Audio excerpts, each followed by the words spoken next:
Ethics ನಲ್ಲಿ total ಎಷ್ಟು question ಇರುತ್ತೆ ಹೇಳ್ರಿ? ಟೋಟಲ್ ಕ್ವಶನ್ಸ್ ಎಷ್ಟು ಕ್ವಶನ್ ಅಟೆಂಡ್ ಮಾಡಬೇಕು? ಇವು ಗೊತ್ತಿರ್ಬೇಕು ನಿಮಗೆ, ಹೇಳ್ರಿ. ಎಷ್ಟಿರ್ಬೋದ್ರಿ ಶಾಬಾಜ್? ಮುದಿಯಪ್ಪ ನೀವು ಹೇಳಿದೀನಿ ನಾನು ಒಂದ್ಸಾರಿ ಕ್ಲಾಸ್ ಅಲ್ಲಿ ಬಹುಶಃ. ಕೇಸ್ ಸ್ಟಡೀಸ್ ಎಷ್ಟಿರುತ್ತೆ ಹೇಳ್ರಿ? ಇಲ್ಲಿದೆ ನೋಡಿದ್ರಿ. ಕೇಸ್ ಸ್ಟಡೀಸ್ 6 ಇರುತ್ತೆ. ಅಂದ್ರೆ ಉಳಿದಿರೋ ಕ್ವಶನ್ಸ್ ಎಷ್ಟಿರುತ್ತೆ ಗೆಸ್ ಮಾಡ್ರಿ. 6 ಕೇಸ್ ಸ್ಟಡೀಸ್. ಟೋಟಲ್ ಎಷ್ಟು ಮಾರ್ಕ್ಸ್ ಪೇಪರ್ ಇದು? 250 ಮಾರ್ಕ್ಸ್ ಪೇಪರ್. ಕೇಸ್ ಸ್ಟಡೀಸ್ 6 ಇದೆ. 6 ಕೇಸ್ ಸ್ಟಡೀಸ್ ಅಂದ್ರೆ ಇಂಟು 2 ಇದೆಷ್ಟು? ಇಂಟು 20 ಎಷ್ಟಾಯ್ತು ಸ್ಕೋರು? 120 ಇದ್ರದ್ದಾಯ್ತು. ಇನ್ ಎಷ್ಟು ಮಾರ್ಕ್ಸ್ ಉಳಿಯುತ್ತೆ ನಮಗೆ? 130 ಪ್ರತಿಯೊಂದು 10 ಮಾರ್ಕ್ಸ್ ನ ಕ್ವಶನ್ ಇರುತ್ತೆ. ಓಕೆ, ಸರಿ ನೋಡ್ರಿ. ಇದರಲ್ಲಿ ಹೊಸ ಕ್ವಶನ್ ಅಂತ ಅಂದ್ರೆ ಒಂದು ಬಂದಿದೆ, ಒಂದ್ 5 ಪಾರ್ಷಿಯಲ್ ಇವೆ, ಒಂದ್ 7 ಡೈರೆಕ್ಟ್ ಹಿಟ್ ಇವೆ.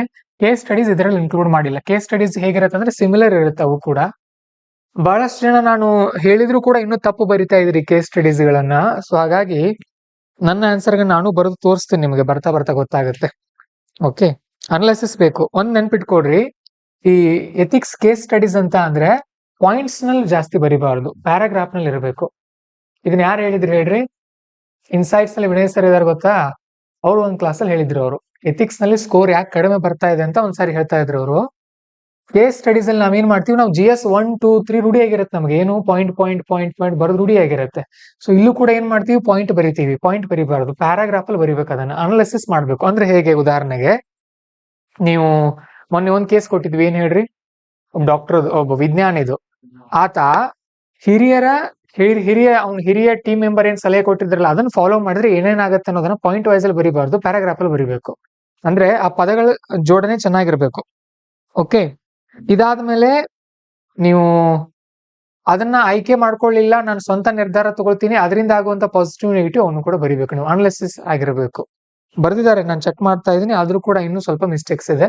ನೋಡೋಣ, ಒಂದೊಂದೇ ಕ್ವಶನ್ಸ್ ಅನ್ನ ನೋಡ್ತಾ ಹೋಗೋಣ ನಾವೀಗ ಎಥಿಕ್ಸ್ ನಲ್ಲಿ ಯಾವ ತರ ಇದೆ ಅಂತ.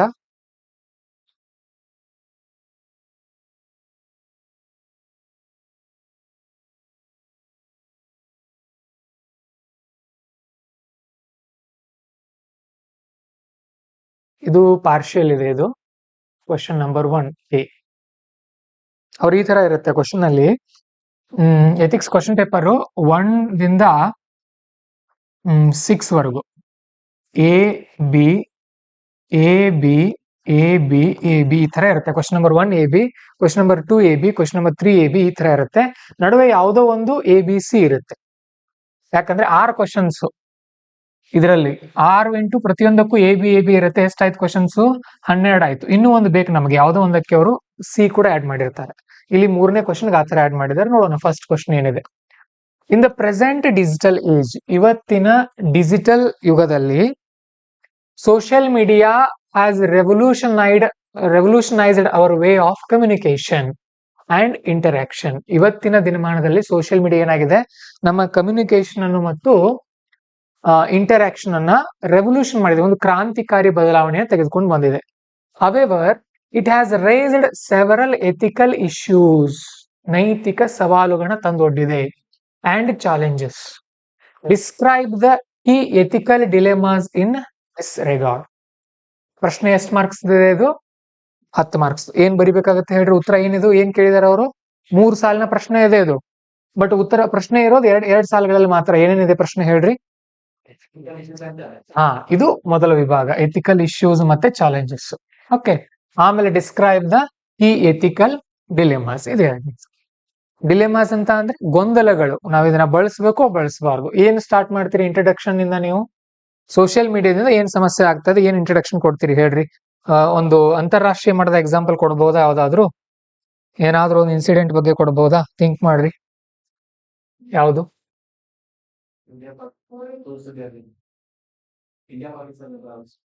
ಇಂಡಿಯಾ ಪಾಕಿಸ್ತಾನ್ ಯುದ್ಧದ ಬಗ್ಗೆ ಏನ್ ಹೇಳ್ತೀರಿ? ಯಾವ ತರ ಹೇಳ್ರಿ? ಬರ್ತಾ ಇದೆ ಹೇಳ್ರಿ. ಸುಳ್ಳು ಸುದ್ದಿ ಹರಡೋದು. ಆರ್ಮಿ ಬಗ್ಗೆ ಅವ್ರಿನ್ನೂ ಕರಾಚಿ ಮೇಲೆ ದಾಳಿ ಮಾಡಿರ್ಲಿಲ್ಲ, ಬಟ್ ಇವ್ರು ನ್ಯೂಸ್ ಚಾನೆಲ್ ಅವ್ರು ದಾಳಿ ಮಾಡಿಬಿಟ್ಟಿದ್ರು. ನ್ಯೂಸ್ ಚಾನೆಲ್ ನವರು ಕರಾಚಿ ಮೇಲೆ ದಾಳಿ ಮಾಡಿದ್ರು. ಸೊ ಆ ತರ ಅಂದ್ರೆ ಸೋಷಿಯಲ್ ಮೀಡಿಯಾದಿಂದ ಏನಾಗಿದೆ, ಸುಳ್ಳು ಸುದ್ದಿಗಳು ಬೇಗ ಹರಡ್ತಾ ಇದೆ ಅಂತ ನೀವು ಸ್ಟಾರ್ಟ್ ಮಾಡಬಹುದು. ಚಾಟ್ ಜಿ ಪಿ ಟಿ ಕೊಡ್ರಿ ನೋಡೋಣ ಏನೇನು ಉತ್ತರ ಕೊಡುತ್ತೆ. ಚಾಟ್ ಜಿ ಪಿ ಟಿ ಬಹಳಷ್ಟು ಜನ ಯೂಸ್ ಮಾಡ್ತಾ ಇದ್ರಿ, ಬಟ್ ಏನಾಗ್ತಾ ಇದೆ ಗೊತ್ತಾ, ಅದು ವಾಕ್ಯಗಳನ್ನ ಸರಿಯಾಗಿ ಕೊಡಲ್ಲ, ತಪ್ಪು ಕೊಡುತ್ತೆ. ಅದನ್ನ ಅರ್ಥ ಮಾಡ್ಕೊಂಡು ನಮ್ಮ ವಾಕ್ಯದಲ್ಲಿ ಬರಿಬೇಕು ನಾವು, ಅವಾಗ ಇಂಪ್ರೂವ್ಮೆಂಟ್ ಆಗುತ್ತೆ. ಓಕೆ, ಆಮೇಲೆ ಎಥಿಕಲ್ ಇಶ್ಯೂಸ್ ಏನಂದ್ರೆ ಇಲ್ಲಿ ಮೊದಲೇದೇನು, ಪ್ರೈವಸಿ, ನಮ್ಮ ಖಾಸಗಿತನಕ್ಕೆ ಧಕ್ಕೆ ಆಗುತ್ತೆ ಅಲ್ವಾ. ಪ್ರೈವಸಿ, ಸೋಷಿಯಲ್ ಮೀಡಿಯಾ ಇವತ್ತು ನಾವು ಮೊಬೈಲ್ ಯೂಸ್ ಮಾಡ್ತಾ ಇದೀವಿ ಅಂದ್ರೆ, ನಾವ್ ಇವತ್ತು ಎಲ್ಲಾದ್ರೂ ಹೋಗಿ ಏನಾದ್ರು ಸರ್ಚ್ ಮಾಡಿದ್ವಿ ಅನ್ಕೊಡ್ರಿ, ಅದ್ರದ್ದು ಅಡ್ವರ್ಟೈಸ್ಮೆಂಟ್ ಗಳು ಕಾಣೋಕ್ ಸ್ಟಾರ್ಟ್ ಆಗುತ್ತೆ ನಮಗೆ. ಅಂದ್ರೆ ನಾವೇನ್ ನೋಡ್ತಾ ಇದೀವಿ ಅವ್ರಿಗೆ ಗೊತ್ತಿರುತ್ತೆ ಅಲ್ವಾ. ಈ ತರ ಸಮಸ್ಯೆಗಳು ಬಹಳಷ್ಟು ಬರ್ತಾ ಇರುತ್ತೆ. ಇಷ್ಟೇ ನೀವು ಇದರಲ್ಲಿ ಈ ಪ್ರಶ್ನೆಯಲ್ಲಿ ಏನ್ ಬರಿಬೇಕು ಸರ್ ಅಂದ್ರೆ ಇದಿಷ್ಟೇ ಬರೆಯೋದು ನೀವು. ಇಶ್ಯೂಸ್ ಏನೇನಿದೆ ಸೋಷಿಯಲ್ ಮೀಡಿಯಾದಿಂದ, ಇಲ್ಲಿ ಎಥಿಕಲ್ ಡಿಲೆಮಾಸ್ ಏನೇನಿದೆ ಇಷ್ಟು ನೋಡ್ಕೊಡ್ರಿ ಇದನ್ನೊಂದ್ಸಾರಿ. ದೆನ್ ಇದು ಹಿಂದೆ 2023 ಇದೇ ರಿಲೇಟೆಡ್ ಒಂದು ಪ್ರಶ್ನೆ ಬಂದಿತ್ತು. Impact of digital technology as reliable source of input for rational decision making is a debatable issue. ಅಂದ್ರೆ ಈ ಡಿಜಿಟಲ್ ಟೆಕ್ನಾಲಜಿ ಅನ್ನೋದು ಏನಿದೆಯಲ್ಲ, ಇದ್ರ ಮೇಲೆ ನಾವು ರಿಲೈ ಆಗೋದು, ಅಂದ್ರೆ ಇದ್ರ ಮೇಲೆ ನಾವು ಆಧಾರಿತರಾಗೋದು ಇದೇನಾಗಿದೆ, ಡಿಬೇಟೇಬಲ್ ಆಗಿದೆ. ಇದು ಪಾಸಿಟಿವ್ ಇದೆ, ನೆಗೆಟಿವ್ ಕೂಡ ಇದೆ ಇದ್ರದ್ದು. Critically evaluate with suitable example ಕೊಟ್ಟು ನಾವು ಡಿಜಿಟಲ್ ಟೆಕ್ನಾಲಜಿ ಮೇಲೆ ಅವಲಂಬನೆ ಆಗಬೇಕಾ ಆಗಬಾರ್ದು, ಅಂದ್ರೆ ಇಷ್ಟೇ. ಒಂದು 4-5 ಪಾಯಿಂಟ್ ಪಾಸಿಟಿವ್, ಒಂದು 4-5 ಪಾಯಿಂಟ್ ನೆಗೆಟಿವ್ ಬರೆಯೋದು ಇದಕ್ಕೆ. ಓಕೆ, ದೆನ್ 2020ರಲ್ಲಿ discuss the role of ethics and values in enhancing the major components of comprehensive national power including soft power and culture. ಅಂದ್ರೆ ನಮ್ಮ ದೇಶದ ಸೌಮ್ಯ ಶಕ್ತಿ ಮತ್ತು ಸಂಸ್ಕೃತಿಯಲ್ಲಿ ಈ ಯಾವ್ದ್ರದ್ದು major components of comprehensive national power in terms of digital age and soft power, ಈ ಡಿಜಿಟಲ್ ಕಾಲ ಮತ್ತು ಈ ಸಾಫ್ಟ್ ಪವರ್ ಅನ್ನ ನಮ್ಮ ದೇಶದಲ್ಲಿ ನಾವು ಯಾವ ತರ ಬಳಸಬಹುದು ಅನ್ನೋದು ಅದ್ರ ಬಗ್ಗೆ ಡಿಬೇಟ್ ಮಾಡ್ರಿ ಅಂತ ಕೇಳಿದ್ರು. 2020ರಲ್ಲಿ ಒಂದ್ಸರಿ ಬಂದಿತ್ತದು. 2019ರಲ್ಲಿ hatred is destructive of the person's wisdom. ಒಬ್ಬ ವ್ಯಕ್ತಿಯ ಜ್ಞಾನವನ್ನ ಏನ್ ಮಾಡುತ್ತೆ, ಹೇಟ್ರೆಡ್ ಅನ್ನೋದು. ಹೇಟ್ರೆಡ್ ಅಂದ್ರೆ ಏನು, ದ್ವೇಷ. ಓಕೆ, ನಾವು ದ್ವೇಷ ಮಾಡಿದ್ರೆ ಏನಾಗುತ್ತೆ, ಇದು ಪರ್ಸನ್ಸ್ ಜ್ಞಾನ ಡಿಸ್ಟ್ರಕ್ಟ್ ಮಾಡಿದ ಹಾಗೆ ಅದನ್ನ. And conscience that can poison a nation's spirit indirectly relates to the toxic effect of the social media. ಅಂದ್ರೆ ಸೋಷಿಯಲ್ ಮೀಡಿಯಾದಿಂದ ಏನೇನ್ ಹಾನಿಗಳಾಗ್ತದೆ ಅದ್ರ ಬಗ್ಗೆ ನೀವು ಯೂಸ್ ಮಾಡ್ಕೊಳ್ಬಹುದು. ಇನ್ನೂ ಒಂದು ಡಿಲೆಮಾಸ್ ಅಂತ ಅಂದ್ರೆ ನಿಮಗೆ ಇಲ್ಲಿ ಸುಳ್ಳು ಸುದ್ದಿ ಹರಡುತ್ತಾರೆ, ಅದೊಂದಾಯ್ತು. ಇತ್ತೀಚೆಗೆ ಸೋಷಿಯಲ್ ಮೀಡಿಯಾದಲ್ಲಿ ಏನಾಗ್ತಾ ಇದೆ, ಕೆಲವೊಬ್ರು ದೊಡ್ಡ ವ್ಯಕ್ತಿಗಳು ತಪ್ಪು ಮಾಡಿದ್ರು ಕೂಡ ಅವ್ರನ್ನ ಜನ ಏನ್ ಮಾಡ್ತಾ ಇದ್ದಾರೆ, ಇನ್ನೂ ಕೂಡ ಹೊಗಳ್ತಾ ಇದ್ದಾರೆ, ಅವ್ರು ತಪ್ಪು ಮಾಡಿಲ್ಲ ಅನ್ನೋ ತರ ಒಂದು ಅವರನ್ನ ಸಪೋರ್ಟ್ ಮಾಡ್ತಾರೆ. ಓಕೆ, ಆ ತರ ಬರುತ್ತೆ. ಇದು ಮೊದಲ ಪ್ರಶ್ನೆ. ಇನ್ನು 1B ಡೈರೆಕ್ಟ್ ಬಂದಿದೆ ಇದು. ಇದರಲ್ಲಿ ನಿಮಗೆ ಗೊತ್ತಿರುವ ಪ್ಯಾಟರ್ನ್ 1 to 10, 11 to 20 ಇವು ಈಗ ಸದ್ಯಕ್ಕೆ ಬರ್ತಾ ಇರೋಂಥ ಕ್ವಶನ್ ಪ್ಯಾಟರ್ನ್. GS 1 ದಿಂದ GS 3 ವರೆಗೂ ಇದೇ ಪ್ಯಾಟರ್ನ್ ಇರುತ್ತೆ. 1 to 10 10 ಮಾರ್ಕ್ಸ್ ಇರುತ್ತೆ, 11 to 20 15 ಮಾರ್ಕ್ಸ್ ಇರುತ್ತೆ. ಇದು 100 ಮಾರ್ಕ್ಸ್ ಪ್ಲಸ್ ಇದು 150 ಮಾರ್ಕ್ಸ್, 250 ಮಾರ್ಕ್ಸ್. ಇದು GS. ಇನ್ನು ಎಥಿಕ್ಸ್ ಅಲ್ಲಿ GS 4 ನಲ್ಲಿ ಬಂದ್ರೆ, GS 4 ನಲ್ಲಿ ನಮಗೆ 1 to 6 ಟೋಟಲ್ 13 ಕ್ವಶನ್ಸ್ ಬರುತ್ತೆ. ಅವರು 1A and B 2A and B ಈ ತರ ಮಾಡಿರ್ತಾರೆ. 13 into 10 ಮಾರ್ಕ್ಸ್ 130 ಮಾರ್ಕ್ಗಳು. ಆಮೇಲೆ ನಿಮಗೆ 6 ಕೇಸ್ ಸ್ಟಡೀಸ್ ಇರುತ್ತೆ, 6 into 20 ಪ್ರತಿಯೊಂದಕ್ಕೆ 20 ಮಾರ್ಕ್ಸ್ ಇರುತ್ತೆ, 120 ಅಂಕಗಳು, ಟೋಟಲ್ 250 ಮಾರ್ಕ್ಸ್ ಎಥಿಕ್ಸ್ ನಲ್ಲಿ. ಇನ್ನು SI ನಲ್ಲಿ ನಿಮಗೆ ಟೋಟಲ್ 8 SI ಕೊಡ್ತಾರೆ. ಮೇಲೆ 4 ಇರುತ್ತೆ, ಕೆಳಗಡೆ 4, ಇಲ್ಲಿಂದ ಒಂದು ಬರಿಬೇಕು, ಇಲ್ಲಿಂದ ಒಂದು ಬರಿಬೇಕು. ಇದಕ್ಕೆ 125 ಅಂಕ, ಇದಕ್ಕೆ 125 ಅಂಕ, ಈ ತರ ಇರುತ್ತೆ. ಇನ್ನು ಆಪ್ಷನಲ್ ನಲ್ಲಿ ಸ್ವಲ್ಪ ಬದಲಾವಣೆ ಇರುತ್ತೆ, ನಾನು ಪೂರ್ತಿ ನೆನಪಿಲ್ಲ ನನಗೆ. ಅಲ್ಲಿ ನೀವು ಒಂದು 22 ಕ್ವಶನ್ಗಳಿಗೆ ಉತ್ತರ ಬರೀಬೇಕಾಗತ್ತೆ. ಆಪ್ಷನಲ್ ನಲ್ಲಿ ಸ್ವಲ್ಪ ಬದಲಾವಣೆ ಇರುತ್ತದು. ನಾನು ಕನ್ನಡ ಲಿಟ್ರೇಚರ್ ಹೇಳುವಾಗ ಹೇಳಿದೀನಿ, ಒಂದ್ಸರಿ ಚೆಕ್ ಮಾಡ್ಕೊಡ್ರಿ. ಅಲ್ಲಿ 20 ಕ್ವಶನ್ಸ್ ಇಲ್ಲ, 22 ಕ್ವಶನ್ಸ್. ಯಾಕೆ ನಾನು ಇದನ್ನ ಹೇಳ್ತಾ ಇದ್ದೀನಿ ಅಂದ್ರೆ, ಇಲ್ಲಿ ನೋಡ್ರಿ, ಇಲ್ಲಿ ನೀವು 20 ಕ್ವಶನ್ ಅಟೆಂಡ್ ಮಾಡುವಾಗ ಟೈಮ್ ಸೆಟ್ಟಿಂಗ್ಸ್ ಬೇರೆ ಇಟ್ಕೊಳ್ಬೇಕು. ಇಲ್ಲಿ 13 ಕ್ವಶನ್ ಅಟೆಂಡ್ ಮಾಡುವಾಗ, ಇಲ್ಲಿ 6 ಕ್ವಶನ್ ಅಟೆಂಡ್ ಮಾಡುವಾಗ ಟೈಮ್ ಸೆಟ್ಟಿಂಗ್ಸ್ ಬೇರೆ ಇರಬೇಕು. ಅಂದ್ರೆ ಒಂದು ಪೇಜ್ಗೆ ಇಂತಿಷ್ಟು ಅಂತ ಲೆಕ್ಕ ಇಟ್ಕೊಂಡಿರ್ರಿ. ಮೇನ್ಸ್ ಎಕ್ಸಾಮ್ ಬರೆಯೋ ಕೂತಿರ್ತೀರಿ, ಅದು ಸೈಡ್ ವಾಚ್, ಅನಲಾಗ್ ವಾಚ್ ಇರತ್ತಲ್ಲ ನಿಮ್ದು, ಇಷ್ಟು ಟೈಮ್ಗೆ ಇಲ್ಲಿ ಬರೋ ವೇಳೆಗೆ ನೀವು ಅಷ್ಟು ಕ್ವಶನ್ ಮುಗಿಸಿರ್ಬೇಕು. ಅದನ್ನ ಆ ತರ ಕ್ಯಾಲ್ಕುಲೇಟಿವ್ ಆಗಿ ಮಾಡಿದ್ರಿ ಅನ್ಕೊಡ್ರಿ, ಇಡೀ ಕ್ವಶನ್ ಪೇಪರ್ ಅನ್ನು ನೀವು ಸಾಲ್ವ್ ಮಾಡಿ ಬರ್ತೀರಿ. ಇಲ್ಲಾಂದ್ರೆ ಟೈಮ್ ಸಾಲಿಲ್ಲ ಅನ್ನೋ ಪ್ರಾಬ್ಲಮ್ ಆಗುತ್ತೆ. ಸರಿ, ನೋಡೋಣ 1B ಏನಿದೆ. Constitutional morality is not a natural sentiment but a product of civil education and adherence to the rule of law. Simple ಇದೆ ನೋಡಿ. ಕಾನ್ಸ್ಟಿಟ್ಯೂಷನಲ್ ಮೊರಾಲಿಟಿ, ಸಂವಿಧಾನಾತ್ಮಕ ನೈತಿಕತೆ, ಇದು ನಾಟ್ ಅ ನ್ಯಾಚುರಲ್ ಸೆಂಟಿಮೆಂಟ್, ನಮ್ಮ ಒಳಗಡೆಯಿಂದ ಬಂದಿರೋದಿಲ್ಲ, ಅದು ನ್ಯಾಚುರಲ್ ಆಗಿ. But a product of civil education, ಅದು ಯಾವ್ದ್ರಿಂದ ಬರುತ್ತೆ? ಎಜುಕೇಶನ್ ಇಂದ ಬರುತ್ತೆ. And adherence to the rule of law, ಕಾನೂನನ್ನ ಗೌರವಿಸೋದ್ರಿಂದ ಬರುತ್ತೆ. ಉದಾಹರಣೆಗೆ ಕಾನ್ಸ್ಟಿಟ್ಯೂಷನಲ್ ಮೊರಾಲಿಟಿಗೆ ಒಂದು ಎಕ್ಸಾಂಪಲ್ ಕೊಡ್ರಿ ನೋಡೋಣ. ಯಾವ್ದಾದ್ರು ಒಂದು ಭಾರತದ ರಾಷ್ಟ್ರಗೀತೆ ಹಾಡುವಾಗ ನಾವೆಲ್ಲರೂ ಕೂಡ ಎದ್ದು ನಿಂತ್ಕೊಳ್ಬೇಕು. ಇದು ಒಂದು ಆಗ ನಾವು ದೇಶಕ್ಕೆ ಗೌರವ ಕೊಟ್ಟಾಗ. ಅದೇನಾದ್ರೂ ನಾವು ಹುಟ್ಟಿನಿಂದಾನೇ ಬಂದಿರುತ್ತೆ, ನಮಗೆ ಯಾರಾದ್ರೂ ಮನೇಲಿ ಹೇಳಿರ್ತಾರ ಅದನ್ನ? ಇಲ್ಲ. ಸ್ಕೂಲ್ಗಳಲ್ಲಿ ಬಂದಾಗ, ಎಜುಕೇಶನ್ ಅಲ್ಲಿ ಅಥವಾ ನಮ್ಮ ಕಾನೂನಲ್ಲಿ ನಾವು ಕಲ್ತಿರ್ತೀವಿ ಅದನ್ನ. So examine its significance for public servants, highlighting the role in promoting good governance and ensuring accountability in public administration. So ಇಲ್ಲಿ ಏನ್ ಕೇಳ್ತಾ ಇದಾರೆ ಅವರು, ಈ ಕಾನ್ಸ್ಟಿಟ್ಯೂಷನಲ್ ಮೊರಾಲಿಟಿ ಏನಿದೆಯಲ್ಲ, ಸಂವಿಧಾನಾತ್ಮಕ ನೈತಿಕತೆ, ಇದು ಪಬ್ಲಿಕ್ ಸರ್ವೆಂಟ್ಸ್ ಗೆ ಎಷ್ಟು ಇಂಪಾರ್ಟೆಂಟ್. ಇದಿನ್ನೂ ಕವರ್ ಆಗಿಲ್ಲ, ನಾವು ಎಥಿಕ್ಸ್ ಟೀಚ್ ಮಾಡ್ತಾ ಇದ್ವಲ್ಲ ಅದ್ರಲ್ಲಿ ಬರುತ್ತೆ. ಪಬ್ಲಿಕ್ ಸರ್ವೆಂಟ್ಸ್ ನ ಡ್ಯೂಟೀಸ್ ಏನೇನ್ ಇರಬೇಕು, ಅವ್ರು ಯಾವ ತರ ಕೆಲಸ ಮಾಡ್ಬೇಕು ಅಂತ ಅಲ್ಲಿಂದ ಬಂದಿರುವಂತ ನೇರವಾಗಿರುವಂತ ಪ್ರಶ್ನೆ ಇದು. ಓಕೆ, ಒಂದು ಗುಡ್ ಗವರ್ನೆನ್ಸ್, ಉತ್ತಮ ಆಡಳಿತ ಕೊಡೋಕೆ, ಹಾಗೇನೆ ಹೊಣೆಗಾರಿಕೆ ಇರಬೇಕು ಅಂದ್ರೆ ಒಬ್ಬ ಅಧಿಕಾರಿನಲ್ಲಿ ಇದು ಎಷ್ಟು ಮಹತ್ವ ಹೊಂದಿದೆ ಅಂತ ಕೇಳ್ತಾ ಇದಾರೆ ಅವರು. ಇದ್ರ ಬಗ್ಗೆನೆ 2023 ಕೂಡ ಪ್ರಶ್ನೆ ಬಂದಿತ್ತು ನೋಡ್ರಿ, ನೇರವಾಗಿ. Okay, write short notes on constitutional morality, direct ಪ್ರಶ್ನೆ. ಅದನ್ನೇ ಅಲ್ಲಿ ಬೇರೆ ತರ ಕೇಳಿದ್ದಾರೆ. ಈಗ 2019ರಲ್ಲಿ what do you understand by probity in governance? Probity ಅಂದ್ರೆ ಏನ್ ಹೇಳಿದೀವಿ? 10 ಮಾರ್ಕ್ಸ್ ಕೇಳಿರ್ಬೋದು ಅವರು. 30 ವರ್ಡ್ಸ್ ಯಾಕೋ ಮಿಸ್ ಪ್ರಿಂಟ್ ಆಗಿದೆ, ಅದು ಟೈಪ್ ಆಗಿದೆ. 30 ವರ್ಡ್ಸ್ ಆಗಲ್ಲ, ಜಾಸ್ತಿ ಆಗ್ಬೇಕದು. ಇಲ್ಲ ABC ಕೇಳಿರ್ಬೋದು ಅವರು, ಆ ಥರ ಏನಾದ್ರು ಮಾಡಿರ್ಬೋದು. ಅದನ್ನೇನ್ ಬಿಟ್ಟು ಬಿಡ್ರಿ, ಅದ್ರ ಮೇಲೆ ಫೋಕಸ್ ಮಾಡ್ಬೇಡ್ರಿ. ಪ್ರೋಬಿಟಿ ಅಂದ್ರೆ ನೆನಪಿದೆ, ಪ್ರೋಬಿಟಿ ಅಂದ್ರೆ ಪ್ರಾಮಾಣಿಕತೆ ಅಲ್ವಾ? ಮೊನ್ನೆನೆ ಬಂದಿತ್ತು ನೋಡ್ರಿ, ಚೆಕ್ ಮಾಡ್ರಿ. ಪ್ರೋಬಿಟಿ ಆಡಳಿತದಲ್ಲಿ ಪ್ರೋಬಿಟಿ ಬಗ್ಗೆ ಕೇಳ್ತಾ ಇದಾರೆ, ಪ್ರಾಮಾಣಿಕತೆ ಅನ್ಸುತ್ತೆ. Suggest measures for ensuring probity in government, ಆಡಳಿತದಲ್ಲಿ ಪ್ರೋಬಿಟಿ ಇರಲು. ಈ ಪದದ ಅರ್ಥ ಗೊತ್ತಿರ್ಬೇಕು ನಿಮ್ಗೆ. ಯಾಕೆ ಎಥಿಕ್ಸ್ ನೋಡಿ, ಬಹಳಷ್ಟು ಜನ ಸರ್ ಯಾಕೆ ಕನ್ನಡ ಎಥಿಕ್ಸ್ ನೋಟ್ಸ್ ನೀವು ಟೀಚ್ ಮಾಡಲ್ಲ ಅಂತ ಕೇಳ್ತಾ ಇದ್ರಿ, ಇದೇ ಕಾರಣಕ್ಕೆ. ಇಂತಹ ಪದಗಳು ಕನ್ನಡ ಬುಕ್ ನಲ್ಲಿ ಇರಲ್ಲ. ನೀವು ಕನ್ನಡ ಎಲ್ಲ ಚೆನ್ನಾಗಿ ಓದ್ಕೊಂಡು ಹೋಗ್ತೀರಿ, ಬಟ್ ಕ್ವಶನ್ ಪೇಪರ್ ಅಲ್ಲಿ ಈ ತರ ಪದಗಳು ನೋಡ್ಬಿಟ್ರೆ ಉತ್ತರ ಏನ್ ಬರೆಯೋರು? ನಿಮ್ಗೆ ಗೊತ್ತಿರುತ್ತೆ ಉತ್ತರ, ಬಟ್ ಈ ಪದದ ಅರ್ಥ ಗೊತ್ತಿಲ್ಲ ಅಂದ್ರೆ ಕಷ್ಟ ಆಗುತ್ತೆ. ಸೊ ನಾವು ಟೀಚ್ ಮಾಡುವಾಗ ಇದನ್ನ ಟೀಚ್ ಮಾಡ್ತೀವಿ ನಿಮಗೆ. ಓಕೆ, ದೆನ್ 2018ರಲ್ಲಿ a mere compliance with law is not enough, public servants need to sensibility to ethical issues, explain with examples. ಏನಿದ್ರ ಅರ್ಥ ಹೇಳ್ರಿ? A mere compliance with law is not enough. A mere compliance ಅಂದ್ರೆ, ಮೇರ್ ಅಂದ್ರೆ ಕೇವಲ compliance ಅಂದ್ರೆ follow ಮಾಡೋದು, with the ಲಾನ follow ಮಾಡೋದು ಸಾಕಾಗಲ್ಲ. ಪಬ್ಲಿಕ್ ಸರ್ವೆಂಟ್ಸ್, ಸಾರ್ವಜನಿಕ ಅಧಿಕಾರಿಗಳು, need sensibility to ethical issues, ನೈತಿಕ ಸಮಸ್ಯೆಗಳು ಅಥವಾ ಸವಾಲುಗಳು ಬಂದಾಗ ಸೆನ್ಸಿಬಿಲಿಟಿ ಇರಬೇಕಾಗುತ್ತೆ. Explain with examples. ಹೇಳ್ರಿ. ಗಣಪತಿ DJ ಹೇಳ್ಬಹುದು ಇಲ್ಲಿ ನೀವು. ಗಣಪತಿ ಕಾರ್ಯಕ್ರಮಕ್ಕೆ DJಗೆ ಈಗ ಏನು ಯುವಕರೆಲ್ಲ ಕೇಳ್ತಾ ಬಂದಿದ್ದಾರೆ. ಅವಾಗ ಇಲ್ಲ ರೂಲ್ಸ್ ಹೀಗೆ ಇದೆ, ನೀವು ಅವ್ರ ಜೊತೆ ಒರಟಾಗಿ ಬಿಹೇವ್ ಮಾಡೋ ಬದಲು ಅವರನ್ನ ಮನವೊಲಿಸಿ ನೀವು ವಾಪಸ್ ಕಳಿಸಬಹುದು.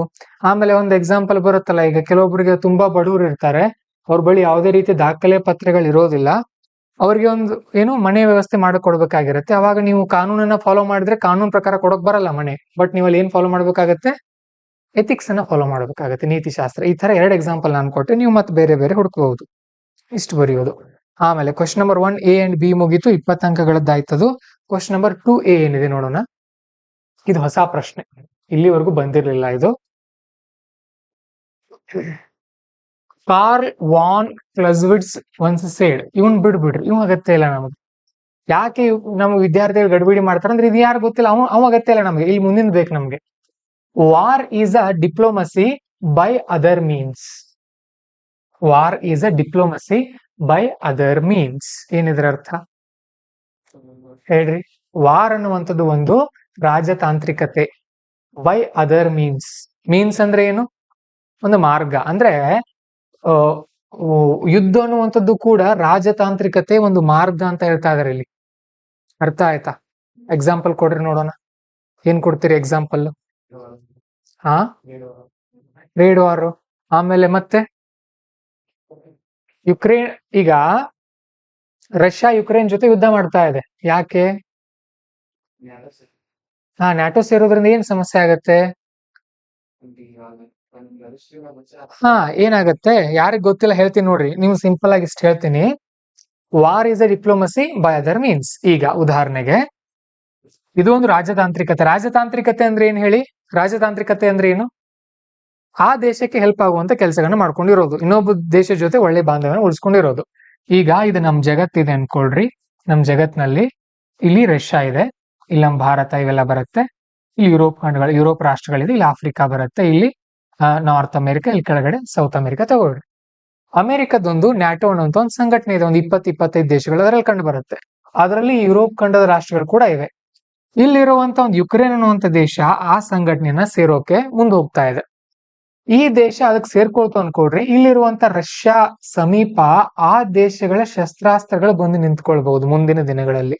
ಅವಿಲ್ಲಿ ಬಂತು ಅನ್ಕೊಳ್ರಿ, ಅಕಸ್ಮಾತ್ ರಷ್ಯಾ ಮತ್ತು ಅಮೆರಿಕ ಜೊತೆಗೆ ಏನಾದ್ರೂ ಸಮಸ್ಯೆಗಳು, ಸವಾಲುಗಳು ಉದ್ಭವ ಆದ್ರೆ ಇವ್ರು ಇಲ್ಲಿಂದ ಪಟ ಪಟ ಪಟ ಯುದ್ಧ ಮಾಡಿ ರಷ್ಯಾನ ಸೋಲ್ಸ್ಬಿಡ್ತಾರೆ, ಹೌದಲ್ವಾ? ಹಾಗಾಗಿ ರಷ್ಯಾ ಏನ್ ಮಾಡ್ತಾ ಇದೆ, ಈಗ ಯುಕ್ರೇನ್ ಮೇಲೆ ದಾಳಿ ಮಾಡ್ತಾ ಇದೆ. ರಷ್ಯಾ ಯುಕ್ರೇನ್ ಮೇಲೆ ದಾಳಿ ಮಾಡ್ತಾ ಇರೋದು ಯುಕ್ರೇನ್ ಅನ್ನ ಸೋಲ್ಸೋಕಲ್ಲ, ಯುಕ್ರೇನ್ ನಿಮ್ ಸ್ವತಂತ್ರವಾಗಿರೋ ನ್ಯಾಟೋ ಸೇರ್ಬೇಡ ಅಂತ ಹೇಳೋಕೆ. ಸೊ ಬಾಯಿ ಮಾತಿನಲ್ಲಿ ಹೇಳೋದನ್ನ ಏನ್ ಮಾಡ್ತಾ ಇದೆ, ಅದು ಯುದ್ಧ ಮಾಡ್ತಾ ಇದೆ.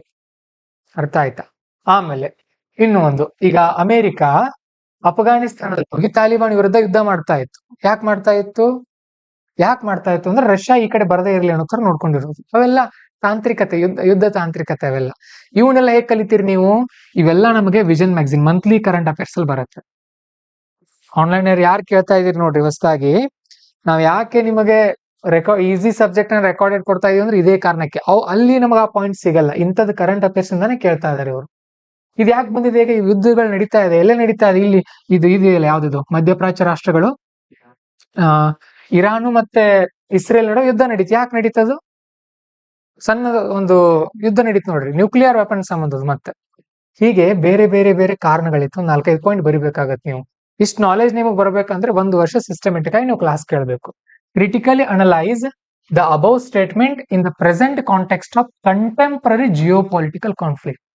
ಏನ್ ಹೇಳ್ತಾ ಇದಾರೆ ಅವರು? ಕಂಟೆಂಪರರಿ, ಇವತ್ತಿನ ಸಮಕಾಲೀನ ಜಿಯೋ ಪೊಲಿಟಿಕಲ್ ಕಾನ್ಫ್ಲಿಕ್ಟ್ ಅಂದ್ರೆ ಈ ಭೂಗೋಳಿಕ ರಾಜಕೀಯ ಏನಿದೆಯಲ್ಲ, ಇದಕ್ಕೆ ಎಕ್ಸಾಂಪಲ್ಸ್ ಅನ್ನ ಕೊಟ್ಟು ಹೇಳ್ರಿ ಅಂತ ಹೇಳ್ತಾ ಇದಾರೆ. ನೀವ್ ಹಿಂದಿಂದ ಯಾವುದೋ ಒಂದು ಬ್ರಿಟಿಷರು ಭಾರತದ ಮೇಲೆ ಬಂದ್ರು, ದಾಳಿ ಮಾಡಿದ್ರು ಅಂತಂದ್ರೆ ಆಗಲ್ಲ. ಅದಕ್ಕೋಸ್ಕರ ನಾವು ಇವತ್ತು UPSC ಅಂದ್ರೇನೆ ಕರೆಂಟ್ ಅಫೇರ್ಸ್ ಆಗಿದೆ, ಗೊತ್ತಿರ್ಲಿ. ಯಾಕಂದ್ರೆ ಇದು ಹಿಂದಿಂದ ಎಲ್ರಿಗೂ ಗೊತ್ತಿದೆ, ಈಗಿಂದ ಯಾರು ಅಪ್ಡೇಟ್ ಇದಾರೆ ಅದನ್ನ ಕೇಳ್ತಾ ಇದಾರೆ ಅವ್ರು UPSC ನಲ್ಲಿ. ಓಕೆ, ಇಲ್ಲಿ ಎಕ್ಸಾಂಪಲ್ಸ್ ನೋಡ್ರಿ ಏನೇನಾಗತ್ತೆ ಅಂತ ಅಂದ್ರೆ, US versus China tariff war ಬರುತ್ತೆ, US ವರ್ಸಸ್ ರಷ್ಯಾ, ಇದು ಯುಕ್ರೇನ್ ಬರುತ್ತೆ. ಇಲ್ಲಿ ಇಸ್ರೇಲ್ ವರ್ಸಸ್ ಇರಾನ್ ಬರುತ್ತೆ. ಆಮೇಲೆ ಪಾಕಿಸ್ತಾನ್ ವರ್ಸಸ್ ಇಂಡಿಯಾ. ಓಕೆ, ಇವ್ರು ಇಂಡೈರೆಕ್ಟ್ ವಾರ್ ಮಾಡ್ತಾರೆ ಪಾಕಿಸ್ತಾನದವ್ರು ನಮ್ಮ ಮೇಲೆ, ಪ್ರಾಕ್ಸಿ ವಾರ್ ಅಂತ ಕರಿತೀವಿ ಅದನ್ನ. ಪ್ರಾಕ್ಸಿ ಅಂದ್ರೆ ಸುಳ್ಳು. ಓಕೆ, ಸುಳ್ಳು ಯುದ್ಧ. ನೋಡ್ರಿ 4 ಎಕ್ಸಾಂಪಲ್ ನಾನೇ ಕೊಟ್ಟೆ ಇಲ್ಲಿ. ನಾನೇನ್ ಬೈಪಟ್ ಮಾಡ್ಕೊಂಡ್ ಬಂದಿದ್ದೀನಿ ಇಲ್ಲ. ಇವತ್ತೇನ್ ನ್ಯೂಸ್ ಪೇಪರ್ ಅಲ್ಲಿ ಬರ್ತಾ ಇದೆ ಅವೇ ಪಾಯಿಂಟ್ಸ್ ಗಳು. ಮೇನ್ಸ್ ಅಂದ್ರೇನೆ ಕರೆಂಟ್ ಅಫೇರ್ಸ್. UPSC ನಲ್ಲಿ ಮೇನ್ಸ್ ಅಂದ್ರೆ ಕರೆಂಟ್ ಅಫೇರ್ಸ್, ಪ್ರಿಲಿಮ್ಸ್ ಅಂದ್ರೆ ಸ್ಟ್ಯಾಟಿಕ್. ನೀವು current affairs magazine news paper ಹೋಗಿ ಪ್ರಿಲಿಮ್ಸ್ ಪಾಸ್ ಆಗ್ತೀನಿ ಅಂದ್ರೆ ಆಗಲ್ಲ. ಸರ್ ನಾನು ಬರೀ ಬುಕ್ಸ್ ಓದ್ಕೊಂಡು ಹೋಗಿ ಮೇನ್ಸ್ ಪಾಸ್ ಆಗ್ತೀನಿ ಅಂದ್ರೂ ಆಗಲ್ಲ. ಅರ್ಥ ಆಗ್ತಾ ಇದೆ? ನಮಗೆ ಕರೆಂಟ್ ಅಫೇರ್ಸ್ ನಿಂದ ಪ್ರಿಲಿಮ್ಸ್ ಹೆಲ್ಪ್ ಆಗೋದು ಮ್ಯಾಕ್ಸಿಮಮ್ 20 ಕ್ವಶನ್ಗಳಷ್ಟೇ ಕರೆಂಟ್ ಅಫೇರ್ಸ್ ನಿಂದ. ಬಟ್ ಮೇನ್ಸ್ಗೆ ನಮ್ಗೆ ಕರೆಂಟ್ ಅಫೇರ್ಸ್ ನಿಂದ ನೀವು ಕರೆಂಟ್ ಅಫೇರ್ಸ್ ಅಷ್ಟೇ ಓದ್ಕೊಂಡು ಹೋದ್ರು 80% ಕ್ವಶನ್ಗಳಿಗೆ ನೀವು ಅಟೆಂಪ್ಟ್ ಮಾಡಬಹುದು. ನೆನಪಿರ್ಲಿ, 80% ಕ್ವಶನ್ಗಳು. ಯಾಕಂದ್ರೆ ಪ್ರಿಲಿಮ್ಸ್ ಚೆನ್ನಾಗಿ ಓದಿರ್ತೀರಿ ನೀವು ಸ್ಟ್ಯಾಟಿಕ್. ಹಾಗಾಗಿ ಕರೆಂಟ್ ಅಫೇರ್ಸ್ ಮೇಲೆ ಮೇನ್ಸ್ ಫೋಕಸ್ ಇರಬೇಕು. ಅದನ್ನ ನಾವೇ ಟೀಚ್ ಮಾಡ್ತೀವಿ ಕ್ಲಾಸ್ ಅಲ್ಲಿ, ಏನ್ ಭಯ ಪಡೋಗತ್ತೆ ಇಲ್ಲ. ದೆನ್ ಇದ್ರ ಬಗ್ಗೆ ನೇರವಾಗಿ ಪ್ರಶ್ನೆ ಹಿಂದೆ ಬಂದಿರ್ಲಿಲ್ಲ. 2025ಕ್ಕಿಂತ ಮುಂಚೆ 2017ರಲ್ಲಿ ಒಂದ್ಸಾರಿ ಪ್ರಶ್ನೆ ಬಂದಿತ್ತು. ಏನಂದ್ರೆ, strength, peace and security are considered to be the pillars of international relations elucidate. Strength, peace and security 3 ಇದ್ದಾಗ ಅಂತಾರಾಷ್ಟ್ರೀಯ ಶಾಂತಿ ಇರುತ್ತೆ ಅಂತ ಹೇಳ್ತಾ ಇದ್ರು. ಅದನ್ನ ಎಕ್ಸ್ಪ್ಲೈನ್ ಮಾಡ್ರಿ ಅಂತ 2017ರಲ್ಲಿ ಕೇಳಿದ್ರು. ಮತ್ತೆ UPSCಯ ಪ್ರಶ್ನೆಗಳಿಗೆ ನೇರವಾದಂತ ಉತ್ತರ ಎಲ್ಲೂ ಸಿಗಲ್ಲ ನಮಗೆ, ನಾವು ಕ್ರಿಯೇಟ್ ಮಾಡ್ಬೇಕು ಆ ಉತ್ತರಗಳನ್ನು.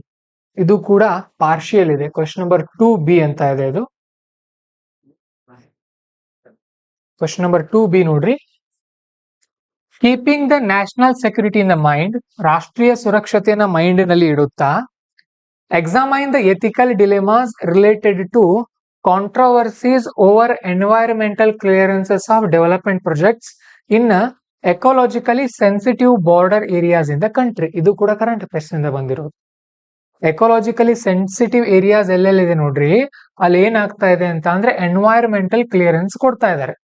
ಎನ್ವೈರನ್ಮೆಂಟಲ್ ಕ್ಲಿಯರೆನ್ಸ್ ಅಂದ್ರೆ ಏನು? ನೀವು ಯಾವುದೋ ಒಂದು ಫ್ಯಾಕ್ಟರಿ ಅಥವಾ ಗಣಿಗಾರಿಕೆ ಮಾಡ್ತೀರಿ ಅಂದ್ರೆ ನೇರವಾಗಿ ನಿಮಗೆ ಸರ್ಕಾರ ಪರ್ಮಿಷನ್ ಕೊಡಲ್ಲ. ಮೊದಲು ಪರಿಸರ ಸಂಘಟನೆಗಳ ಪರ್ಮಿಷನ್ ಬೇಕು ನಿಮಗೆ, ಅಂದ್ರೆ ಸರ್ಕಾರಿ ಸಂಸ್ಥೆಗಳದ್ದು. ಉದಾಹರಣೆಗೆ ನ್ಯಾಷನಲ್ ಗ್ರೀನ್ ಟ್ರಿಬ್ಯುನಲ್ ಅಂತ ಬರುತ್ತೆ, ರಾಷ್ಟ್ರೀಯ ಹಸಿರು ಮಂಡಳಿ ಅಂತ ಬರುತ್ತೆ, ಅಂತವರಿಂದ ಪರ್ಮಿಷನ್ ಬೇಕಾಗತ್ತೆ ನಿಮಗೆ. ಅವರೆಲ್ಲ ಪರ್ಮಿಷನ್ ಕೊಡ್ತಾ ಇದಾರೆ ಈಗ.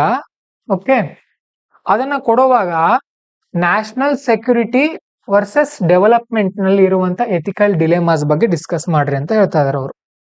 ಓಕೆ, ನೀವು ಚಾಟ್ ಜಿಪಿಟಿ ಆಗಿ ಉತ್ತರ ಆಮೇಲೆ ನೋಡಿ. ಅಂದ್ರೆ ಇಲ್ಲಿ ನ್ಯಾಷನಲ್ ಸೆಕ್ಯೂರಿಟಿ ವರ್ಸಸ್ ಡೆವಲಪ್ಮೆಂಟ್, ಈ ಕಡೆ ಅಭಿವೃದ್ಧಿ ಆಗಬೇಕು ದೇಶ, ಈ ಕಡೆ ರಾಷ್ಟ್ರೀಯ ಸುರಕ್ಷತೆನೂ ಇರಬೇಕು. ರಾಷ್ಟ್ರೀಯ ಸುರಕ್ಷತೆ ಅಂದ್ರೆ ಯಾವ ಅರ್ಥದಲ್ಲಿ ಹೇಳ್ತಾ ಇದಾರೆ ಇಲ್ಲಿ ಅವರು? ಪರಿಸರ ಚೆನ್ನಾಗಿರ್ಬೇಕು ನಮ್ಮ ದೇಶದ್ದು, ಅಂದಾಗ ನಾವು ಚೆನ್ನಾಗಿರ್ತೀವಿ ಆ ತರ. ಸೊ ಇದು ರಿಲೇಟೆಡ್ ಪ್ರಶ್ನೆ 2018ರಲ್ಲಿ ಬಂದಿತ್ತು. Suppose the government of India is thinking of constructing a dam in a mountain. ಒಂದು ಪರ್ವತ ಪ್ರದೇಶದಲ್ಲಿ ಭಾರತ ಸರ್ಕಾರ ಒಂದು ಡ್ಯಾಮ್ ಅನ್ನ ಕಟ್ತಾ ಇದೆ ಅಂತ ಅಂದ್ರೆ, bound by forest and inhabited by the ethnic communities, what rational policy should it resort to in dealing with unforeseen contingencies? ಅಕಸ್ಮಾತ್ ಭಾರತ ಎರಡು ಪರ್ವತಗಳ ನಡುವೆ ಒಂದು ಡ್ಯಾಮ್ ಕಟ್ತಾ ಇದೆ ಅಂತ ಅಂದ್ರೆ ಆ ಭಾಗದಲ್ಲಿರುವಂತಹ ಜನರಿಗೆ ಏನೇನ್ ಮಾಡ್ಬೇಕಾಗತ್ತೆ ಅಂತ ಕೇಳಿದ್ರು ಪ್ರಶ್ನೆನ. ಇದು ಕೂಡ ಅದೇ ತರ ಇದೆ. ಓಕೆ, ಡೆವಲಪ್ಮೆಂಟ್ ಅಂದ್ರೆ ಅಣೆಕಟ್ಟು ಕಟ್ಟೋದು ಕೂಡ ಒಂದು ಡೆವಲಪ್ಮೆಂಟ್. ನಾವು ಸ್ಕೀಮ್ ಫ್ಯಾಕ್ಟ್ರಿಗಳನ್ನ ಕಟ್ಟೋದು ಕೂಡ ಒಂದು ಡೆವಲಪ್ಮೆಂಟ್. ಅಣೆಕಟ್ಟು ಕಟ್ಟೋದ್ರಿಂದ ಹೇಗೆ ಡೆವಲಪ್ಮೆಂಟ್ ಆಗುತ್ತೆ? ಕೃಷಿಗೆ ನೀರು ಸಿಗುತ್ತೆ, ಬೇಸಿಗೆಗಾಲದಲ್ಲಿ ಕುಡಿಯೋ ನೀರು ಅನುಕೂಲ ಆಗುತ್ತೆ, ವಿದ್ಯುತ್ ಉತ್ಪಾದನೆ ಮಾಡ್ಕೊಳ್ಬಹುದು, ಆ ತರ ಎಲ್ಲ. ದೆನ್ 2022ರಲ್ಲಿ corporate sectors onslaught on environment and climate sustainability critically examine CSR role. CSR ಅಂತ ಕಲ್ತಿದೀವಿ, ಬರುತ್ತೆ ನಮಗೆ ಇದ್ರಲ್ಲಿ ಕೂಡ, ಎನ್ವೈರನ್ಮೆಂಟಲ್ ಕೂಡ ಬರುತ್ತೆ, ಆಮೇಲೆ ಎಥಿಕ್ಸ್ ಅಲ್ಲಿ ಕೂಡ ಬರುತ್ತೆ. CSR ಅಂತ ಅಂದ್ರೆ ಕ್ಯಾಪಿಟಲ್ ಅಲ್ಲ, ಕಾರ್ಪೊರೇಟ್ ಸೋಷಿಯಲ್ ರೆಸ್ಪಾನ್ಸಿಬಿಲಿಟಿ. ಅಂದ್ರೆ ಪ್ರೈವೇಟ್ ಕಂಪನಿಗಳು ಶ್ರೀಮಂತರಾದ್ಮೇಲೆ ಅಥವಾ ಬಹಳಷ್ಟು ಪ್ರಾಫಿಟ್ ಅನ್ನ ಗಳಿಸೋಕೆ ಆರಂಭ ಮಾಡಿದ್ಮೇಲೆ ಇಂತಿಷ್ಟು ದುಡ್ಡನ್ನ ಪರಿಸರಕ್ಕೂ ಕೂಡ ಕೊಡಬೇಕು. ಉದಾಹರಣೆಗೆ ಒಂದು 5 ಕೋಟಿ ರೂಪಾಯಿ ಪ್ರಾಫಿಟ್ ಬಂದಿದೆ ಅಂತ ಅಂದ್ರೆ ಅದರಲ್ಲಿ ಒಂದು 2%, ಒಂದು 2% ಅನ್ನ ಪರಿಸರಕ್ಕೋಸ್ಕರ ಕೊಡಬೇಕು, ಶಿಕ್ಷಣ ಕೊಡಬೇಕು, ಹೆಲ್ತ್ ಕೊಡಬೇಕು, ಅವರ ರೋಲ್ ಅನ್ನ ತಿಳಿಸ್ರಿ ಅಂತ ಹೇಳಿದ್ದಾರೆ.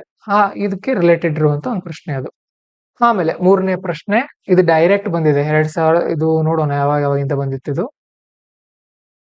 ತುಂಬಾ ಚೆನ್ನಾಗಿದೆ ಪ್ರಶ್ನೆ ನೋಡ್ರಿ. ದೋಸ್ ಹೂ ಇನ್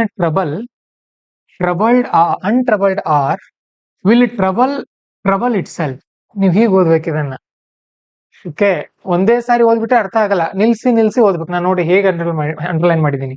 ದೋಸ್ ಹೂ ಇನ್ ಟ್ರಬಲ್, ಯಾರು ಸಮಸ್ಯೆಯಲ್ಲಿ ಇದ್ದಾರೆ. ಅನ್ಟ್ರಬಲ್ಡ್ ಆರ್, ಅಂದ್ರೆ ಅವ್ರಿಗೆ ಸಮಸ್ಯೆ ಇದ್ರು ಕೂಡ ಅವ್ರ ಸಮಸ್ಯೆ ಇರೋ ತರ ಇಲ್ಲ.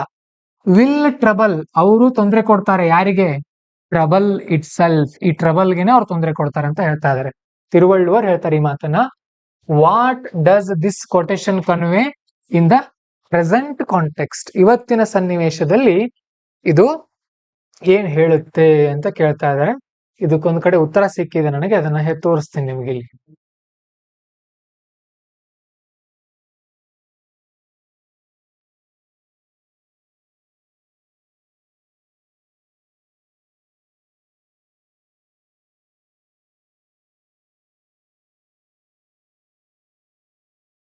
ಕ್ಲಿಯರ್ ಇಲ್ಲ ಅನ್ಸುತ್ತೆ ಅಕ್ಷರ.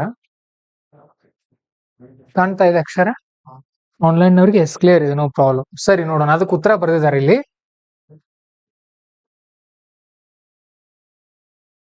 ಒಂದೇ page number 2, page number 1, page number 2, ಎರಡೇ ಪೇಜ್ ಇರುತ್ತೆ ನಿಮಗೆ. 10 ಮಾರ್ಕ್ಸ್ ನ ಪ್ರಶ್ನೆ ಇದು. ಇದು 1ನೇ ಪೇಜ್ ನೋಡ್ರಿ. 1ನೇ ಪೇಜ್ ಅಲ್ಲಿ ಏನ್ ಬರೆದಿದ್ದಾರೆ?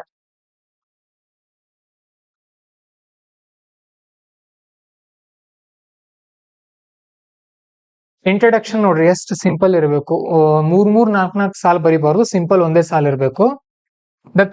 ದ ಕಪ್ಲೆಟ್ ಇಂಪ್ಲೈಸ್ ದಟ್, ಈ ಸಾಲು ಏನ್ ಹೇಳುತ್ತದೆ ಅಂದ್ರೆ, individuals who remain com in crisis not only safeguard themselves but also reduce the intensity of challenges. ಇದರ ಅರ್ಥ ಇಷ್ಟು ಸಿಂಪಲ್ ಆಗಿ, ಅಂದ್ರೆ ಕಷ್ಟದ ಸನ್ನಿವೇಶಗಳಲ್ಲಿ ಯಾರು ಶಾಂತತೆಯಿಂದ ವರ್ತಿಸುತ್ತಾರೆ ಅವರು ತಮ್ಮನ್ನ ತಾವು ರಕ್ಷಿಸಿಕೊಳ್ಳುವುದರ ಜೊತೆಗೆ ಸವಾಲುಗಳ ಒತ್ತಡವನ್ನು ಕೂಡ ಅಥವಾ ಸವಾಲುಗಳ ಸಾಮರ್ಥ್ಯವನ್ನು ಕೂಡ ಏನ್ ಮಾಡ್ತಾರೆ, ಕಡಿಮೆ ಮಾಡುತ್ತಾರೆ. ಇಷ್ಟೇ, ಒಂದೇ ಲೈನ್ ಇರ್ಬೇಕು ಇಂಟ್ರಡಕ್ಷನ್. ಬಹಳ ಜನ ಎಥಿಕ್ಸ್ ಬರ್ದಿದ್ದೀರಿ, ಒಂದ್ ಅರ್ಧ ಪೇಜ್ ಬರ್ದಿದ್ದೀರಿ, ಅಷ್ಟು ಬರಿಬಾರ್ದು, ಸಿಂಪಲ್ ಒಂದೇ ಲೈನ್. ಆದ್ರೆ ಈ ಸಾಲಿನ ನೇರವಾದ ಅರ್ಥ ಬರೆಯೋದು ಎಥಿಕ್ಸ್ ನಲ್ಲಿ. ಆಮೇಲೆ ಇದರಲ್ಲಿ GS 1, 2, 3 ನಲ್ಲಿ ಕರೆಂಟ್ ಅಫೇರ್ಸ್ ಇಂದ ಒಂದು ಯಾವ್ದಾದ್ರು ಎಕ್ಸಾಂಪಲ್ ಬರೆಯೋದು. ಇತ್ತೀಚೆಗೆ ಇದು ಯಾಕೆ ಪ್ರಶ್ನೆ ಬಂದಿದೆ, ಇತ್ತೀಚೆಗೆ ಹೀಗೀಗಾಗಿತ್ತು, ಅದಕ್ಕೋಸ್ಕರ ಪ್ರಶ್ನೆ ಬಂದಿದೆ ಅಂತ. ದೆನ್ ನೋಡಿ, ನಾನು ಹೇಳ್ತಾ ಇರ್ತೀನಿ ನಿಮ್ಗೆ, ಸಬ್ ಹೆಡ್ಡಿಂಗ್ ಗಳಿಗೆ ಬಾಕ್ಸ್ ಇರಲೇಬೇಕು. ಸಬ್ ಹೆಡ್ಡಿಂಗ್ ಬಾಕ್ಸ್ ಇರ್ಲಿಲ್ಲ ಅನ್ಕೊಡ್ರಿ, ಅಥವಾ ಸಬ್ ಹೆಡ್ಡಿಂಗ್ ಬರ್ದಿಲ್ಲ ಅಂದ್ರೆ ಉಳಿದಿರೋ ಎಲ್ಲ ಪಾಯಿಂಟ್ಸ್ ವೇಸ್ಟ್. ಅದು ಟೈಟಲ್ ಇರಲೇಬೇಕು. ಸರಿ, ಏನು? Equanimity reduces trouble to lesser force. Okay, ಅಂದ್ರೆ ಶಾಂತತೆ ಮನುಷ್ಯನ ಏನ್ ಮಾಡುತ್ತೆ, ಟ್ರಬಲ್ ಅನ್ನ ಕಡಿಮೆ ಮಾಡುತ್ತೆ ಅಂತ ಹೇಳ್ತಾ ಇದ್ದಾರೆ. ಏನೇನು ಉದಾಹರಣೆಗೆ, ಪರ್ಸನಲ್ ರೆಸಿಲಿಯನ್ಸ್ ಅಂತ ಅಂದ್ರೆ ತಾಳಿಕೊಳ್ಳುವಂತಹ ಶಕ್ತಿ, ವೈಯಕ್ತಿಕವಾಗಿ ತಾಳಿಕೊಳ್ಳುವಂತಹ ಶಕ್ತಿ. Patient enduring critical illness with hope and composure improves recovery chances.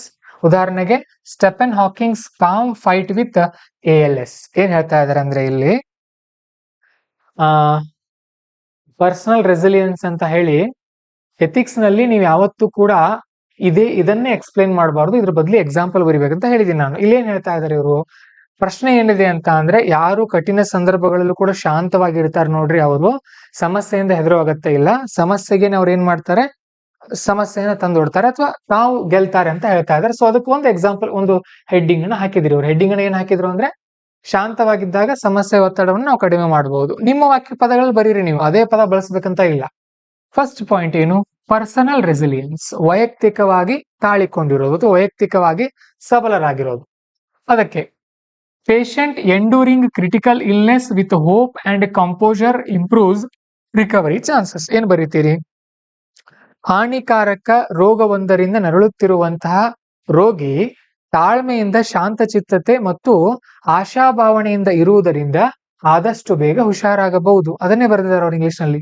ಉದಾಹರಣೆಗೆ Stephen Hawkins com fight with ALS. Stephen Hawking's ಅನ್ನುವಂತ ಒಬ್ಬ ವಿಜ್ಞಾನಿ ಇದ್ರು, ಚೆಕ್ ಮಾಡ್ರಿ ಆಮೇಲೆ ಬೇಕಾದ್ರೆ. ಅವರು ಜೀವನ ಪೂರ್ತಿ ಗಾಲಿ ಕುರ್ಚಿನಲ್ಲೇ ಕೂತ್ಕೊಂಡಿದ್ರು, ಹೀಗೆ ಒಂಥರ ಕೂತ್ಕೊಂಡಿದ್ರು. ಅವ್ರಿಗೊಂದು ರೋಗ ಇತ್ತು, ALS ಅಂತ. ಆ ರೋಗದ ವಿರುದ್ಧ ಅವ್ರಿಗೆ ಆ ರೋಗ ಬಂದಾಗ ಇನ್ನು 2-3 ವರ್ಷದಲ್ಲಿ ತೀರ್ಕೊಳ್ತಾರೆ ಅಂತ ಹೇಳಿದ್ರು ವೈದ್ಯರು. ಆದ್ರೆ 70-80 ವರ್ಷ ಜೀವನ ಮಾಡಿದ್ರು. ಬ್ಲಾಕ್ ಹೋಲ್ ಅಂತ ಏನ್ ನಾವು ಸ್ಟಡಿ ಮಾಡ್ತೀವಿ ನೋಡ್ರಿ, ಸೊ ಅದ್ರ ಬಗ್ಗೆ ಅವರೇ ಹೇಳಿದ್ ಮೊದಲು, ಬ್ಲಾಕ್ ಹೋಲ್ಸ್ ಗಳ ಬಗ್ಗೆ. ಇಲ್ಲಿ ನೀವು ALS ಅನ್ನೋಂಥ ರೋಗ ಗೊತ್ತಿಲ್ಲ ಅನ್ಕೊಡ್ರಿ, ಅಟ್ ಲೀಸ್ಟ್ ಹೇಳ್ರಿ ಅದನ್ನ, ಸ್ಟಿಫನ್ ಹಾಕಿಂಗ್ಸ್ ಇಂಥ ರೋಗದಲ್ಲಿ ಇದ್ರು ಅಂತ. ಅವ್ರ ಬಿಟ್ಟು ಬೇರೆ ಯಾರಾದ್ರೂ ನಿಮ್ಮದೇ ಎಕ್ಸಾಂಪಲ್ ಕೊಡ್ರಿ. ನಿಮ್ ಸಂಬಂಧಿಕರು ಇರ್ತಾರೆ, ನಿಮ್ ಸ್ನೇಹಿತರು ಯಾರು ಇರ್ತಾರೆ, ಅವ್ರ ಹೆಸರು ಬರೆಯೋ ಬದಲು ಹೀಗೆ ಒಂದ್ ಕಡೆ ಆಗಿತ್ತು ಘಟನೆ ಅಂತ ಬರೀರಿ. ಆಮೇಲೆ ದೆನ್ ಎರಡನೇದು ಮತ್ತೊಂದು ಎಕ್ಸಾಂಪಲ್ ನೋಡಿ, professional life. Professionals managing failure with strong bounce back. Okay, ಏನಂದ್ರೆ ಯಾರು ಪ್ರೊಫೆಷನಲ್ಗಳು ಸ್ಟ್ರಾಂಗ್ ಆಗಿ ತಮ್ಮ ವಿಲ್ ಪವರ್ ಹೊಂದಿರ್ತಾರ, ಅವ್ರು ಏನಾಗ್ತಾರೆ, ಬೌನ್ಸ್ ಬ್ಯಾಕ್ ಆಗ್ತಾರೆ. ಉದಾಹರಣೆಗೆ ಚಂದ್ರಯಾನ ಮಿಷನ್ 2019, 2019ರಲ್ಲಿ ಚಂದ್ರಯಾನ ಮಿಷನ್ ಏನಾಯ್ತು, ಭಾರತದ್ದು ಫೇಲ್ ಆಯ್ತು. ಸೊ ಇದರ ನಂತರ 2022 ಅಲ್ವಾ, ಚಂದ್ರಯಾನ 3 ಯಶಸ್ವಿ ಆಯ್ತು. ಆ ತರ ಅದು ಒಂದನೇದು ಪರ್ಸನಲ್, ಎರಡನೇದು ಪ್ರೊಫೆಷನಲ್. ಮೂರನೇ ಪಾಯಿಂಟ್ ನೋಡ್ರಿ, ಕ್ರೈಸಿಸ್ ಮ್ಯಾನೇಜ್ಮೆಂಟ್, ಸವಾಲುಗಳ ಬಂದಾಗ. Calmness avoids panic and saves life. ಶಾಂತವಾಗಿದ್ರೆ ಗಲಿಬಿಡಿಗಳು ಅಗತ್ಯ ಇಲ್ಲ, ನಮ್ಮ ಜೀವನವನ್ನು ರಕ್ಷಿಸುತ್ತೆ. ಉದಾಹರಣೆಗೆ captain Chesley's in composure landing US flight on Hudson river. Yes, ಒಂದ್ಸಾರಿ ಏನಾಗಿತ್ತಂದ್ರೆ, ಒಂದ್ ಯಾವ್ದೋ ಅಮೆರಿಕದ ವಿಮಾನ ಅಪಘಾತಕ್ಕೀಡಾಗುವಂತ ಚಾನ್ಸಸ್ ಇತ್ತಂತೆ. ಅವಾಗ ಎಮರ್ಜೆನ್ಸಿ ಅವರು ಹಡ್ಸನ್ ಅನ್ನೋಂತ ಒಂದು ರಿವರ್ ಇದೆ ಅಲ್ಲಿ, ಆ ರಿವರ್ ನಲ್ಲಿ ಇಳಿಸಿದ್ರಂತೆ ಅದನ್ನ, ವಿಮಾನವನ್ನ. ಈ ಎಕ್ಸಾಂಪಲ್ ಅವ್ರು ಕೊಡ್ತಾ ಇದಾರೆ. ನೀವು ಬೇರೆ ಎಕ್ಸಾಂಪಲ್ಸ್ ಅನ್ನ ಬರೀಬಹುದು, ಇಲ್ಲ ನೀವು ಅಷ್ಟು ಓದ್ಕೊಂಡಿದ್ರೆ ನಾಲೆಜ್ ಇರುತ್ತೆ. ಅದಕ್ಕೆ ಎಕ್ಸ್ಟ್ರಾ ಬುಕ್ ಗಳು ಯಾಕೆ ಓದಬೇಕು ಅಂದ್ರೆ ಈ ಕಾರಣಕ್ಕಾಗಿ. ಇಲ್ಲ ಪ್ರಜಾವಾಣಿಯಲ್ಲಿ ಒಂದು ಲೇಖನ ಬರುತ್ತೆ, ಸಂಗತ ಅಂತ ಬರುತ್ತೆ, ಗೊತ್ತಾ, ಸಂಗತ ಅಂತ ಇರುತ್ತೆ ನೋಡ್ರಿ, ಅಲ್ಲಿ ಈ ತರ ಎಕ್ಸಾಂಪಲ್ಸ್ ಇರುತ್ತೆ, ಬರ್ದಿಟ್ಕೊಳ್ಬೇಕು ನೀವು. ಅದಕ್ಕೆ ಡೇಟಾ ಬ್ಯಾಂಕ್ ಅಂತ ಒಂದು ಬುಕ್ ಮಾಡ್ರಿ, ಇಂಥ ಎಕ್ಸಾಂಪಲ್ ಗಳನ್ನ ಬರ್ದಿಟ್ಕೊಳ್ಬೇಕು, ಇಲ್ಲೆಲ್ಲ ಆಡ್ ಮಾಡಬಹುದು ನೀವು. ಇದಿಷ್ಟು ಪಾಯಿಂಟ್ಸ್ ಬರ್ದಿದ್ದಾರೆ. ಎಷ್ಟು ವರ್ಡ್ಸ್ ಆಗಿದೆ ನೋಡೋಣ. ಇಲ್ಲಿ ವರ್ಡ್ಸ್ ಒಂದ್ಸರಿ ಕೌಂಟ್ ಮಾಡ್ತೀನಿ. 1 2 3 4 5 6 7 8 9 10 11 12 13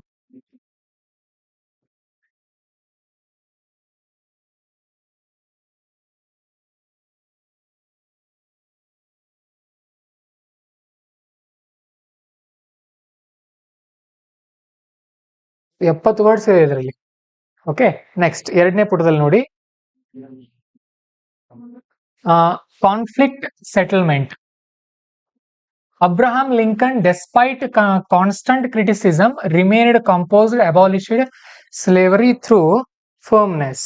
ಅಬ್ರಹಾಂ ಲಿಂಕನ್ ಅವರನ್ನ ಎಷ್ಟೋ ಟೀಕೆ ಮಾಡ್ತಾ ಇದ್ರು ಜನ ಆಗಿನ ಕಾಲದಲ್ಲಿ, ಆದ್ರೆ ಅವರು ಶಾಂತವಾಗಿ ಏನ್ ಮಾಡಿದ್ರು, ಗುಲಾಮ ಪದ್ಧತಿಯನ್ನು ಅವ್ರ ದೇಶದಲ್ಲಿ ನಿರ್ಮೂಲನೆ ಮಾಡಿದ್ರು. ಇದೊಂದು ಎಕ್ಸಾಂಪಲ್. ಆಮೇಲೆ ಹಿಸ್ಟಾರಿಕಲ್ ಎಕ್ಸಾಂಪಲ್ಸ್, ಮತ್ತೆ ನೀವು ಕ್ರಿಯೇಟ್ ಮಾಡಬೇಕು ಡೈಮೆನ್ಷನ್ ಗಳನ್ನ. ಹಿಸ್ಟಾರಿಕಲ್ ಎಕ್ಸಾಂಪಲ್ ಅಂತ ಅಂದ್ರೆ Gandhiji's non violent satyagraha troubled the trouble. ಹೌದಲ್ವಾ? ನೋಡ್ರಿ, ಗಾಂಧೀಜಿ ಅವ್ರು ಏನ್ ಮಾಡಿದ್ರು, ಶಾಂತವಾಗಿದ್ರು, ಸುಮ್ನೆ ಏನು ಬ್ರಿಟಿಷರ ವಿರುದ್ಧ ಒಂದು ಪಿಸ್ತೂಲ್ ಎತ್ತಲಿಲ್ಲ, ಒಂದು ಬಾಂಬ್ ಹಾಕ್ಲಿಲ್ಲ. ಬಟ್ ಬ್ರಿಟಿಷರು ಹೋಗ್ಬಿಟ್ರು ವಾಪಸ್ಸು. Of colonial injustice. Then spiritual angle ನಲ್ಲಿ steadiness makes external turmoil powerless.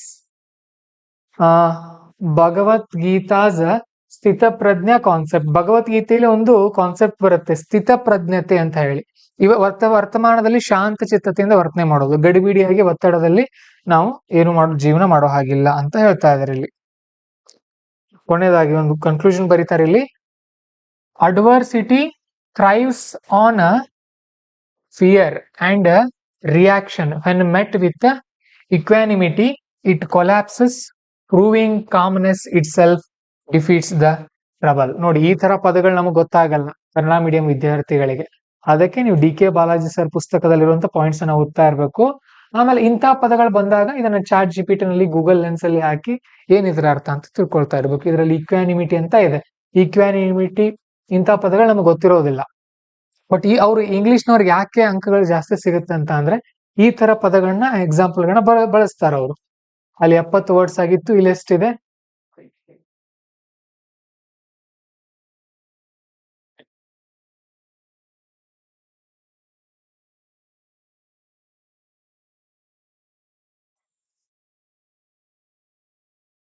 ಐವತ್ತು ವರ್ಡ್ಸ್ ಇದೆ ಇಲ್ಲಿ. ಟೋಟಲ್ 120 ವರ್ಡ್ಸ್ ನ ಆನ್ಸರ್ ಇದೆ. ನೋಡ್ರಿ, ನೀವು ಆನ್ಸರ್ ಎಲ್ರೂ ಬರೀತೀರಿ, ಈ ತರ ಸಿಸ್ಟಮೆಟಿಕ್ ಆಗಿ ಕಾಣ್ಬೇಕು ಆನ್ಸರ್. ಇದು ನೋಡ್ರಿ, ಒಂದು ಫಾರ್ಮ್ಯಾಟ್ ಇದೆಯಲ್ಲ ಇದಕ್ಕೆ.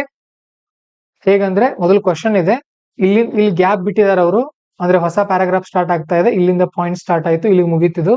ಆಮೇಲೆ ಇಲ್ಲಿ ಒಂದು ಸಬ್ ಹೆಡ್ಡಿಂಗ್ ಬಂತು, ಈ ಸಬ್ ಹೆಡ್ಡಿಂಗ್ ನ ಕೆಳಗಡೆ ಈ ಸಬ್ ಹೆಡ್ಡಿಂಗ್ ಬಾಕ್ಸ್ ಹಾಕಿದ್ದಾರೆ. ಬಾಕ್ಸ್ ಹಾಕಿ ಇಲ್ಲಿ ಪಾಯಿಂಟ್ ನಂಬರ್ 1 ಅಂತ ಬರೋದು, ಅದಕ್ಕೆ ಮಾರ್ಕ್ ಮಾಡಿ ಅಂಡರ್ಲೈನ್ ಹಾಕಿದ್ದಾರೆ. ಇದೊಂದು ಪಾಯಿಂಟ್, ಇದು ಒಂದು ಎಕ್ಸಾಂಪಲ್ ಈ ತರ ಬಾಕ್ಸ್ ಹಾಕಿದ್ದಾರೆ. ಆಮೇಲೆ ಇದು ಅಂದ್ರೆ ಎದ್ದು ಕಾಣ್ಬೇಕು ಅದು, ಇದು ಪಾಯಿಂಟ್, ಇದು example, point to example, point to example. ಈ ಪೇಜ್ಗೆ 2 ಮಾರ್ಕ್ಸ್ ಸಿಗುತ್ತೆ ಅವ್ರಿಗೆ, 2 ರಿಂದ 2.5 ಮಾರ್ಕ್ಸ್. ಆಮೇಲೆ ನೆಕ್ಸ್ಟ್ ಪೇಜ್ಗೆ ಇಲ್ಲಿ ನೋಡಿ, ಮತ್ತೆ ಇದು ಪಾಯಿಂಟ್ ಟು ಅಬ್ರಹಾಂ, ಅಲ್ಲೇ ಎಕ್ಸಾಂಪಲ್ ಆಡ್ ಮಾಡಿಬಿಟ್ಟಿದ್ದಾರೆ ಇಲ್ಲಿ. ಇಲ್ಲೂ ಕೂಡ ವಿತ್ ಪಾಯಿಂಟ್ ಎಕ್ಸಾಂಪಲ್, ಇಲ್ಲಿ ಸಪರೇಟ್ ಎಕ್ಸಾಂಪಲ್ ಇಲ್ಲಿ ಕೊಟ್ಟಿದ್ದಾರೆ. ಈ ತರ ಇಲ್ಲಿ 3 ಪಾಯಿಂಟ್ಸ್, ಆಚೆ ಕಡೆ 3 ಪಾಯಿಂಟ್ಸ್, ಈ ಕಡೆ 3 ಪಾಯಿಂಟ್ಸ್. ಟೋಟಲ್ ಅಲ್ಲಿ 2 ಮಾರ್ಕ್ಸ್, ಇಲ್ಲೊಂದು 2 ಮಾರ್ಕ್ಸ್, 4 ಮಾರ್ಕ್ಸ್ ಸಿಗುತ್ತೆ ಇದಕ್ಕೆ. ನಿಮ್ಮ ಆನ್ಸರ್ ಗಳು ಕೂಡ ಈ ತರ ಕಾಣ್ಬೇಕು, ಹೇಗೇಗೋ ಇರಬಾರ್ದು. ಅದು ನೋಡೋಕ್ ಚೆನ್ನಾಗಿ ಕಾಣಿದ್ರೆ ಅಂಕಗಳು ಚೆನ್ನಾಗಿ ಸಿಗುತ್ತೆ. ಓಕೆ, ಈಗ ಹೆಣ್ ನೋಡೋಕೆ ಗಣ್ ನೋಡಕ್ ಹೋಗಿರ್ತಾರೆ ತಗೊಳ್ರಿ. ಹೆಣ್ ನೋಡಕ್ ಅಥವಾ ಗಣ್ ನೋಡಕ್ ಹೋದಾಗ ಹೇಗೇಗೋ ಬಂದು ನಿಂತ್ಕೊಂಡ್ಬಿಟ್ರೆ ಒಪ್ಕೊಳ್ತಾರ ಅವರು. ಅವ್ರೇನ್ ಹೇಳ್ತಾರ ಗೊತ್ತಾ, ನಮಗೇನು ತೋರ್ಸಿದ್ರಿ ಓಕೆ, ಬೇರೆದವ್ರಿಗೆ ತೋರಿಸ್ಬೇಡ್ರಿ ನಿಮ್ ಮನೆಯವ್ರನ್ನ ಅಂತ ಹೇಳ್ತಾರೆ. ಹೌದಲ್ವಾ? ಅದಕ್ಕೆ ನೋಡೋಕ್ ಚೆನ್ನಾಗಿರ್ಬೇಕು ನಿಮ್ ಆನ್ಸರ್, ಅಂದಾಗ ಅಂಕಗಳು ಜಾಸ್ತಿ ಸಿಗುತ್ತೆ. ಜ್ಯೋತಿಯವ್ರು ಇವತ್ತೊಂದಿನ ಬೇಗ ಸ್ಟಾರ್ಟ್ ಮಾಡಿದ್ವಿ. ಟ್ರಬಲ್ ಆಯ್ತಾ? ಈಗ ನೋಡೋಣ, ಇದು ಯಾವಾಗ ಬಂದಿತ್ತು? 2023 ಇದೇ ತರದ ಪ್ರಶ್ನೆ ಇತ್ತು. ಏನಂದ್ರೆ 3 ಕೊಟೇಶನ್ಸ್ ಗಾಂಧಿ, ನೆಹರು, ವಿವೇಕಾನಂದ ಇಂಟರ್ಪ್ರಿಟೇಷನ್. ಇವ್ರು ಬರೆದಿರುವಂತ 3 ಸೆಂಟೆನ್ಸ್ ಅನ್ನ ಕೊಟ್ಟಿದ್ರು, ಅದನ್ನ ಎಕ್ಸ್ಪ್ಲೇನ್ ಮಾಡೋದಿತ್ತು. 2022, 21, 20ರಲ್ಲಿ multiple quotation based questions on moral thinkers. Moral thinkers ಅಂದ್ರೆ ಈ ಗ್ರೇಟ್ ಲೀಡರ್ ಗಳ ಬಗ್ಗೆ ಅವ್ರು ಹೇಳಿರುವಂತ ಹೇಳಿಕೆಯನ್ನ ಕೊಡ್ತಾರೆ, ಅದನ್ನ ನಾವು ಎಕ್ಸ್ಪ್ಲೇನ್ ಮಾಡಿ ಬರೆಯೋದಿರುತ್ತೆ. ದೆನ್ 3B ನೋಡಿ, 3A ಆಯ್ತು, ಇದು ಡೈರೆಕ್ಟ್ ಹಿಟ್ ಇದೆ, ಇದು ಕೂಡ 3B. The greatest discovery of my generation is that a human being can alter his life by altering his attitudes. William James ಏನ್ ಹೇಳ್ತಾನಂದ್ರೆ, ಇವನ ಜನರೇಷನ್ ನ ದೊಡ್ಡ ಡಿಸ್ಕವರಿ, ಸಂಶೋಧನೆ ಏನಂತ ಅಂದ್ರೆ, ಹ್ಯೂಮನ್ ಬೀಯಿಂಗ್ ಕ್ಯಾನ್ ಅಲ್ಟರ್, ಮನುಷ್ಯ ಏನ್ ಮಾಡ್ಬೋದು ಅಂದ್ರೆ ಅಲ್ಟರ್ ಮಾಡ್ಬೋದು ಅಂತೆ. ಅಲ್ಟರ್ ಅಂದ್ರೆ ಅಲ್ಟ್ರೇಷನ್, ಡ್ರೆಸ್ ಅಲ್ಟ್ರೇಷನ್ ಮಾಡ್ತಾರ. ಏನ್ ಅಲ್ಟ್ರೇಷನ್ ಅಂದ್ರೆ ಚೇಂಜ್ ಮಾಡೋದು. ಓಕೆ, ಮನುಷ್ಯ ಏನ್ ಮಾಡ್ಕೊಳ್ಬಹುದು, ಚೇಂಜ್ ಮಾಡ್ಬೋದು his life by altering is attitudes, ಅವನ ದೃಷ್ಟಿಕೋನಗಳನ್ನ ಬದಲಾಯಿಸೋದ್ರಿಂದ ಏನಾಗ್ಬೋದು, ಅವನ ಜೀವನವನ್ನು ಬದಲಾಯಿಸ್ಕೊಳ್ಬಹುದು. ಶಾಬಾಜಿಲ್ ನೋಡ್ರಿ, ಆಟಿಟ್ಯೂಡ್ಸ್ ಅಂದ್ರೆ ಇಲ್ಲಿ ವರ್ತನೆ ಆಗಲ್ಲ, ದೃಷ್ಟಿಕೋನ ಆಗತ್ತೆ. ನಮ್ ದೃಷ್ಟಿಕೋನಗಳನ್ನ ಬದಲಾಯಿಸ್ಕೊಂಡಾಗ ನಮ್ ಜೀವನವನ್ನು ಬದಲಾಯಿಸ್ಕೊಳ್ಬಹುದು. ಇದು 2023 ಕೇಳಿದಾರೆ ನೋಡಿ. Quotations of Gandhiji, Nehru, Vivekananda. Quotations Vivekananda, Dalai Lama, Eric Erikson ಇಂಥವರೆಲ್ಲ ಕೊಟೇಶನ್ ಗಳನ್ನ ಕೊಡ್ತಾರೆ. ಇವುಗಳನ್ನ ನೀವು with example ಬರೀಬೇಕಾಗತ್ತೆ.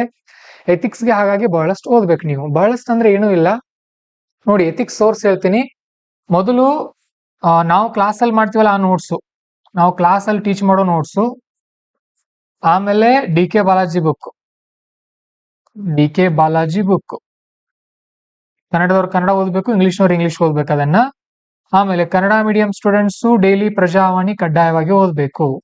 English medium students the Hindu ಓದ್ಬೇಕು ಕಂಪಲ್ಸರಿ. ಆಮೇಲೆ ಮತ್ತೊಂದು ಸೋರ್ಸ್ ಉಳಿದಿದೆ, ಏನ್ ಹೇಳ್ರಿ? ಎಥಿಕ್ಸ್ ಮತ್ತೆ ಎಲ್ಲಿ ಬರುತ್ತೆ? ವಿಷನ್ ಮ್ಯಾಗಝಿನ್ ಅಲ್ಲಿ ಕೂಡ ಎಥಿಕ್ಸ್ ಬರುತ್ತೆ ನೋಡ್ರಿ. ಒಂದು 3-4 ಪೇಜ್ ಇರುತ್ತೆ ಪ್ರತಿ ತಿಂಗಳಷ್ಟೇ, ಬಟ್ ತುಂಬಾ ಚೆನ್ನಾಗಿರುವಂತ ಕಂಟೆಂಟ್ ಇರುತ್ತೆ ಅಲ್ಲಿ. ಓಕೆ, ಸೊ ಆ ತರ ನೀವು ಟ್ರೈ ಮಾಡಬಹುದು. ಈ ಕ್ವಶನ್ ಆದ್ಮೇಲೆ ಕ್ವಶನ್ ನಂಬರ್ 3C ನೋಡೋಣ. ಕ್ವಶನ್ ನಂಬರ್ 3C ಕೂಡ ಡೈರೆಕ್ಟ್ ಹಿಟ್ ಇದೆ. The strength of society is not in its laws, but in the morality of the people. Swami Vivekananda. ಅಂದ್ರೆ ಒಂದು ಸಮಾಜದ ಶಕ್ತಿಯು ಅದರ ಕಾನೂನಿನಲ್ಲಿ ಇಲ್ಲ, ಎಲ್ಲಿದೆ ಅಂದ್ರೆ in the morality of the people, ಜನರ ನೈತಿಕತೆಯಲ್ಲಿ ಇದೆ ಅಂತ ಹೇಳ್ತಾ ಇದ್ದಾರೆ. ಇವರ ಪ್ರಕಾರ ಹೇಳೋದಾದ್ರೆ ಭಾರತದಲ್ಲಿ ಈಗ ಶಕ್ತಿಯುತವಾದಂತ ಸಮಾಜ ಇಲ್ಲ, ಹೌದಲ್ವಾ? ಎಂತ ರಾಜಕಾರಣಿಗಳು ಆಳ್ತಾ ಇದಾರೆ ನಮ್ಮನ್ನ, ಅದನ್ನ ಬರಿಬಹುದು ವಿತ್ ಎಕ್ಸಾಂಪಲ್ಸ್ ನಾವು. 2023 ಮತ್ತೆ ಕ್ವಶನ್ಗಳು ಬಂದಿದ್ವು ಅದೇ ತರದ್ದು. ಆಮೇಲೆ ವಿವೇಕಾನಂದ ಅವ್ರ ಕೋಟ್ಗಳ ಮೇಲೆ ಬರ್ತಾ ಇರತ್ತೆ, ಪ್ರತಿ ವರ್ಷ ಬರ್ತಾ ಇರತ್ತೆ ವಾಕ್ಯಗಳು. ವಿವೇಕಾನಂದರ ಪುಸ್ತಕಗಳನ್ನ ಸ್ವಲ್ಪ ಓದ್ಕೊಳ್ರಿ, ನಿಮ್ಗೆ ಬರೆಯುವಾಗ ತುಂಬಾ ಸ್ಕೋರ್ ಚೆನ್ನಾಗತ್ತೆ. 4A ನೋಡ್ರಿ, ಇದು ಪಾರ್ಷಿಯಲ್, ಡೈರೆಕ್ಟ್ ಆಗಿ ಬಂದಿಲ್ಲ ಯಾವುದು ಕೂಡ. ಇದ್ರದ್ದು ನೋಡೋದಾದ್ರೆ, for any kind of social re-engineering by successfully implementing welfare schemes, a civil servant must use reason and critical thinking in an ethical framework. Justify this statement with examples. ಈಗ ನಾವು ethics ನಲ್ಲಿ just 1ನೇ chapter ಮುಗಿಸಿದೀವಿ, ಇನ್ನೂ ಬಹಳಷ್ಟು chapter ಇದೆ. ಅದರಲ್ಲಿ ಒಂದು chapter ಬರುತ್ತೆ, ಅಧಿಕಾರಿ ಹೇಗಿರ್ಬೇಕು, ಅವ್ನ ಕೆಲಸ ಹೇಗ್ ಮಾಡ್ಬೇಕಂತ. ಅಲ್ಲಿಂದ ಬಂದಿರುವಂತಹ ಪ್ರಶ್ನೆ ಇದು. ಇದಕ್ಕಿಂತ ಮುಂಚೆ ಇವೆಲ್ಲ ಇದ್ವಲ್ಲ, ಇವು ಒಂದು ಚಾಪ್ಟರ್ ಬರುತ್ತೆ, great leaders and moral thinkers ಅಂತ. ಆ ಚಾಪ್ಟರ್ ನಿಂದ ಬಂದಿರೋ ಪ್ರಶ್ನೆಗಳು ನೋಡೋಣ ಏನಿದೆ ಇದು. For any kind of social reengineering by successfully implementing welfare schemes, ಸರ್ಕಾರದ ಒಳ್ಳೆ ಕಲ್ಯಾಣ ಕೆಲಸಗಳನ್ನ ಅಳವಡಿಸೋದ್ರ ಮುಖಾಂತರ ಸಾಮಾಜಿಕ ರೀಇಂಜಿನಿಯರಿಂಗ್ ಮಾಡಬೇಕು ಅಂದ್ರೆ a civil servant must use reason and critical thinking, ಕಾರಣ ಮತ್ತು ವೈಚಾರಿಕತೆಯನ್ನು ಅಳವಡಿಸ್ಕೊಳ್ಬೇಕು in on ethical framework. Justify this statement with examples, with ಉದಾಹರಣೆಗಳೊಂದಿಗೆ ಜಸ್ಟಿಫೈ ಮಾಡ್ರಿ ಅಂತ ಹೇಳ್ತಾ ಇದ್ರೆ ಚಾಟ್ GPT ನಲ್ಲಿ ಚೆಕ್ ಮಾಡ್ರಿ.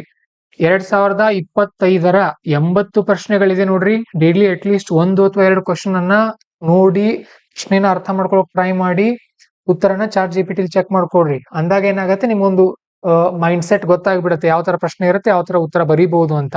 ಆಮೇಲೆ ನೀವು ಮುಂದೆ ಪ್ರಿಲಿಮ್ಸ್ ಪಾಸ್ ಆದ್ಮೇಲೆ ಉಳಿದಿರೋ ಟೈಮ್ ಅನ್ನ ಕೊಡ್ಬೋದು ಇದಕ್ಕೆ. 2021 ಏನ್ ಕೇಳಿದ್ರು ಅಂದ್ರೆ, besides domain knowledge a public official needs innovativeness and creative of high order while resolving ethical dilemmas. ನೈತಿಕ ಗೊಂದಲಗಳು, ಡಿಲೆಮಾ ಅಂದ್ರೆ ಗೊಂದಲ, ನೈತಿಕ ಗೊಂದಲಗಳು ಬಂದಾಗ ಬರೀ ಡೊಮೇನ್ ನಾಲೆಜ್ ಇದ್ರೆ ಸಾಕಾಗಲ್ಲ, ಬರೀ ನಮ್ ಬಳಿ ಜ್ಞಾನ ಇದೆ ಅಂದ್ರೆ ಸಾಕಾಗಲ್ಲ. ಆ ಅಧಿಕಾರಿ ಬಳಿ ಏನಿರ್ಬೇಕು, ಇನೋವೇಟಿವ್ನೆಸ್, ಹೊಸದನ್ನ ಕಂಡು ಹಿಡಿಯುವಂತ ಏನಿರ್ಬೇಕು, ಅನ್ವೇಷಣೆ ಮಾಡುವಂತ ಸಾಮರ್ಥ್ಯ ಇರಬೇಕು, ಮತ್ತೆ ಕ್ರಿಯೇಟಿವಿಟಿ ಇರಬೇಕು. ಅವಾಗ ದೊಡ್ಡ ದೊಡ್ಡ ಸಮಸ್ಯೆಗಳಿಗೆ ಆತ ಪರಿಹಾರವನ್ನ ಕಂಡು ಹಿಡಿಬಹುದು ಅಂತ ಇಲ್ಲಿ ಕೇಳ್ತಾ ಇದ್ದಾರೆ. Okay, then 2018 explain process of resolving ethical dilemmas in public administration. Ethical dilemmas ಅಂತ ಬರುತ್ತೆ. ಎಥಿಕಲ್ ಡಿಲೆಮಾಸ್ ಅಂದ್ರೆ ನೈತಿಕ ಗೊಂದಲಗಳು. ಉದಾಹರಣೆಗೆ, ನೀವು DC ಇದೀರಿ ಅನ್ಕೊಳ್ಳೋಣ. ನೀವು DC ಇದೀರಿ.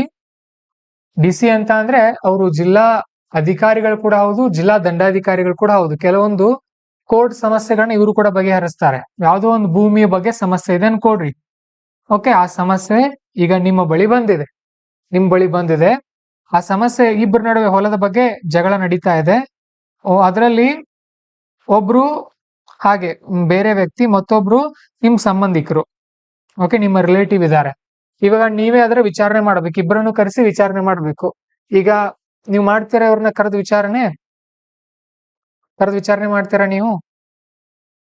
ಮಾಡ್ತೀರೋ ಇಲ್ವೋ?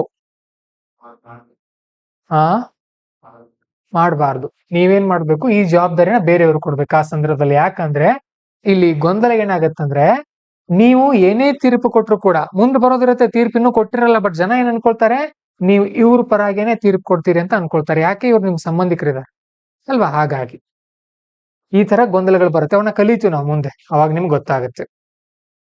ದೆನ್ ಕ್ವಶನ್ ನಂಬರ್ 4B ನೋಡೋಣ. ಇದು ಕೂಡ ಡೈರೆಕ್ಟ್ ಬಂದಿದೆ ಪ್ರಶ್ನೆ.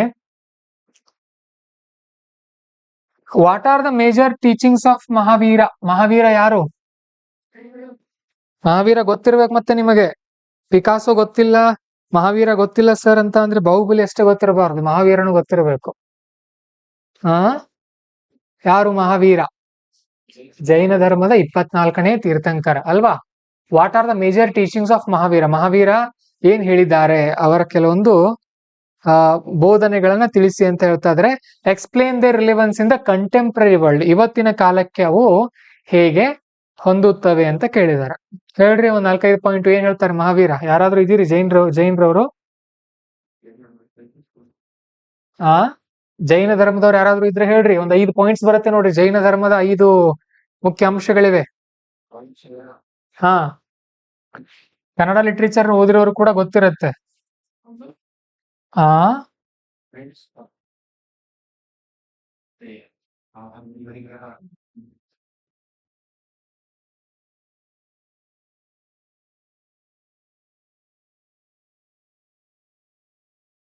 ಮತ್ತೆ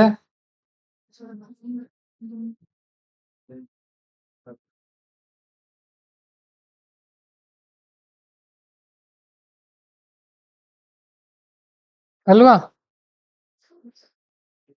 ಅಹಿಂಸೆ. ಹಿಂಸೆ ಮಾಡೋ ಹಾಗಿಲ್ಲ. ಅಸ್ಥೇಯ ಅಂತ ಅಂದ್ರೆ ಅಸ್ಥೇಯ ಅಂತ ಅಂದ್ರೆ ಅಸ್ಥೇಯ ಅಪರಿಗ್ರಹ ಕನ್ಫ್ಯೂಸ್ ಇದೆ ನನಗೆ. ಕಳ್ತನ ಮಾಡೋ ಹಾಗಿಲ್ಲ, ಇದರಲ್ಲಿ ಯಾವುದೋ ಒಂದು ಕಳ್ತನ ಮಾಡೋ ಹಾಗಿಲ್ಲ, ಯಾವುದೋ ಒಂದು ಇನ್ನೊಬ್ಬರ ವಸ್ತುವನ್ನ ಸ್ಟೋರ್ ಮಾಡಿ ಇಟ್ಕೊಳ್ಳೋ ಹಾಗಿಲ್ಲ, ಆಸ್ತಿಯನ್ನು ಹೊಂದೋದಿಲ್ಲ. ಬ್ರಹ್ಮಚರ್ಯ, ಮದುವೆ ಆಗೋ ಹಾಗಿಲ್ಲ. ಆಮೇಲೆ ಸತ್ಯವಂತರಾಗಿರ್ಬೇಕು. ನೀವೇನ್ ಮಾಡ್ಬೇಕು, ಹಿಂಗ್ ಕನ್ಫ್ಯೂಸ್ ಇದೆ ಅನ್ಕೊಳ್ರಿ, ಈ ಪಾಯಿಂಟ್ಸ್ ಒಂದು ಬಾಕ್ಸ್ ಅಲ್ಲಿ ಹಾಕ್ಬಿಡೋದು, ಆಮೇಲೆ ಹೆಡ್ಡಿಂಗ್ಸ್ ಹಾಕಿ ಕೆಳಗಡೆ ಬರೆಯೋದು. ಏನಂದ್ರೆ ಅಹಿಂಸೆಯನ್ನ ಮಾಡಬಾರದು ಎಂದು ಹೇಳಿದ್ರು. 2ನೇ ಪಾಯಿಂಟ್ ಅಲ್ಲಿ ಇನ್ನೊಬ್ಬರ ವಸ್ತುವನ್ನ ಕಳ್ಳತನ ಮಾಡಬಾರದು ಅಂತ ಹೇಳಿದ್ರು. ಹೌದು, ಮತ್ತೆ ನೀವು ಅಕಸ್ಮಾತ್ ಅಸ್ಥೇಯದಲ್ಲಿ ಅಪರಿಗ್ರಹ ಇದ್ದಲ್ಲಿ ಅಸ್ಥೆ ಹಾಕಿದ್ರೆ ಏನ್ ಅನ್ಕೊಳ್ತಾರ ಅವ್ರು, ಚೆಕ್ ಮಾಡೋರು, ಗೊತ್ತಿಲ್ಲ ಇವನಿಗೆ ಸುಮ್ನೆ ಬರ್ದಾರ ಅನ್ಕೊಳ್ತಾರೆ. ಈ ತರ ಕನ್ಫ್ಯೂಷನ್ ಇದ್ರೆ ಅವ್ರಿಗೆ ಕನ್ಫ್ಯೂಸ್ ಮಾಡಿ ಬರೋದು ನಾವು. ಬೇರೆ ಕಡೆ ಮೂಲೆಯಲ್ಲಿ ಪಾಯಿಂಟ್ಸ್ ಮುಂದೆ ಬರೆದ್ ಬಿಡೋದು, ಈ ಪಾಯಿಂಟ್ಸ್ ಅಂತ ಗೊತ್ತಿದೆ ನಮಗೆ, ಬಟ್ ಕನ್ಫ್ಯೂಸ್ ಆಗ್ತಾ ಇದೆ. ಆ ತರ ಗೊತ್ತಿರ್ಲಿ. ಇಲ್ಲಿ ಬರೆದಿದ್ದಾರೆ ಇರ್ರಿ, ಸ್ಪರ್ಶ ಅವರು.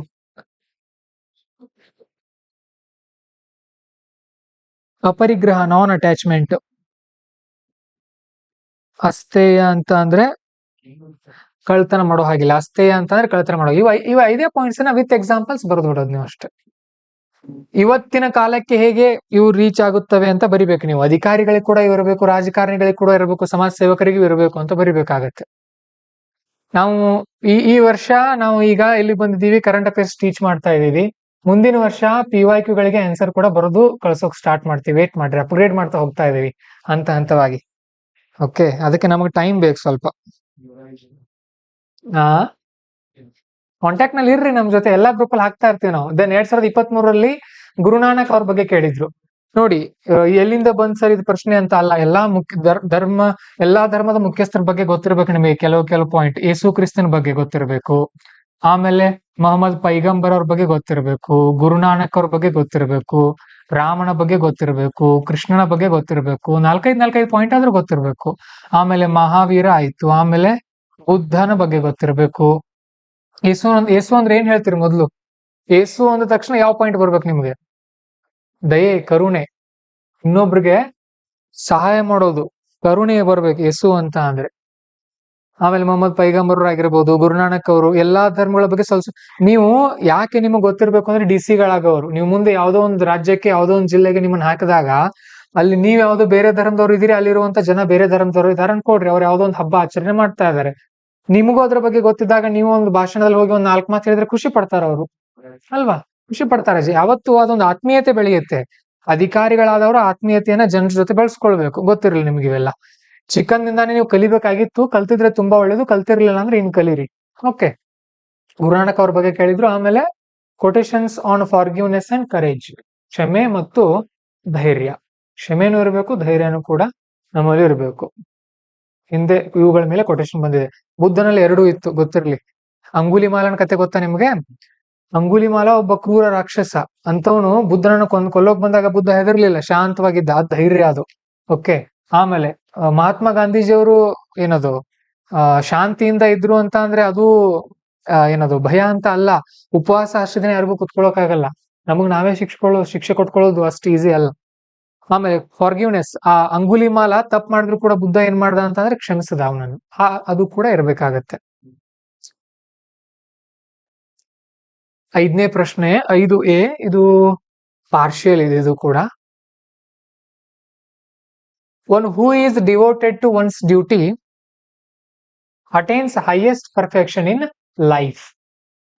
ಒನ್ ಹೂ ಈಸ್ ಡಿವೋಟೆಡ್, ಯಾರು ಭಕ್ತಿಯನ್ನು ಹೊಂದಿರ್ತಾರೆ ಅಥವಾ ಅದಕ್ಕೆ ಮುಡಿಪಾಗಿರ್ತಾರೆ, ಟು ಒನ್ಸ್ ಡ್ಯೂಟಿ, ತಮ್ಮ ಕರ್ತವ್ಯಕ್ಕೆ ಮುಡಿಪಾಗಿರ್ತಾರೆ, ಅಟೈನ್ಸ್ ಹೈಯೆಸ್ಟ್ ಪರ್ಫೆಕ್ಷನ್, ಅದರಲ್ಲಿ ಹೈಯೆಸ್ಟ್ ಪರ್ಫೆಕ್ಷನ್ ಗೆ ರೀಚ್ ಆಗ್ತಾರೆ in their life. Analyse this statement with reference to sense of responsibility and personal fulfilment as a civil servant. ಒಬ್ಬ ಸಿವಿಲ್ ಸರ್ವೆಂಟ್ ಆಗಿ ಇದನ್ನ ಹೇಗೆ ಹೇಳ್ತೀರಿ ಅಂತ ಕೇಳ್ತಾ ಇದಾರೆ ಅವರು. ಇದಕ್ಕೆ ಬೆಸ್ಟ್ ಎಕ್ಸಾಂಪಲ್ ಅಂತ ಅಂದ್ರೆ ಅಬ್ದುಲ್ ಕಲಾಂ ಅವರು ಒಂದು ಮಾತು ಹೇಳ್ತಾರೆ. If you salute your duty you need not to salute anybody, if you pollute your duty you have to salute everybody. ನೀವು ನಿಮ್ಮ ಕರ್ತವ್ಯವನ್ನ ಚೆನ್ನಾಗಿ ಮಾಡಿದ್ರೆ ಯಾರಿಗೂ ಕೂಡ ಸಲಾಂ ಹೊಡೆಯೋ ಅಗತ್ಯ ಇರೋದಿಲ್ಲ. ನೀವು ನಿಮ್ಮ ಕರ್ತವ್ಯವನ್ನ ತಪ್ಪು ಮಾಡಿದ್ರಿ, ಕರ್ತವ್ಯದಲ್ಲಿ ಎಲ್ಲರಿಗೂ ಕೂಡ ನಮಸ್ಕಾರ ಮಾಡ್ತಾ ಹೋಗ್ಬೇಕಾಗತ್ತೆ ಅಂತ ಹೇಳ್ತಾರೆ ಅಬ್ದುಲ್ ಕಲಾಂ ಅವರು. ಅದನ್ನ ಎಕ್ಸಾಂಪಲ್ ಆಗಿ ತಗೊಂಡು ಇದಕ್ಕೆ ಉತ್ತರವನ್ನ ಬರಿಬೇಕು ನೀವು. ಓಕೆ, ಅಬ್ದುಲ್ ಕಲಾಂ ಅವ್ರದೊಂದು ಆತ್ಮಕಥನ ಇದೆ. ಏನದ್ರ ಹೆಸರು? ಕನ್ನಡದಲ್ಲಿ ಎಷ್ಟು ಜನ ಓದಿದಿರಿ? ಯಾರ್ಯಾರು ಓದಿಲ್ಲ ಓದ್ರಿ, ಅದನ್ನು ಬೇಕಾದ್ರೆ ತರಿಸ್ತೀವಿ, ಅದನ್ನು ಓದ್ರಿ, ತುಂಬಾ ಚೆನ್ನಾಗಿದೆ. ಅಂದ್ರೆ ನಿಮ್ಗೆ ಏನ್ ಸಿಗುತ್ತೆ ಅಲ್ಲಿ, ಮೊದಲು ಅಂತಹ ಪುಸ್ತಕಗಳನ್ನ ಓದೋದ್ರಿಂದ ರಿಯಲ್ ಲೈಫ್ ಎಕ್ಸಾಂಪಲ್ ಸಿಗುತ್ತೆ. ಆಮೇಲೆ ಬರವಣಿಗೆ ಇಂಪ್ರೂವ್ ಆಗುತ್ತೆ ನಿಮ್ದು. ನೀವು ಮುಂದೆ ಅಂತ ದೊಡ್ಡ ವ್ಯಕ್ತಿಗಳಾಗ್ತೀರಿ, ದೊಡ್ಡ ವ್ಯಕ್ತಿಗಳಾದಾಗ ನೀವು ಬರೀತೀರಿ, ಅದು ಮತ್ತೆ 4 ಜನರಿಗೆ ಸ್ಫೂರ್ತಿ ಕೊಡುತ್ತೆ. ಓಕೆ,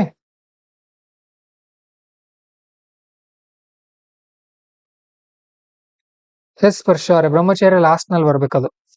ಆಕ್ಚುಲಿ ಜೈನರಲ್ಲಿ ಬ್ರಹ್ಮಚರ್ಯ ಅಂತ ಇರ್ಲಿಲ್ಲ, ಮಹಾವೀರ ಬಂದು ಆಡ್ ಮಾಡಿದ್ರೆ ಅದನ್ನ. ಬ್ರಹ್ಮಚರ್ಯ ಇರ್ಲಿಲ್ಲ, ಮಹಾವೀರ ಆಡ್ ಮಾಡಿರುವಂತ ಎಕ್ಸ್ಟ್ರಾ ಪಾಯಿಂಟ್ ಅದು. ಇದು 5th A ನಲ್ಲಿ. ಮತ್ತೆ ಇದು ಪಾರ್ಷಿಯಲ್ ಇದೆ. 2015ರಲ್ಲಿ there is a heavy ethical responsibility on public servants because they occupy positions of power. Explain with steps you have taken to improve ethical competence. ನೋಡಿ, ತುಂಬಾ ಜವಾಬ್ದಾರಿ ಇರುತ್ತೆ ನಿಮ್ಮ ಮೇಲೆ. ಒಬ್ಬ ರಾಜಕಾರಣಿ ಹೇಗೆ ಬೇಕು ಹಾಗೆ ಇರ್ತಾರಂತ ನೀವು ಆಗಿರೋಕ್ ನಡೆಯಲ್ಲ ಅಧಿಕಾರಿಗಳಾದ್ಮೇಲೆ. Then non performance of duty by public servant is form of corruption. Do you agree? ತನ್ನ ಕೆಲಸ ತಾನು ಸರಿಯಾಗಿ ಮಾಡ್ಲಿಲ್ಲ ಅಂದ್ರೆ ಅದು ಕೂಡ ಕರಪ್ಷನ್ ಆಗುತ್ತೆ ಅಂತ ಹೇಳ್ತಾ ಇದ್ರೆ, ಹೌದಾ? ಎಸ್, ಅದು ಕೂಡ ಹೌದು. ಅದಕ್ಕೆ ಒಂದು 4-5 ಪಾಯಿಂಟ್ಸ್ ಬರಿಬೇಕಾಗತ್ತೆ. ನಾನು PYQs ಬುಕ್ ಆನ್ಸರ್ ಎಲ್ಲಾದ್ರೂ ಸಿಕ್ಕರೆ ಕಳಿಸ್ತೀನಿ ನಿಮಗೆ, ನೋಡೋಣ. ಅವನು ಕೂಡ ಪ್ರಾಕ್ಟೀಸ್ ಮಾಡ್ತಾ ಹೋಗಿ ಬರುತ್ತೆ. ಡೈಲಿ 2 ಕ್ವಶನ್ಸ್ ಅನ್ನ ಓದ್ಕೊಳ್ಬಹುದು. ಆಮೇಲೆ 5B, to achieve holistic development goal a civil servant acts as an enabler and active facilitator of growth rather than regulator. ನೋಡಿ, ರೆಗ್ಯುಲೇಟರ್ ಅಂದ್ರೆ ಏನು? ರೆಗ್ಯುಲೇಟರ್ಗೂ ಫ್ಯಾಸಿಲಿಟೇಟರ್ಗೂ ವ್ಯತ್ಯಾಸ ಇದೆ. ರೆಗ್ಯುಲೇಟರ್ ಅಂದ್ರೆ ನಿಯಂತ್ರಕ. ಈಗ ಗ್ಯಾಸ್ ರೆಗ್ಯುಲೇಟರ್ ಇರುತ್ತೆ ನೋಡ್ರಿ, ಅದು ಗ್ಯಾಸ್ ಅನ್ನ ಬಿಡುತ್ತೆ ಮತ್ತೆ ಸ್ಟಾಪ್ ಮಾಡುತ್ತೆ. ಬಟ್ ಫ್ಯಾಸಿಲಿಟೇಟರ್ ಅಂದ್ರೆ ಏನು? ಸಪೋರ್ಟ್ ಮಾಡ್ತಾ ಹೋಗೋದು. ಅಂದ್ರೆ ಒಬ್ಬ ಸಿವಿಲ್ ಸರ್ವೆಂಟ್ ಸಮಾಜದಲ್ಲಿ ಡೆವಲಪ್ಮೆಂಟ್ ಗೆ ಫ್ಯಾಸಿಲಿಟೇಟರ್ ಆಗಿ ವರ್ಕ್ ಮಾಡಬೇಕು, ರೆಗ್ಯುಲೇಟರ್ ಆಗಿ ಅಲ್ಲ ಅಂತ ಹೇಳ್ತಾ ಇದಾರೆ. What specific measures will you suggest to achieve this goal? ಇದನ್ನ ತಲುಪೋಕೆ ಏನೇನ್ ಸಲಹೆ ಕೊಡ್ತೀರಿ ನೀವು ಅಂತ ಕೇಳ್ತಾ ಇದಾರೆ. ಏನಿಲ್ಲ, ಅವೇ ಪಾಯಿಂಟ್ಸ್. ಮತ್ತೆ ಏನ್ ಹೇಳ್ತೀರಿ? ಪ್ರಾಮಾಣಿಕವಾಗಿರ್ಬೇಕು, ಎಫಿಷಿಯೆಂಟ್ ಆಗಿರ್ಬೇಕು, ಅವೇ ಪಾಯಿಂಟ್ಸ್ ಅನ್ನ ಬರೆಯೋದು. ಮತ್ತೆ ಪ್ರಶ್ನೆ ಡಿಫರೆಂಟ್ ಆಗಿರುತ್ತೆ, ಉತ್ತರಗಳು ಅವೇ ಇರುತ್ತೆ. ನೆನ್ಪಿರ್ಲಿ, ಇಷ್ಟು ನೆನ್ಪಿಟ್ಕೊಂಡು ಹೋಗ್ರಿ ನೀವು ಮೇನ್ಸ್ ಎಕ್ಸಾಮ್ ಬರೆಯೋಕೆ ಹೋಗುವಾಗ. Okay, then mapped PYQs. Besides domain knowledge a public official needs innovativeness and creativity ಅಂತ ಕೇಳಿದ್ದಾರೆ. How will you apply emotional intelligence in administrative practice? Emotional intelligence ಕೂಡ ಇರಬೇಕಾಗತ್ತೆ ಅಧಿಕಾರಿಗೆ, ಎಮೋಷನ್ಸ್ ಇರಬೇಕು ಅಧಿಕಾರಿಗೆ. Then 6A, it is said that for an ethical work culture there must be code of ethics in place. In every organisation, ಪ್ರತಿಯೊಂದು organisation ಅಲ್ಲಿ ಕೂಡ ethics ಅನ್ನುವಂಥದ್ದು ಇರಬೇಕು. To ensure value based and compliance based work culture, what suitable measures would you adapt in your workplace? ನಿಮ್ಮ workplace ನಲ್ಲಿ ನೀವ್ ಏನೇನ್ ಅಳವಡಿಸ್ಕೊಳ್ತೀರಿ ಅಂತ ಹೇಳ್ತಾ ಇದಾರೆ, ಹೇಳ್ರಿ ನೋಡೋಣ. ಒಂದು 7-8 ಪಾಯಿಂಟ್ ಹೇಳ್ಬಹುದು. ಕ್ರಿಯೇಟ್ ಮಾಡ್ರಿ. ನೀವೊಂದು ಆಫೀಸಲ್ಲಿ ವರ್ಕ್ ಮಾಡ್ತಾ ಇದ್ರಿ, ನೀವೇ ಮುಖ್ಯಸ್ಥರಿದ್ರಿ ಅನ್ಕೊಳ್ರಿ, ಏನೇನು ನೀವು ಮಾಡ್ತೀರಲ್ಲಿ ಹೇಳ್ರಿ ನನಗೆ ಪಾಯಿಂಟ್ಸ್. ಹಾ, ಡಿಸಿಪ್ಲಿನ್. ಹಾ, ಮತ್ತೆ ಹಾ, ಪಂಕ್ಚುಯಾಲಿಟಿ. ಹಾ, ಮತ್ತೆ ಕ್ಲೀನ್ಲಿನೆಸ್. ಹಾ, 4 ರೆಸ್ಪಾನ್ಸಿಬಿಲಿಟಿ. ಹಾ, ಮತ್ತೆ ಅನ್ಬಯಾಸ್ಡ್. ಹಾ, ನೋ ಗಾಸಿಪ್ ಅಲ್ವಾ, ಗಾಸಿಪ್ ಮಾಡೋ ಹಾಗಿಲ್ಲ. ಮತ್ತೆ ಝೀರೋ ಟಾಲರೆನ್ಸ್ ರೀ. ಯಾಕೆ ಟಾಲರೆನ್ಸ್ ಇರ್ಬೇಕಲ್ವಾ? Zero tolerance to terrorism. ಅದು ಟೆರರಿಸಮ್ಗೆ ಝೀರೋ ಟಾಲರೆನ್ಸ್ ಇರಬೇಕು. Respecting each other. ರೆಸ್ಪೆಕ್ಟ್ ಕೊಡು. ಒಬ್ಬ ಪಿಯೋನ್ ಇದ್ರು ಕೂಡ ನೀವು ಅವನ್ನ ರೆಸ್ಪೆಕ್ಟ್ ಕೊಡ್ಬೇಕು. ರಾಜ್ಕುಮಾರ್ ಅವ್ರು ಶ್ರೇಷ್ಠ ಯಾಕಂದ್ರೆ ಅದೇ ಕಾರಣಕ್ಕೆ, ಎಲ್ರಿಗೂ ಕೂಡ ಗೌರವ ಕೊಡ್ತಾ ಇದ್ರು. ಮತ್ತೆ ಏನಿದೆ ಇದು? It said that for ethical work culture there must be code of ethics. ಹಾ, ಏನಂದ್ರಿ? ಕೈಂಡ್ನೆಸ್ ಕೂಡ ಇರ್ಬೇಕಾಗತ್ತೆ. ಆಮೇಲೆ ವಿಮೆನ್ ಸೇಫ್ಟಿ, ಮಹಿಳೆಯರಿಗೆ ಸುರಕ್ಷತೆ. ಆಮೇಲೆ ಎಲ್ರಿಗೂ ಏನದು, ಎನ್ವೈರನ್ಮೆಂಟ್ ಸೇಫ್ ಆಗಿರ್ಬೇಕು. ಕ್ಲೀನ್ಲಿನೆಸ್ ಆಯ್ತು. ಇದು ಕಂಫರ್ಟೇಬಲ್ ಎನ್ವೈರನ್ಮೆಂಟ್ ಇರಬೇಕು. ಉದಾಹರಣೆಗೆ ಯಾವ್ದೋ ಒಂದು ಆಫೀಸ್ ಇದೆ ಅನ್ಕೊಳ್ರಿ, ಏನಂತ ಇನ್ವರ್ಡ್ ಅಂತ ಕರಿತೀವಲ್ವಾ, ಅಥವಾ ಅಲ್ಲಿ ಎನ್ಕ್ವೈರಿ ಆ ಸೆಕ್ಷನ್ ಕೂತಿದಾರೆ ಅನ್ಕೊಳ್ರಿ. ಬೇಸಿಗೆಗಾಲ ಇದೆ, ಫ್ಯಾನ್ ಕೊಟ್ಟಿಲ್ಲ, ಅವ್ರಿಗೆ ಏನು ಕೊಟ್ಟಿಲ್ಲ. ಅವ್ರು ಜನ ಬಂದು ಕೇಳ್ತಿರ್ತಾರೆ, ಅವ್ರು ಅವಾಗ ಬಿಹೇವ್ ಹೇಗೆ ಮಾಡ್ತಾರೆ, ರಫ್ ಆಗಿ ಬಿಹೇವ್ ಮಾಡ್ತಾರಲ್ಲ, ಯಾಕಂದ್ರೆ ಅವ್ರು ಚೆನ್ನಾಗಿಲ್ಲ ಅಲ್ಲಿ. ನೀವು ಅವ್ರು ಪಾಪ ಚೆನ್ನಾಗಿ ಫ್ಯಾನ್ ವ್ಯವಸ್ಥೆ ಮಾಡ್ಕೊಟ್ರೆ ಆರಾಮಾಗಿ ಹೇಳ್ತಾರೆ ಅವ್ರು. ಆ ತರ ಒಂದು 10 ಪಾಯಿಂಟ್ಸ್ ಬರಿಬಹುದು ನೋಡ್ರಿ. ನಾನು ಇಷ್ಟು ಬರೆದಿದ್ದೀನಿ ಅಂತ ಇಷ್ಟ ಬರಿಬಾರ್ದು, ಎಕ್ಸಾಂಪಲ್ ಬರಿಬೇಕು ಅದ್ರ ಮುಂದೆ. ಓಕೆ, ಅನ್ಬಯಾಸ್ಡ್ ಅಂದ್ರೆ ಏನ್ ಬರೀತೀರಿ? ಒಬ್ಬರ ಪರ ಒಬ್ಬರ ವಿರೋಧ ಇರೋ ಹಾಗಿಲ್ಲ, ಈ ತರ ಬರಿಬೇಕು. 2023ರಲ್ಲಿ the code of conduct and code of ethics are the source of guidance in public administration, suggest suitable model code of ethics. ನೋಡಿ, code of conduct, code of ethics ನಾವು ಬಂದಿದೆ ನೋಟ್ಸ್ ಅಲ್ಲಿ, ನೆನ್ಪಿಟ್ಕೊಡ್ರಿ ಅದನ್ನ. Explain the basic principles of citizen charter ಮುಂದೆ ಬರುತ್ತೆ, ಅದನ್ನ ಕಲಿತೀವಲ್ಲಿ ಸಿಟಿಜನ್ ಚಾರ್ಟರ್ ನಲ್ಲಿ. ಕ್ವಶನ್ ನಂಬರ್ 6B ನೋಡಿ. India is an emerging economic power of the world. Bharat ಜಗತ್ತಿನ ಆರ್ಥಿಕ ಶಕ್ತಿಯಾಗಿ ಹೊರಹೊಮ್ಮುತ್ತಿದೆ. ಎಮರ್ಜಿಂಗ್ ಅಂದ್ರೆ ಹೊರಹೊಮ್ಮುತ್ತಿದೆ. What specific measures would you recommend for ensuring accountability in this regard to stop leakages and misuse of funds? ಫಂಡ್ಗಳ misuse ಮತ್ತೆ leakage ಆಗ್ತಾ ಇರುತ್ತಲ್ಲ, ಅದನ್ನ ತಡೆಯೋಕೆ ನೀವ್ ಏನೇನು ಸಜೆಸ್ಟ್ ಮಾಡ್ತೀರಿ ಅಂತ ಕೇಳ್ತಾ ಇದಾರೆ. ಹಾ, ಡಿಜಿಟಲೈಸೇಷನ್ ಮಾಡಬಹುದು, ಇ ಗವರ್ನೆನ್ಸ್ ಮಾಡಬೇಕು, ಮತ್ತೆ ಮಾನಿಟರಿಂಗ್ ಚೆನ್ನಾಗಿ ಮಾಡಬೇಕು, ಇವ್ಯಾಲ್ಯೂಯೇಷನ್ ಮಾಡಬೇಕು, ಮಾನಿಟರಿಂಗ್ ಮಾಡ್ತಾ ಇರಬೇಕು, ಈ ತರ ಎಲ್ಲ ಅಂಶಗಳು ಬರುತ್ತೆ. Then 2019 effective utilization of public funds is crucial to meet development goals. Critically examine the reasons for under utilization of misuse of funds. ಈ ತರ ಎಲ್ಲ ಪಾಯಿಂಟ್ಸ್ ಕೇಳಿದ್ರು. ಫಂಡ್ ಬಗ್ಗೆ ಇದೆ ಅಂದ್ರೆ ಇದು ಕೂಡ ಫಂಡ್ ರಿಲೇಟೆಡ್ ಇರುವಂತಾನೆ ಪ್ರಶ್ನೆ. ಹೌದು, GS ತರ ಇರುತ್ತೆ. ಎಥಿಕ್ಸ್ ಅಲ್ಲಿ ಇದೆ ಇದು. ಅಂದ್ರೆ ಅದು ಚಾಪ್ಟರ್ ಇದೆ, ಆ ಚಾಪ್ಟರ್ ಅಲ್ಲಿ ಬಂದಿರೋ ಟಾಪಿಕ್ ಇದು. ಅಂದ್ರೆ ಫಂಡ್ ಅಂತ ಏನ್ ಬರುತ್ತೆ ನೋಡಿ, ಸರ್ಕಾರದಿಂದ ಬರೋ ದುಡ್ಡು, ಇದನ್ನ ಚೆನ್ನಾಗಿ ಯೂಸ್ ಮಾಡ್ಬೇಕಾಗಿರೋದು ಒಬ್ಬ ಪಬ್ಲಿಕ್ ಸರ್ವೆಂಟ್ ನ ಜವಾಬ್ದಾರಿ. ಅದ್ರ ಬಗ್ಗೆ ಬಂದಿದೆ. What rational policy should government adapt in constructing dam in sensitive areas? Direct it 2018 ಬಂದಿತ್ತು. ಯಾವ ಪಾಲಿಸಿಯನ್ನು ಅಡಾಪ್ಟ್ ಮಾಡ್ಕೊಳ್ಬೇಕು, ಒಂದು ಡ್ಯಾಮ್ ಕಟ್ಟಬೇಕು ಅಂತ ಹೇಳಿ. ಇದು 2018 ಬಂದಿತ್ತು. ಇದು ಕೂಡ ಡೈರೆಕ್ಟ್ ಹಿಟ್ ಆದಂತ ಪ್ರಶ್ನೆ. ಟೋಟಲ್ 13 ಪ್ರಶ್ನೆಗಳು ಆತರ ಇದ್ವು. ಇನ್ನು ಕೇಸ್ ಸ್ಟಡೀಸ್ ಬರುತ್ತೆ 7ರಿಂದ 12. ಇವು 6 ಕೇಸ್ ಸ್ಟಡೀಸ್ ಇರುತ್ತೆ, 120 ಅಂಕ ಟೋಟಲ್ ಎಲ್ಲ ಸೇರಿ. ಪ್ರತಿಯೊಂದಕ್ಕೂ 20 ಅಂಕಗಳಿರುತ್ತೆ. ನೋಡೋಣ ಒಂದು ಕ್ವಶನ್ ಓದಿ ಯಾವ ತರ ಇದೆ. ಮೊದಲು ಪ್ರಶ್ನೆಗಳೇ ದೊಡ್ಡದಿರುತ್ತೆ, ತುಂಬಾ ದೊಡ್ಡದು. ಬೇಗ ಬೇಗ ಅರ್ಥ ಮಾಡೋಕ್ ಕಲಿಬೇಕು ನಾವು. ಓಕೆ, ನೋಡೋಣ. Vijay was deputy commissioner. ನೀವು ಓದುವಾಗ ಅಂಡರ್ಲೈನ್ ಮಾಡ್ಬೇಕಲ್ಲಿ ಎಕ್ಸಾಮ್ ನಲ್ಲಿ, ಫೈನಲ್ ಎಕ್ಸಾಮ್ ಅಲ್ಲಿ ಪ್ರತಿಯೊಂದಕ್ಕೂ ಅಂಡರ್ಲೈನ್ ಮಾಡಬಾರ್ದು. Vijay was deputy commissioner of remote district of hilly northern state of country for the last 2 years. 2 ವರ್ಷದಿಂದ ವಿಜಯ್ ಏನಾಗಿದ್ದಾರೆ, ನಾರ್ಥರ್ನ್ ಸ್ಟೇಟ್ ನ ಡೆಪ್ಯೂಟಿ ಕಮಿಷನರ್ DC ಆಗಿ ವರ್ಕ್ ಮಾಡ್ತಾ ಇದ್ದಾರೆ ಕಳೆದ 2 ವರ್ಷಗಳಿಂದ. In the month of August heavy rains lashed the complete state followed by cloud burst in upper reaches of the state district. ಕಳೆದ August ನಲ್ಲಿ ಏನಾಗಿದೆ, ಸಿಕ್ಕಾಪಟ್ಟೆ ಮಳೆ ಆಗಿದೆ ಅಲ್ಲಿ. ಕ್ಲೌಡ್ ಬರ್ಸ್ಟ್ ಆಗಿದೆ ಒಂದೇ ಸಾರಿ, ಮೇಘ ಸ್ಫೋಟ ಅಂತ ಕರಿತೀವಿ. ಲ್ಯಾಶ್ ಎಲ್ಲ ಹರಿದುಕೊಂಡು ಹೋಗ್ಬಿಟ್ಟಿದೆ ನೀರಿಗೆ. Damage was very heavy in the complete state, especially in the affected district. ಇವರು ಜಿಲ್ಲೆ ಇಡೀ ರಾಜ್ಯದ ತುಂಬಾ ಹಾನಿಯಾಗಿದೆ. The complete and network and telecommunication were disrupted and buildings were damaged extensively. Telephone connection ಕೂಡ ಹೋಗಿದೆ, ಬಿಲ್ಡಿಂಗ್ ಕೂಡ ಹಾನಿಯಾಗಿದೆ. ನೋಡ್ರಿ, ಇಷ್ಟೆಲ್ಲ ಲೈನ್ ಒಳಗೆ ನಾನು ಅಂಡರ್ಲೈನ್ ಮಾಡಿರೋದು ಎಷ್ಟು? Deputy commissioner north state 2 years, August district. ಇಷ್ಟ ಅಂಡರ್ಲೈನ್ ಮಾಡಿದೀನಿ, ನೀವು ಇಷ್ಟ ಅಂಡರ್ಲೈನ್ ಮಾಡ್ಕೊಳ್ಬೇಕು. ಯಾಕಂದ್ರೆ ಆನ್ಸರ್ ಬರೆಯುವಾಗ ಮತ್ತೆ ಹುಡುಕಾಡ್ಕೊಂಡು ಕುತ್ಕೊಳ್ಬಾರ್ದು ಏನಿದೆ ಅಂತ ಹೇಳಿ, ಮೊದಲೇ ನೋಡ್ತಾನೆ ಹೋಗ್ಬಿಡೋದು ಮುಂದೆ. People's houses have been destroyed and they were forced to stay in open. ಜನರ ಮನೆಗಳು ನಾಶ ಆಗಿವೆ, ಅವರನ್ನ ಬಯಲು ಪ್ರದೇಶಗಳಿಗೆ ಹೋಗಿ ಅಲ್ಲಿ ಇರೋಕೆ ಹೇಳಿದ್ದಾರೆ. More than 200 people have been killed, about 5,000 var injured. ಸುಮಾರು ಎಷ್ಟು ಜನ? 200 ಜನ ಮರಣ ಹೊಂದಿದ್ದಾರೆ, 5,000 ಜನ ಗಾಯಗೊಂಡಿದ್ದಾರೆ. ಆಮೇಲೆ ಮುಂದೆ, the civil administration under Vijay got activated and started conducting rescue and relief operations. ಈಗ ಏನ್ ಮಾಡಿದ್ದಾರೆ ಅಂತ ಅಂದ್ರೆ, ವಿಜಯ್ ಅವರ ನೇತೃತ್ವದಲ್ಲಿ ಅದು ಇದು ಬರುತ್ತೆ, NDRF ಅಂತ, NDRF national disaster relief fund ಅಂತ ಬರುತ್ತೆ. ಹಾಗೇನೆ ಸ್ಟೇಟ್ ಡಿಸಾಸ್ಟರ್ ಮ್ಯಾನೇಜ್ಮೆಂಟ್ ಅಥಾರಿಟಿ, ಇದು ನ್ಯಾಷನಲ್ ಡಿಸಾಸ್ಟರ್ ಮ್ಯಾನೇಜ್ಮೆಂಟ್ ಅಥಾರಿಟಿ. ಇದೇನ್ ಸ್ಟೇಟ್ ಡಿಸಾಸ್ಟರ್ ಮ್ಯಾನೇಜ್ಮೆಂಟ್ ಅಥಾರಿಟಿ ಇರುತ್ತೆ ನೋಡ್ರಿ, ಇದ್ರ ಪ್ರತಿಯೊಂದು ಡಿಸ್ಟ್ರಿಕ್ಟ್ ಇರುತ್ತೆ, ಅದ್ರ ಮುಖ್ಯಸ್ಥರು DC ಇರ್ತಾರೆ, ಗೊತ್ತಿರ್ಲಿ. ಪ್ರತಿಯೊಂದು ಜಿಲ್ಲೆಯಲ್ಲಿ ವಿಪತ್ತಿನ ಮುಖ್ಯಸ್ಥರು ಇರ್ತಾರೆ, DCನೇ. ಸರಿ, ಇವರು ರೆಸ್ಕ್ಯೂ ಅಂದ್ರೆ ಪರಿಹಾರ ಕಾರ್ಯಗಳಲ್ಲಿ, ಮತ್ತೆ ಯಾರ್ಯಾರು ಆಪತ್ನಲ್ಲಿ ಸಿಲುಕಿದ್ದಾರೆ ಅವರನ್ನ ರೆಸ್ಕ್ಯೂ ಅಂದ್ರೆ ರಕ್ಷಣಾ ಕಾರ್ಯ, ರಿಲೀಫ್ ಅಂದ್ರೆ ಪರಿಹಾರ ಕಾರ್ಯ. ರಕ್ಷಣೆ ಅಂದ್ರೆ ಕಾಪಾಡೋದು, ರಿಲೀಫ್ ಅಂದ್ರೆ ಅವ್ರನ್ನ ಕಾಪಾಡಿದಂದ್ರೆ ಪುನರ್ವಸತಿ ಕೊಡೋದು, ಅದರಲ್ಲಿ ತೊಡ್ಕೊಂಡಿದ್ದಾರೆ. Temporary shelter camps and hospitals were established to provide shelter and medical facilities to the homeless and injured people.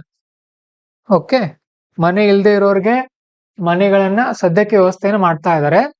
Helicopter services were pressed in for evacuating sick and old people from remote areas. Helicopter service ಕೂಡ ತಗೊಂಡು ಬಂದಿದ್ದಾರೆ. Vijay got a message from his hometown in Kerala that his mother was seriously sick. ಇದೇ ಸಂದರ್ಭದಲ್ಲಿ ಅವ್ರ ತಾಯಿಗೆ ಆರಾಮಿಲ್ಲ ಕೇರಳದಲ್ಲಿ.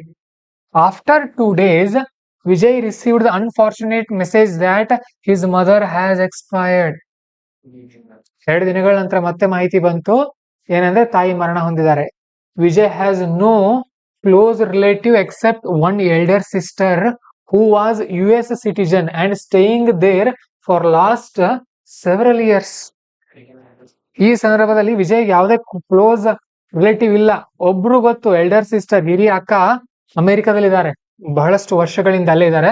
In the mean time, ಈ ಸಂದರ್ಭದಲ್ಲಿ situation in the affected district deteriorated further due to resumption of heavy rains after gap of 5 days. ಏನಾಗಿದೆ ಅಂತ ಅಂದ್ರೆ, ಇದೇ ಸಂದರ್ಭದಲ್ಲಿ ಮತ್ತೆ ರೆಸ್ಯೂಮ್ ಅಂತ ಕರಿತೀವಿ ನೋಡ್ರಿ, ಅಂದ್ರೆ ಮತ್ತೆ ಮಳೆ ಸ್ಟಾರ್ಟ್ ಆಯ್ತು, 5 ದಿನಗಳ ಗ್ಯಾಪ್ ಕೊಟ್ಟು ಮತ್ತೆ ಮಳೆ ಬರ್ತಾ ಇದೆ. At the same time continuous messages were coming on his mobile from his hometown to reach at the earliest for performing last rites of his mother. ಇದೇ ಸಂದರ್ಭದಲ್ಲಿ ಕೇರಳದಿಂದ ಫೋನ್ ಬರ್ತಾ ಇದೆ, ನಿಮ್ಮ ತಾಯಿಯವರ ಏನದು ಮೃತ್ಯು ಕ್ರಿಯೆಗಳನ್ನ ಮುಗಿಸೋಕ್ ಬನ್ರಿ ಅಂತ ಕೇಳ್ತಾ ಇದಾರೆ. ನೋಡ, ಇಲ್ಲಿ ಏನ್ ಮಾಡಿದ್ದಾರೆ ಅವರು, ಆಯ್ಕೆಗಳನ್ನ ಕೊಟ್ಟಿಲ್ಲ ನಿಮಗೆ, ಹೇಳ್ತಾರ ಮುಂದೆ. ಇಲ್ಲಿ ನೇರವಾಗಿ 4 ಪ್ರಶ್ನೆ ಕೊಟ್ಟಿದ್ದಾರೆ, ABCD, ನೀವು ABCD ಅಂತ ಹಾಕೋದು, ಉತ್ತರ ಬರೆಯೋದು, ಆ ತರ ಮಾಡ್ಬೇಕು. ಮೊದಲ ಪ್ರಶ್ನೆ, what are the options available with Vijay? ಏನೇನು ಆಪ್ಷನ್ಸ್ ಇದೆ ವಿಜಯ್ಗೆ? 2 ರಿಂದ 3 ಆಯ್ಕೆಗಳನ್ನ ನೀವು ಕ್ರಿಯೇಟ್ ಮಾಡಬಹುದು. What are the ethical dilemma being faced by Vijay? ಇಲ್ಲಿ ಇರುವಂತ ಎಥಿಕಲ್ ಡಿಲೆಮಾ ಏನು? Critically evaluate and examine each of these options identified by Vijay. Which of the options do you think would be most appropriate for Vijay to adopt and why? Same ನಾವೇನ್ ಕಲ್ಸ್ತೀವಲ್ಲ ಅದೇ method ಅನ್ನ follow ಮಾಡ್ಬೇಕು ನೀವು. Okay, total ನಮಗೆ 4 ಪುಟಗಳಿರುತ್ತೆ.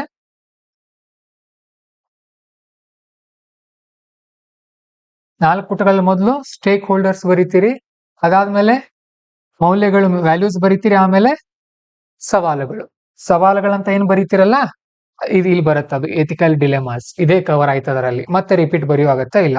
Then what are the options available? First option ಏನು, ಇಲ್ಲಿ ಏನಾದ್ರೂ ಆಗ್ಲಿ, ಸತ್ರು ಹೋದವ್ರು ಹೋಗ್ಲಿ ಅಂತ ತಾನ್ ಕೇರಳಕ್ಕೆ ಹೋಗ್ಬಿಡೋದು ಫಸ್ಟ್ ಆಪ್ಷನ್ ಅಲ್ವಾ. ಆದ್ರೆ ಪಾಸಿಟಿವ್ ಆದ್ರೆ ನೆಗೆಟಿವ್ ಏನೇನಾಗತ್ತೆ, ತಾಯಿಯ ಕೊನೆಯ ಸಂದರ್ಭದಲ್ಲಿ ಅವಳ ಕಾರ್ಯವನ್ನ ಮಾಡಿದಂತ ನೆಮ್ಮದಿ ಸಿಗುತ್ತೆ. ಮತ್ತೆ ಆ ಸಂಬಂಧಿಕರೆಲ್ಲ ಏನಂತಾರೆ, ಅಂತೂ ಮಗ ಬಂದ ಅಂತ ಅನ್ಕೊಳ್ತಾರೆ. ಇವು ಪಾಸಿಟಿವ್ ಅಂಶಗಳು ಎರಡು. ಅವನಿಗೆ ಆತ್ಮತೃಪ್ತಿ ಕೂಡ ಸಿಗುತ್ತೆ. ಇವು 3 ಪಾಯಿಂಟ್ಸ್ ಪಾಸಿಟಿವ್ ಆಯ್ತು. ಇನ್ ನೆಗೆಟಿವ್ ಪಾಯಿಂಟ್ಸ್ ಏನೇನು, ಇಲ್ಲಿ ಅವನ ಜವಾಬ್ದಾರಿ ಕರ್ತವ್ಯವನ್ನ ಬಿಟ್ಟು ಆತ ಹೋದ ಅಂತ ಹೇಳಿ. ಮತ್ತೆ ಕಷ್ಟ ಕಾಲದಲ್ಲಿ ಇವನನ್ನ ನಂಬೋ ಹಾಗಿಲ್ಲ. ಸರ್ಕಾರ ಇನ್ ಮುಂದೆ ಕಷ್ಟದ ಸಂದರ್ಭಗಳಿದ್ರೆ ಇವನನ್ನ ನಂಬೋದಿಲ್ಲ, ಆ ತರ ಬರುತ್ತೆ. ಮತ್ತೆ ಜನರ ವಿಶ್ವಾಸ ಕಳ್ಕೊಂಡಂಗಾಗತ್ತೆ. ಮತ್ತೆ ಸರ್ಕಾರ ಇವನ್ನ ಏನ್ ಮಾಡಬಹುದು, ಸಸ್ಪೆಂಡ್ ಕೂಡ ಮಾಡಬಹುದು ಈ ಸಂದರ್ಭದಲ್ಲಿ ಈ ತರ ಮಾಡಿದ್ರಿಂದ. ಮತ್ತೆ ಅದಕ್ಷ ಅಧಿಕಾರಿ ಅಂತ ಅನ್ಸ್ಕೊಳ್ಬೇಕಾಗತ್ತೆ. ಓಕೆ, ಇವು 3. ಹಾಗಾಗಿ ಈ ಆಯ್ಕೆನ ಈ ತರ ಆಗತ್ತೆ, ನೆಗೆಟಿವ್ ಆಯ್ತು. ಮತ್ತೆ ಎರಡನೇ ಆಪ್ಷನ್ ಇಲ್ಲೇ ಮುಂದುವರಿಯೋದು, ಇಲ್ಲೇ ಮುಂದುವರೆದು ಬಿಡೋದು. ಅಲ್ಲಿ ಏನಾದ್ರು ಮಾಡ್ಕೊಡ್ರಿ ನೀವೇ ಅಂತ ಹೇಳಿ ಇಲ್ಲಿ ಮುಂದುವರೆದು ಬಿಡೋದು. ಇಲ್ಲಿ ಮುಂದುವರೆದ್ರೆ ಏನಾಗತ್ತೆ, ಪಾಸಿಟಿವ್ ಏನೇನಿದ್ರದು, ಕರ್ತವ್ಯ ದಕ್ಷತೆ, ನನ್ನ ಕೆಲಸ ತಾನು ಚೆನ್ನಾಗಿ ಮಾಡ್ತಾ ಇದ್ದೀನಿ ಅಂತ ಅವನಿಗೆ ನೆಮ್ಮದಿ ಸಿಗುತ್ತೆ. ಆಮೇಲೆ ಈ ಕಡೆ ಜನನು ಕೂಡ ಹೊಗಳ್ತಾರೆ, ಸರ್ಕಾರನು ಕೂಡ ಆತನಿಗೆ ಮುಂದಿನ ದಿನಗಳಲ್ಲಿ ಪ್ರಶಸ್ತಿ ಕೊಡಬಹುದು. 3 ಪಾಸಿಟಿವ್ ಆಯ್ತು. ಇನ್ನು ನೆಗೆಟಿವ್, ತಾಯಿ ಸತ್ರು ಕೂಡ ಬರ್ಲಿಲ್ಲ ಅಂತ ಜನರಿಂದ ಬಯಸ್ಕೊಳ್ಬೇಕಾಗತ್ತೆ. ಆಮೇಲೆ ಸಮಾಜ ಇವನನ್ನ ಏನ್ ಕಠೋರ ಹೃದಯ ಅಂತ ಸಮಾಜ ಈತನನ್ನ ಏನ್ ಮಾಡಬಹುದು, ಟೀಕೆ ಮಾಡಬಹುದು. ಇನ್ನು ಮಾನಸಿಕವಾಗಿ ಮುಂದಿನ ದಿನಗಳಲ್ಲಿ ಇದು ಆಘಾತಕಾರಿ ಆಗಬಹುದು. ಮತ್ತೆ 3ನೇ ಆಪ್ಷನ್ ಬ್ಯಾಲೆನ್ಸ್ಡ್ ಇರ್ಲಿ, ನೋಡೋಣ, ಟ್ರೈ ಮಾಡ್ರಿ. ಏನ್ ಹೇಳ್ಬಹುದು?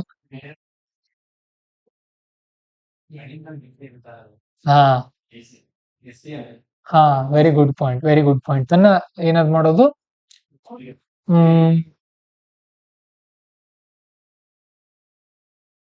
ಸರ್ಕಾರಕ್ಕೆ ಮನವಿ ಮಾಡ್ಕೊಂಡು ಇನ್ನೊಬ್ರು ಹಿರಿಯ ಅಧಿಕಾರಿಯನ್ನು ಕೊಡ್ರಿ ಅಂತ ಹೇಳಿ ಅವ್ರು ಬರೋವರೆಗೂ ಇರೋದು. ಅಟ್ಲೀಸ್ಟ್ ಅವ್ರು ಬರೋವರೆಗೂ, ಏನ್ ಸರ್ಕಾರ ಒಂದು 5-6 ಗಂಟೆಗಳ ಕಳ್ಸುತ್ತೆ ಒಬ್ಬ ಹೊಸ ಅಧಿಕಾರಿನ. ಅವ್ರು ಬರೋವರೆಗೂ ಇದ್ದು ನಾನು ಈ ಕಡೆಯಿಂದ ಊರಿಗೆ ಹೋಗಿ ಅದನ್ನ ಆದಷ್ಟು ಬೇಗ ಮುಗಿಸಿ ವಾಪಸ್ ಬರೋದು. ಮತ್ತೆ ಅಲ್ಲಿ ಏನು ಭಜನೆ ಮಾಡ್ತಾ ಕುತ್ಕೊಳ್ಳೋದಿಲ್ಲ. ನರೇಂದ್ರ ಮೋದಿ ಹೇಗ್ ಬಂದಿದ್ರು ನೋಡ್ರಿ, ವಾಪಸ್ ಬೇಗ ಬಂದ್ಬಿಡೋದು. ಬೇಗ ಬಂದು ಇಷ್ಟೇ ಅಂದ್ರೆ ಅಷ್ಟೇ, ಒಂದು 12 ಗಂಟೆ. ಏನ್ ಕೇರಳಕ್ಕೆ ಹೋಗೋದು, ಅವ್ರು ಇರೋದೆಲ್ಲಿ ನಾರ್ತ್ ಈಸ್ಟರ್ನ್ ರೀಜನ್ ಇಂದ, ಅಲ್ಲಿಂದ ಕೇರಳಕ್ಕೆ ಬರೋಕ್ 1 3 ಗಂಟೆ.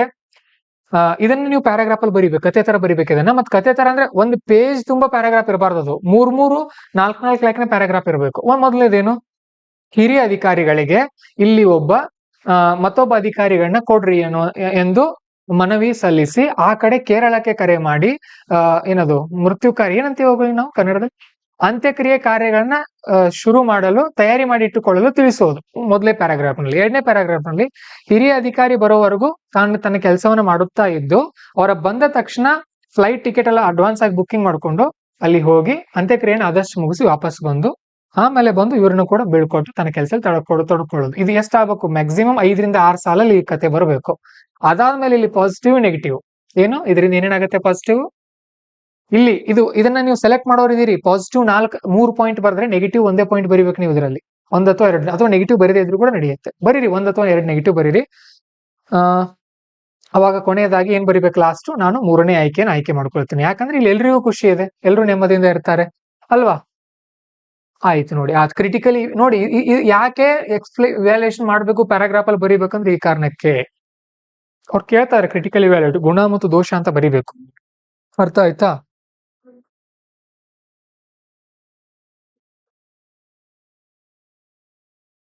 ಎಸ್, ಕರೆಕ್ಟ್ ಇದೆ ಸ್ಪರ್ಶ. ಅರ್ಥ ಆಯ್ತಾ? ಹೀಗೆ ಆನ್ಸರ್ಸ್ ಅನ್ನ ಬರಿಬೇಕಾಗತ್ತೆ, ತಿಳ್ಕೊಡ್ರಿ. ಇದು ಒಂದು ನಾನು ಹೇಳ್ದೆ, ಉಳಿದಿರೋದನ್ನ ನೀವು ಪ್ರಾಕ್ಟೀಸ್ ಮಾಡಬೇಕು.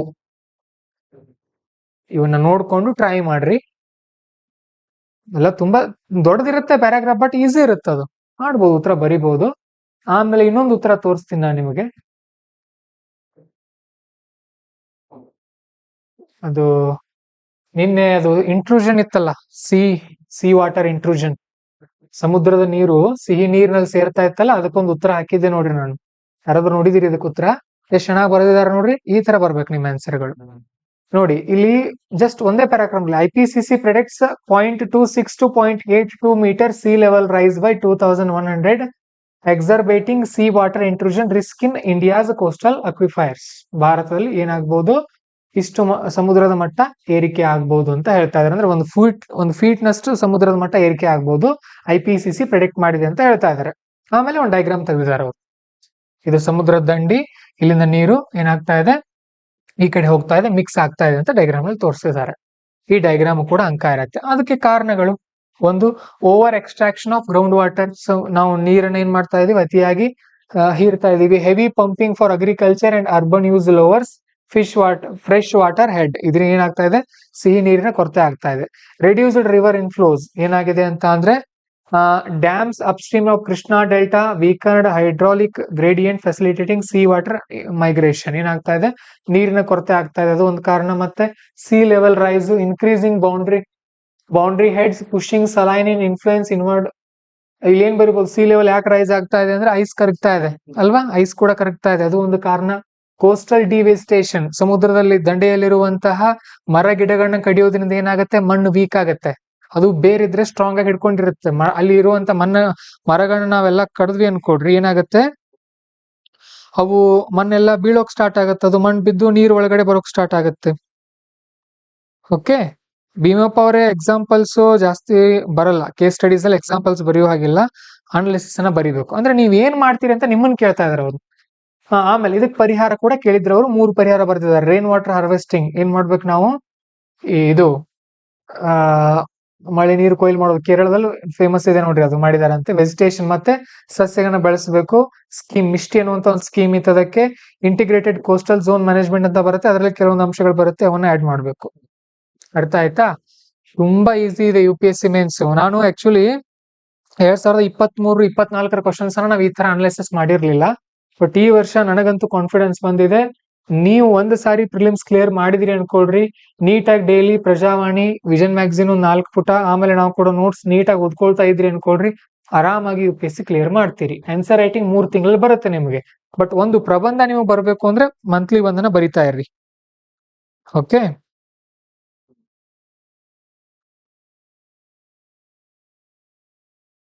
ಇಲ್ಲ ರೆಡ್ ಪೆನ್ ಯೂಸ್ ಮಾಡಬಾರ್ದು. Old NCERT, new NCERT, god is great ಅವರೇ, ಯಾವ್ದಾದ್ರು ಯೂಸ್ ಮಾಡ್ರಿ, ನಡೆಯುತ್ತೆ. NCERT ಅರ್ಥ ಆಯ್ತಾ ಇವತ್ತಿನ ಕ್ಲಾಸು? ಬರಿಬಹುದಾ? ಕೇಳಿದಾಗ ಬರುತ್ತೆ ಬರಿಬಹುದು ಅಂತ ಹೇಳಿ, ಬಟ್ ಕ್ವಶನ್ ಕೊಟ್ಟಾಗ ಬರಲ್ಲ. ಆಗತ್ತಿರ್ಲಿ, ಪ್ರಾಕ್ಟೀಸ್ ಮಾಡ್ತಾ ಇರ್ಬೇಕು. ಡೈಲಿ 2 ಆದ್ರೂ ನೋಡ್ರಿ, ಮೈಂಡ್ ಅಲ್ಲಿ ಥಿಂಕ್ ಮಾಡ್ರಿ. ಕ್ವಶನ್ ಓದಿ ಬರಿತಾ ಕೂತ್ಕೊಳ್ಬೇಡ್ರಿ. ಬರಿತಾ ಕೂತ್ಕೊಂಡ್ರೆ ಬೇಜಾರಾಗತ್ತೆ ನಿಮ್ಗೆ. ಕ್ವಶನ್ಸ್ ಅನ್ನ ಓದಿ, ಇದನ್ನ ನಾನು ಎಕ್ಸಾಮ್ ಅಲ್ಲಿ ಬಂದ್ರೆ ನಾನು ಏನ್ ಬರಿಬಹುದು, ಇಷ್ಟೇ ಥಿಂಕ್ ಮಾಡ್ರಿ. ಯಾವ್ದಾದ್ರು ಮೀನ್ಸ್ ಕ್ವಶನ್ ನೋಡಿದ ತಕ್ಷಣ ಥಿಂಕ್ ಮಾಡ್ಬೇಕು, ನಾನು ಇದಕ್ಕೆ ಉತ್ತರ ಹೇಗ್ ಬರಿಬಹುದು.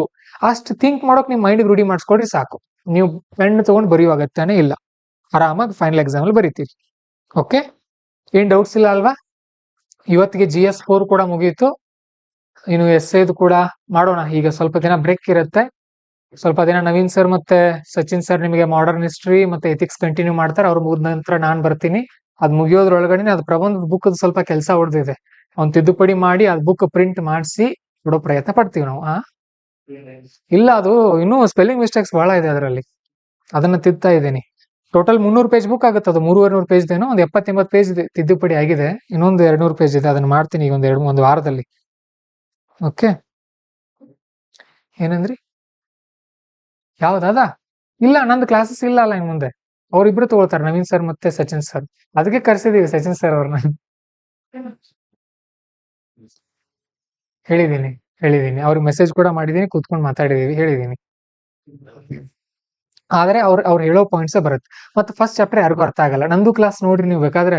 ನಮ್ಮ ಸ್ಟೂಡೆಂಟ್ಸ್ ಅವತ್ತು ಹಾಗೆ ಕಮೆಂಟ್ ಹಾಕಿದ್ರು, ಸರ್ ಅರ್ಥ ಆಗ್ಲಿಲ್ಲ ಅಂತ. ಅವು ಬಹಳಷ್ಟು ಫ್ಯಾಕ್ಟ್ಸ್ ಇದೆ, ಮುಂದೆ ಬರ್ತಾ ಬರ್ತಾ ಈಸಿ ಇದೆ ಮಾಡರ್ನ್ ಹಿಸ್ಟ್ರಿ. ಇಮ್ಯಾಜಿನೇಷನ್ ಆಗ್ತಾ ಇಲ್ಲ ಅಂತ ಇದ್ರಿ, ನಾನ್ ಹೇಳ್ತೀನಿ ಕೇಳ್ರಿ, ಇಮ್ಯಾಜಿನೇಷನ್ ಮಾಡ್ಕೊಡ್ರಿ. ಈಗ ಏನು ಇಲ್ಲ, ಮಾಡರ್ನ್ ಹಿಸ್ಟ್ರಿ ಅಂದ್ರೆ ಸಿಂಪಲ್. ಏನಂದ್ರೆ ಮೊದಲು ಭಾರತ ಮತ್ತು ಚೀನಾ ಜಗತ್ತಿನ ಜೊತೆ ತುಂಬಾ ಚೆನ್ನಾಗಿರುವಂತ ಸಂಬಂಧ ಹೊಂದಿದ್ದಂತ ದೇಶಗಳು. ಯಾಕಂದ್ರೆ ಇಲ್ಲಿ ಸಾಂಬಾರ್ ಪದಾರ್ಥ ಬೆಳೀತಾ ಇತ್ತು, ಮತ್ತೆ ಜಗತ್ತಿನಲ್ಲಿ ಮೊದಲು ಅಕ್ಕಿ ಬೆಳೆದದ್ದು ಈ ಭಾಗ. ಎಲ್ಲಾ ದೇಶಗಳೊಂದಿಗೆ ನಮ್ದು ವ್ಯಾಪಾರ ಚೆನ್ನಾಗಿತ್ತು. ಆಮೇಲೆ ಪ್ರಾಚೀನ ಭಾರತ ಇತಿಹಾಸ, ಮಧ್ಯಯುಗದ ಭಾರತ ಇತಿಹಾಸ ಏನೇನಾಯ್ತು ನಂಗೂ ನೆನಪಿಲ್ಲ. 1457 1453 ಏನಾಯ್ತು ಅಂದ್ರೆ ಕಾನ್ಸ್ಟಾಂಟಿನೋಪಲ್ ಪತನ ಅಂತ ಆಗತ್ತೆ. ಎಲ್ಲಿ ಬರುತ್ತದು? ಮ್ಯಾಪ್ ನಲ್ಲಿ ತೋರ್ಸೋಣ ಇರ್ರಿ. ಆನ್ಲೈನ್ ಅವ್ರು ಮುಗಿದಿದೆ ಕ್ಲಾಸ್, ಹೋಗ್ಬೋದು. ಇಂಟ್ರೆಸ್ಟ್ ಇದ್ರೆ ಕೇಳ್ರಿ. ಮಾಡರ್ನ್ ಹಿಸ್ಟ್ರಿ ಬಗ್ಗೆ ಓವರ್ ಆಲ್ ಒಂದು ಐಡಿಯಾ ಕೊಟ್ಬಿಡ್ತೀನಿ. ಇಷ್ಟ ಆದ್ರೆ ನೀವು ಸುಮ್ನೆ ತಿಳ್ಕೊಂಡ್ಬಿಡ್ತೀರಿ. ಇದು ನಮ್ದು ವರ್ಲ್ಡ್ ಅನ್ಕೊಳ್ರಿ. ಇದು ನಮ್ ದೇಶ ಎಲ್ಲ. ಈ ಕಡೆ ಚೀನಾ ಎಲ್ಲ ಬರುತ್ತೆ, ಈ ಕಡೆ ಆಸ್ಟ್ರೇಲಿಯಾ ಇದೆ, ಈ ಕಡೆ ಇವು ರಾಷ್ಟ್ರಗಳು, ಈ ಕಡೆ ಯುರೋಪ್, ಈ ಕಡೆ ಆಫ್ರಿಕಾ, ಈ ಕಡೆ ಸೌತ್ ಅಮೆರಿಕಾ, ಇಲ್ಲಿ ನಾರ್ತ್ ಅಮೆರಿಕಾ. ನಮ್ ಭಾರತದಿಂದ ಈ ಭಾಗಕ್ಕೆಲ್ಲ ಸಾಂಬಾರ ಪದಾರ್ಥಗಳು ಈ ಕಡೆಯಿಂದ ಹೋಗ್ತಾ ಇತ್ತು. ಓಕೆ, ಇಲ್ಲಿ ಹೋಗ್ತಾ ಇದ್ದಂಥದ್ದು ಒಂದ್ಸಾರಿ ಏನಾಯ್ತು, ಇಲ್ಲಿ ಕಾನ್ಸ್ಟಾಂಟಿನೋಪಲ್ ಅಂತ ಬರುತ್ತೆ, ಅದನ್ನ ಅಟೋಮಾನ್ ಟರ್ಕರು ಅಂತ ಬರ್ತಾರೆ. ಅವ್ರು ಅದನ್ನ ವಶಪಡಿಸ್ಕೊಳ್ತಾರೆ. ಆ ದಾರಿಯನ್ನ ವಶಪಡಿಸ್ಕೊಂಡು ಇಲ್ಲಿಂದ ಇಲ್ಲಿ ಹೋಗ್ತಾ ಇದ್ದಂತ ವಸ್ತುಗಳಿಗೆ ಸಿಕ್ಕಾಪಟ್ಟೆ ಟ್ಯಾಕ್ಸ್ ಹಾಕೋಕ್ ಸ್ಟಾರ್ಟ್ ಮಾಡ್ತಾರ ಅವ್ರು. ಟ್ಯಾಕ್ಸ್ ಈಗ ಡೊನಾಲ್ಡ್ ಟ್ರಂಪ್ ತರ ಟ್ಯಾಕ್ಸ್ ಹಾಕೋಕ್ ಸ್ಟಾರ್ಟ್ ಮಾಡಿದ್ರೆ ಹೇಗ್ ನಡೆಯುತ್ತೆ ಹೇಳ್ರಿ? ನಡೆಯಲ್ಲ ಅಲ್ವಾ? ಸೊ ಆ ಕಾರಣಕ್ಕೆ ಏನಾಯ್ತು, ಇಲ್ಲಿರೋರು ಏನ್ ಮಾಡ್ತಾರೆ, ನಾವು ಭಾರತಕ್ಕೆ ವಾಪಸ್ ಹೇಗಾದ್ರೂ ಹೋಗ್ಲೇಬೇಕು. ಇಲ್ಲಿ ಸಾಂಬಾರ್ ಪದಾರ್ಥಗಳು ತುಂಬಾ ಚೆನ್ನಾಗಿರುತ್ತೆ ನಮ್ಮ ದೇಶದಲ್ಲಿ. ಇವರು ಎಲ್ಲಾ ತರದ ಪ್ಯಾನ್ಗಳನ್ನ ಮಾಡೋಕ್ ಸ್ಟಾರ್ಟ್ ಮಾಡ್ತಾರೆ. ಅವಾಗ ಹಡಗಿನ ಅನ್ವೇಷಣೆ ಆಗುತ್ತೆ. ಹಡಗು ಅದಕ್ಕಿಂತ ಮುಂಚೆನೆ ಇತ್ತು. ಇಷ್ಟು ದೂರ ಬರ್ಬೇಕಲ್ವಾ ಅವ್ರು? ಇಷ್ಟು ದೂರ ಬರ್ಬೇಕಾದ್ರೆ ಒಬ್ಬ ಬರ್ತಾಲೋಮಿಯೋಸ್ ಡಯಾಸ್ ಅವನು ಇಲ್ಲಿವರೆಗೂ ಬರ್ತಾನೆ. ಅವನೆಲ್ಲ ಬಂದವನು. ಸೊ ಇಲ್ಲಿ ಮಡಗಾಸ್ಕರ್ ಅಂತ ಇದೆ, ಇಲ್ಲಿ ಬಂದು ಅವನು ಭಾರತ ಸಿಕ್ ಬಿಡ್ತು ಅಂತ ಖುಷಿ ಆಗುತ್ತೆ, ಅವನಿಗೆ ವಾಪಸ್ ಹೋಗ್ಬಿಡ್ತಾನ ಅವನು. ಆದ್ರೆ ಅವ್ನು ನಿಜವಾಗ್ಲೂ ಭಾರತಕ್ಕೆ ಬಂದಿರಲ್ಲ ಆಗ. ಆಮೇಲೆ ಈ ಕಡೆ ಕೊಲಂಬಸ್ ಅಂತ ಈ ಕಡೆ ಒಬ್ಬ ಹೋಗ್ತಾನೆ, ಅವನು ವೆಸ್ಟ್ ಇಂಡೀಸ್ ನೋಡ್ತಾನೆ, ಭಾರತ ಸಿಕ್ ಬಿಡ್ತು ಅಂತ ಆತ ಖುಷಿ ಪಡ್ತಾನೆ. ಆದ್ರೆ ಅವನಿಗೂ ಕೂಡ ಭಾರತ ಸಿಕ್ಕಿರೋದಿಲ್ಲ. ಆಮೇಲೆ ಕೊನೆಗೆ ಭಾರತಕ್ಕೆ 1498ರಲ್ಲಿ ಬಂದವನು ವಾಸ್ಕೋಡ ಗಾಮ. ಓಕೆ, ವಾಸ್ಕೋಡ ಗಾಮ ಯಾರವನು? ಪೋರ್ಚುಗೀಸರವನು ಬರ್ತಾನೆ.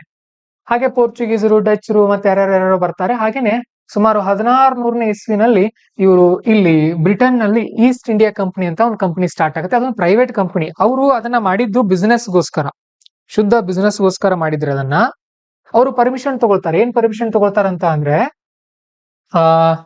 ಭಾರತಕ್ಕೆ ನಾವು ಇಂಗ್ಲೆಂಡ್ ನಿಂದ ನಮ್ಮ ಕಂಪನಿ ಮಾತ್ರ ಹೋಗುತ್ತೆ, ಬೇರೆ ಯಾವ ಇಂಗ್ಲೆಂಡ್ ನಿಂದ ಕಂಪನಿನೂ ಬರೋ ಹಾಗಿಲ್ಲ. ಅದನ್ನೇನಂತ ಕರಿತೀವಿ? ಏಕಸ್ವಾಮ್ಯ. ಓಕೆ, ಅದು ಏನಂತ ಕರಿತೀವಿ, ಏನೋ ಅಂತಾರ ಅದಕ್ಕೆ, ದಸ್ತಕಲ್ಲ, ಏನಂದ್ರಿ? ಮೊನೋಪೋಲಿ, ಏನೋ ಒಂದು ಪರ್ಮಿಷನ್ ಪಡಿತಾರ ಅವ್ರು. ಫರ್ಮಾನ್ ಇಲ್ಲಿ ಕೊಡ್ತಾನೆ ಆಯ್ತಾ? ಇಲ್ಲ, ಅವ್ರದ್ದು ಇಂಗ್ಲಿಷ್ ವರ್ಡ್ ಆಗತ್ತದು, ದಸ್ತಕ್ ಅಂತ ಬರಲ್ಲ. ಓಕೆ, ಆತ ಇಂಗ್ಲೆಂಡ್ ನಿಂದ ಅವ್ರಷ್ಟೇ ಬರ್ತಾರೆ. ಬಂದು ಇಲ್ಲಿ ಜಹಾಂಗೀರ್ ಆಸ್ಥಾನಕ್ಕೆ ಬರ್ತಾನ ಆತ. ಯಾರು ಬರ್ತಾರೆ? ಇಂಗ್ಲೆಂಡ್ ನವ್ರು, ಈಸ್ಟ್ ಇಂಡಿಯಾ ಕಂಪನಿ ಅವ್ರು ಜಹಾಂಗೀರ್ ಆಸ್ಥಾನಕ್ಕೆ ಬರ್ತಾರೆ. ಎಷ್ಟನೇ ಇಸ್ವಿ ಜಹಾಂಗೀರ್ ಇದಾನಂತ ಅಂದ್ರೆ ಎಷ್ಟನೇ ಇಸ್ವಿ ಅದು ಗೊತ್ತಿರ್ಬೇಕು ನಿಮಗೆ. ಮೊಘಲರದ್ದು ಮೊದಲು ಬಂದವನು ಬಾಬರ್. ಓಕೆ, ಬಾಬರ್ನ ಮಗ ಹುಮಾಯೂನ್ನ ಮಗ ಅಕ್ಬರ್ನ ಮಗ ಜಹಾಂಗೀರ್ನ ಮಗ ಶಹಜಾನ್ನ ಮಗ ಔರಂಗಜೇಬ್. ಇದಿಷ್ಟು ಪವರ್ಫುಲ್ ಕಿಂಗ್ಡಮ್ ಇವ್ರದ್ದು. ಇದರ ನಂತರ ವೀಕ್ ಆಯ್ತು. ಔರಂಗಜೇಬ್ ದೊಡ್ಡ ದೊರೆ ಈತ. ಇವನು ಮಾಡಿರುವಂತ ತಪ್ಪುಗಳಿಂದಾನೇ ಇವ್ರ ಸಾಮ್ರಾಜ್ಯ ಕುಸಿತ ಆರಂಭ ಆಯ್ತು. ತುಂಬಾ ದೊಡ್ಡ ಸಾಮ್ರಾಜ್ಯನೇ ಇವಂದೇ ಇತ್ತು, ಬಟ್ ಹಾಳು ಮಾಡಿದ್ದು ಕೂಡ ಇವನೇ, ಬೆಳೆಸಿದ್ದು ಇವನೇ, ಹಾಳು ಮಾಡಿದ್ದು ಕೂಡ ಇವನೇ. ಓಕೆ, ಇದರಲ್ಲಿ ಪ್ರತಿಯೊಬ್ಬರದ್ದು ಒಂದೊಂದು ವಿಶೇಷತೆ ಇದೆ. ಅಕ್ಬರ್ದು ಧರ್ಮ ಸಹಿಷ್ಣುತೆ ಒಂದು. ಓಕೆ, ಜಹಾಂಗೀರ್ದು ಚಿತ್ರಕಲೆ. ಓಕೆ, ಶಹಜಹಾನ್ದು ಇವಂದು ತಾಜ್ ಮಹಲ್.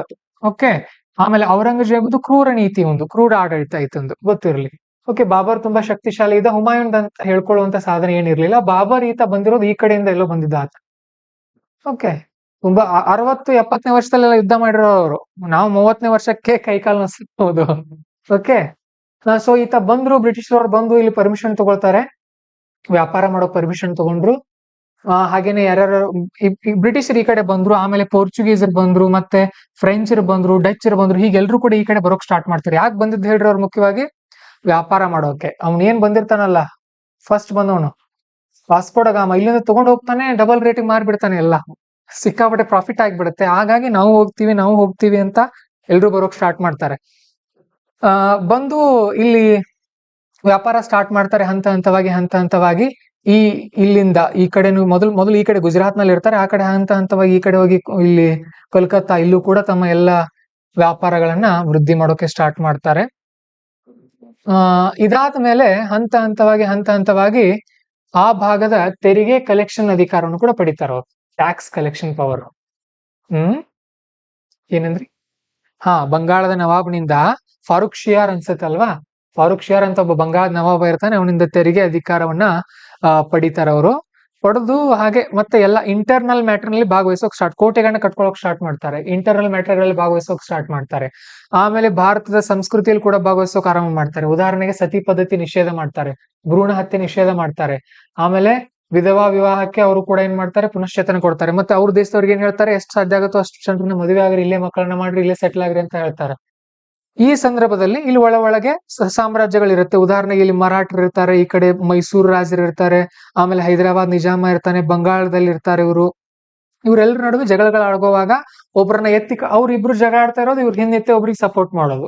ಗೆದ್ದ ನಂತರ ಇವ್ರ ಆಸ್ಥಾನವನ್ನ ವಶಪಡಿಸ್ಕೊಳ್ಳೋದು. ಹೀಗೆ ನಡೀತಾ ಹೋಗುವಾಗ ಕೊನೆಗೆ ಏನ್ ಮಾಡ್ತಾರೆ, ಇಡೀ ಭಾರತವನ್ನ ತಮ್ಮ ವಶ ಮಾಡ್ಕೊಳ್ತಾರೆ. ಕಲ್ಕತ್ತಾವನ್ನ ರಾಜಧಾನಿಯಾಗಿ ಆಳುಕಾರಾಮ ಮಾಡ್ತಾರೆ.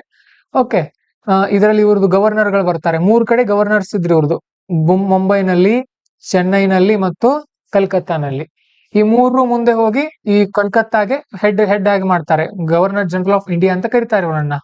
ಓಕೆ, ಅದಾದ್ಮೇಲೆ 1857 ಭಾರತೀಯರು ನೋಡ್ತಾರೆ. 1857ಕ್ಕೆ ಇವ್ರ ವಿರುದ್ಧ ದಂಗೆ ಹೇಳ್ತಾರೆ. ಅದಕ್ಕಿಂತ ಮುಂಚೆ ಕೂಡ ಕೆಲವೊಂದು ದಂಗೆಗಳಾಗಿವೆ, ಅದನ್ನ ಕಲಿತೀರಿ. ಅವಷ್ಟು ಇಂಪಾರ್ಟೆಂಟ್ ಪ್ರಭಾವ ಬೀರ್ಲಿಲ್ಲ.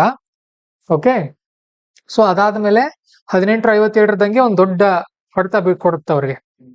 ಇದ್ರ ನಡುವೆ ಗವರ್ನರ್ ಜನರಲ್ಗಳಂತ ಬರ್ತಾರೆ. ಆಮೇಲೆ ಈ ದೇಶದಲ್ಲಿ, ನಮ್ಮ ದೇಶದಲ್ಲಿ ಇವ್ರಿದ್ದಾಗ ಇಲ್ಲಿ ಫ್ರೆಂಚ್ ಅಲ್ವಾ, ಅವನು ಡ್ಯೂಪ್ಲೆ ಯಾರು ಬರ್ತಾನೆ, ಪೋರ್ಚುಗೀಸ್ ಫ್ರೆಂಚ್ ಆತ, ಫ್ರೆಂಚ್. ಹಾ, ಇಲ್ಲಿ ಇವ್ರು ಬಂದಿರೋದು ನಮ್ ನೆಲದ ಮೇಲೆ. ಇವ್ರು ಜಗಾಡ್ತಿರ್ತಾರೆ, ನಮ್ ನೆಲದ ಮೇಲೆ ಅವ್ರು ಜಗಾಡ್ತಿರ್ತಾರೆ. ಯಾಕಂದ್ರೆ ಇಲ್ಲಿ ಯುದ್ಧಗಳು ನಡೀತಾ ಇರುತ್ತೆ.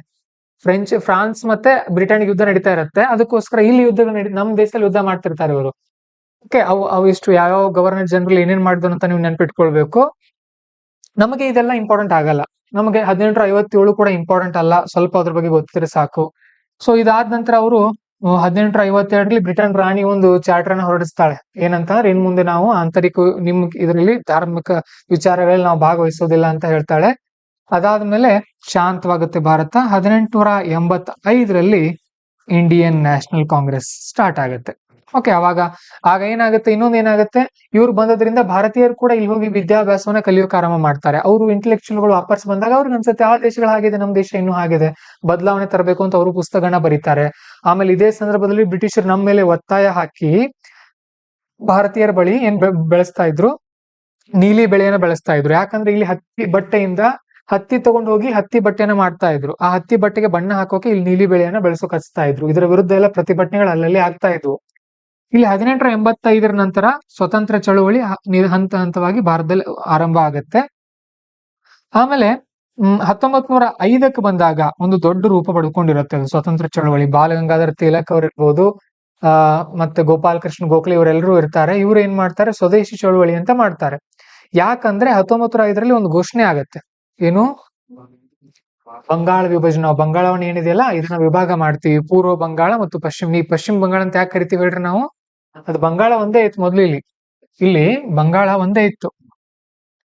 ಏನ್ ಬಂಗಾಳ ಇತ್ತು, ಇದನ್ನ ಪೂರ್ವ ಬಂಗಾಳ, ಇದನ್ನ ಪಶ್ಚಿಮ ಬಂಗಾಳ ಅಂತ ವಿಭಾಗ ಮಾಡಿದ್ರು ಅವ್ರು. ಯಾಕಂದ್ರೆ ಅಲ್ಲಿ ಜನಸಂಖ್ಯೆ ಆಧಾರದಲ್ಲಿ ಅದನ್ನ ವಿಭಜನೆ ಮಾಡಿ ಜಗಳ ಹಚ್ಚೋದು, ಆ ತರ. ಅದ್ರ ವಿರುದ್ಧ ಪ್ರತಿಭಟನೆ ಆಗುತ್ತೆ, ಸ್ವದೇಶಿ ಚಳವಳಿ ಅಂತ ನಡೆಯುತ್ತೆ. ಆಮೇಲೆ 1905ರಿಂದ 1915 ಕೆಲವೊಂದು ಕ್ರಾಂತಿಕಾರಿಗಳು, ಇವರು ಮಂದಗಾಮಿಗಳು ಎಲ್ಲರೂ ಕೂಡ ಭಾಗವಹಿಸ್ತಾರೆ. 1907ರಲ್ಲಿ ಇದ್ರ ನಡುವೆ 1907ರಲ್ಲಿ ಕಾಂಗ್ರೆಸ್ ಏನಿತ್ತಲ್ಲ, ಈ ಕಾಂಗ್ರೆಸ್ ಸಂಘಟನೆ ವಿಭಾಗ ಆಗತ್ತೆ. ಯಾಕಂದ್ರೆ ಕ್ರಾಂತಿಕಾರಿಗಳು ಏನಂತಿರ್ತಾರೆ, ಇದೇನು 1905ರ ಹೋರಾಟ ಇದೆಯಲ್ಲ, ಇದು ಬಂಗಾಳದಲ್ಲಿ ಮಾತ್ರ ಇದೆ, ಇದನ್ನ ಇಡೀ ದೇಶ ತುಂಬಾ ಮಾಡೋಣ ಅಂತಿರ್ತಾರೆ. ಆದ್ರೆ ಶಾಂತಿ ಮಂದಗಾಮಿಗಳು ಇದು ಬರೀ ಬಂಗಾಳದಲ್ಲಿ ಇದೆ, ಇಲ್ಲಿ ಮಾತ್ರ ಚರ್ಚೆ ಮಾಡೋಣ ಇದನ್ನ ಅಂತಿರ್ತಾರೆ. ಹಾಗಾಗಿ ಕಾಂಗ್ರೆಸ್ ಸ್ಪ್ಲಿಟ್ ಆಗುತ್ತೆ, ಸೂರತ್ ಸ್ಪ್ಲಿಟ್ ಅಂತ ಕರಿತೀವಿ. ಆಮೇಲೆ ಮುಂದೆ 1911ರಲ್ಲಿ, ಕರೆಕ್ಟ್ 1911 ಮರ್ಜ್ ಆಗತ್ತಲ್ಲ ಕಾಂಗ್ರೆಸ್. ಇಸ್ವಿ ಒಂದ್ಸರಿ ಚೆಕ್ ಮಾಡ್ಕೊಡ್ರಿ. ಲಕ್ನೋನಲ್ಲಿ ಒಂದು ಸೆಷನ್ ನಡೆಯುತ್ತೆ. ಓಕೆ, ಲಕ್ನೋ ಸೆಷನ್ ಅಲ್ಲಿ ಮತ್ತೆ ಕಾಂಗ್ರೆಸ್ ಮರ್ಜ್ ಆಗತ್ತೆ, ಎರಡು ಕೂಡ. ಅಲ್ಲ, ಹರಿಪುರ್ ಸುಭಾಷ್ ಚಂದ್ರ ಬೋಸ್ ಅವ್ರದ್ದು ಬರುತ್ತೆ ಮುಂದೆ. ಓಕೆ, ಇದು ನಾನು ಹೇಗ್ ನೆನ್ಪಿಟ್ಟಿದ್ದೀನಿ ಅಂದ್ರೆ, ಸೂರತ್ದು ಸ್ಪ್ಲಿಟ್, ಓಕೆ, ಲಕ್ನೋದು ಲವ್ ಅಂತ ನೆನ್ಪಿಟ್ಟಿದ್ದೆ ನಾನು. ಅಂದ್ರೆ ಜಾಯಿನ್ ಆದದ್ದು ಎಲ್ಲೋ, ಸ್ಪ್ಲಿಟ್ ಆದದ್ದು ಸೂರತ್, ಹಿಂಗ್ ನೆನ್ಪಿಟ್ಟಿದ್ದೀನಿ. ಓಕೆ, ಸೊ ಮರ್ಜ್ ಆಗತ್ ಮತ್ತೆ. ಹಾಗೆ ಚಳವಳಿಗಳು ನಡೀತಾ ಇರತ್ತೆ. ಆಗ ಎಂಟ್ರಿ ಕೊಡ್ತಾರ ನೋಡ್ರಿ ರಾಹುಲ್ ಗಾಂಧೀಜಿ. ರಾಹುಲ್ ಗಾಂಧಿ ಅಲ್ಲ,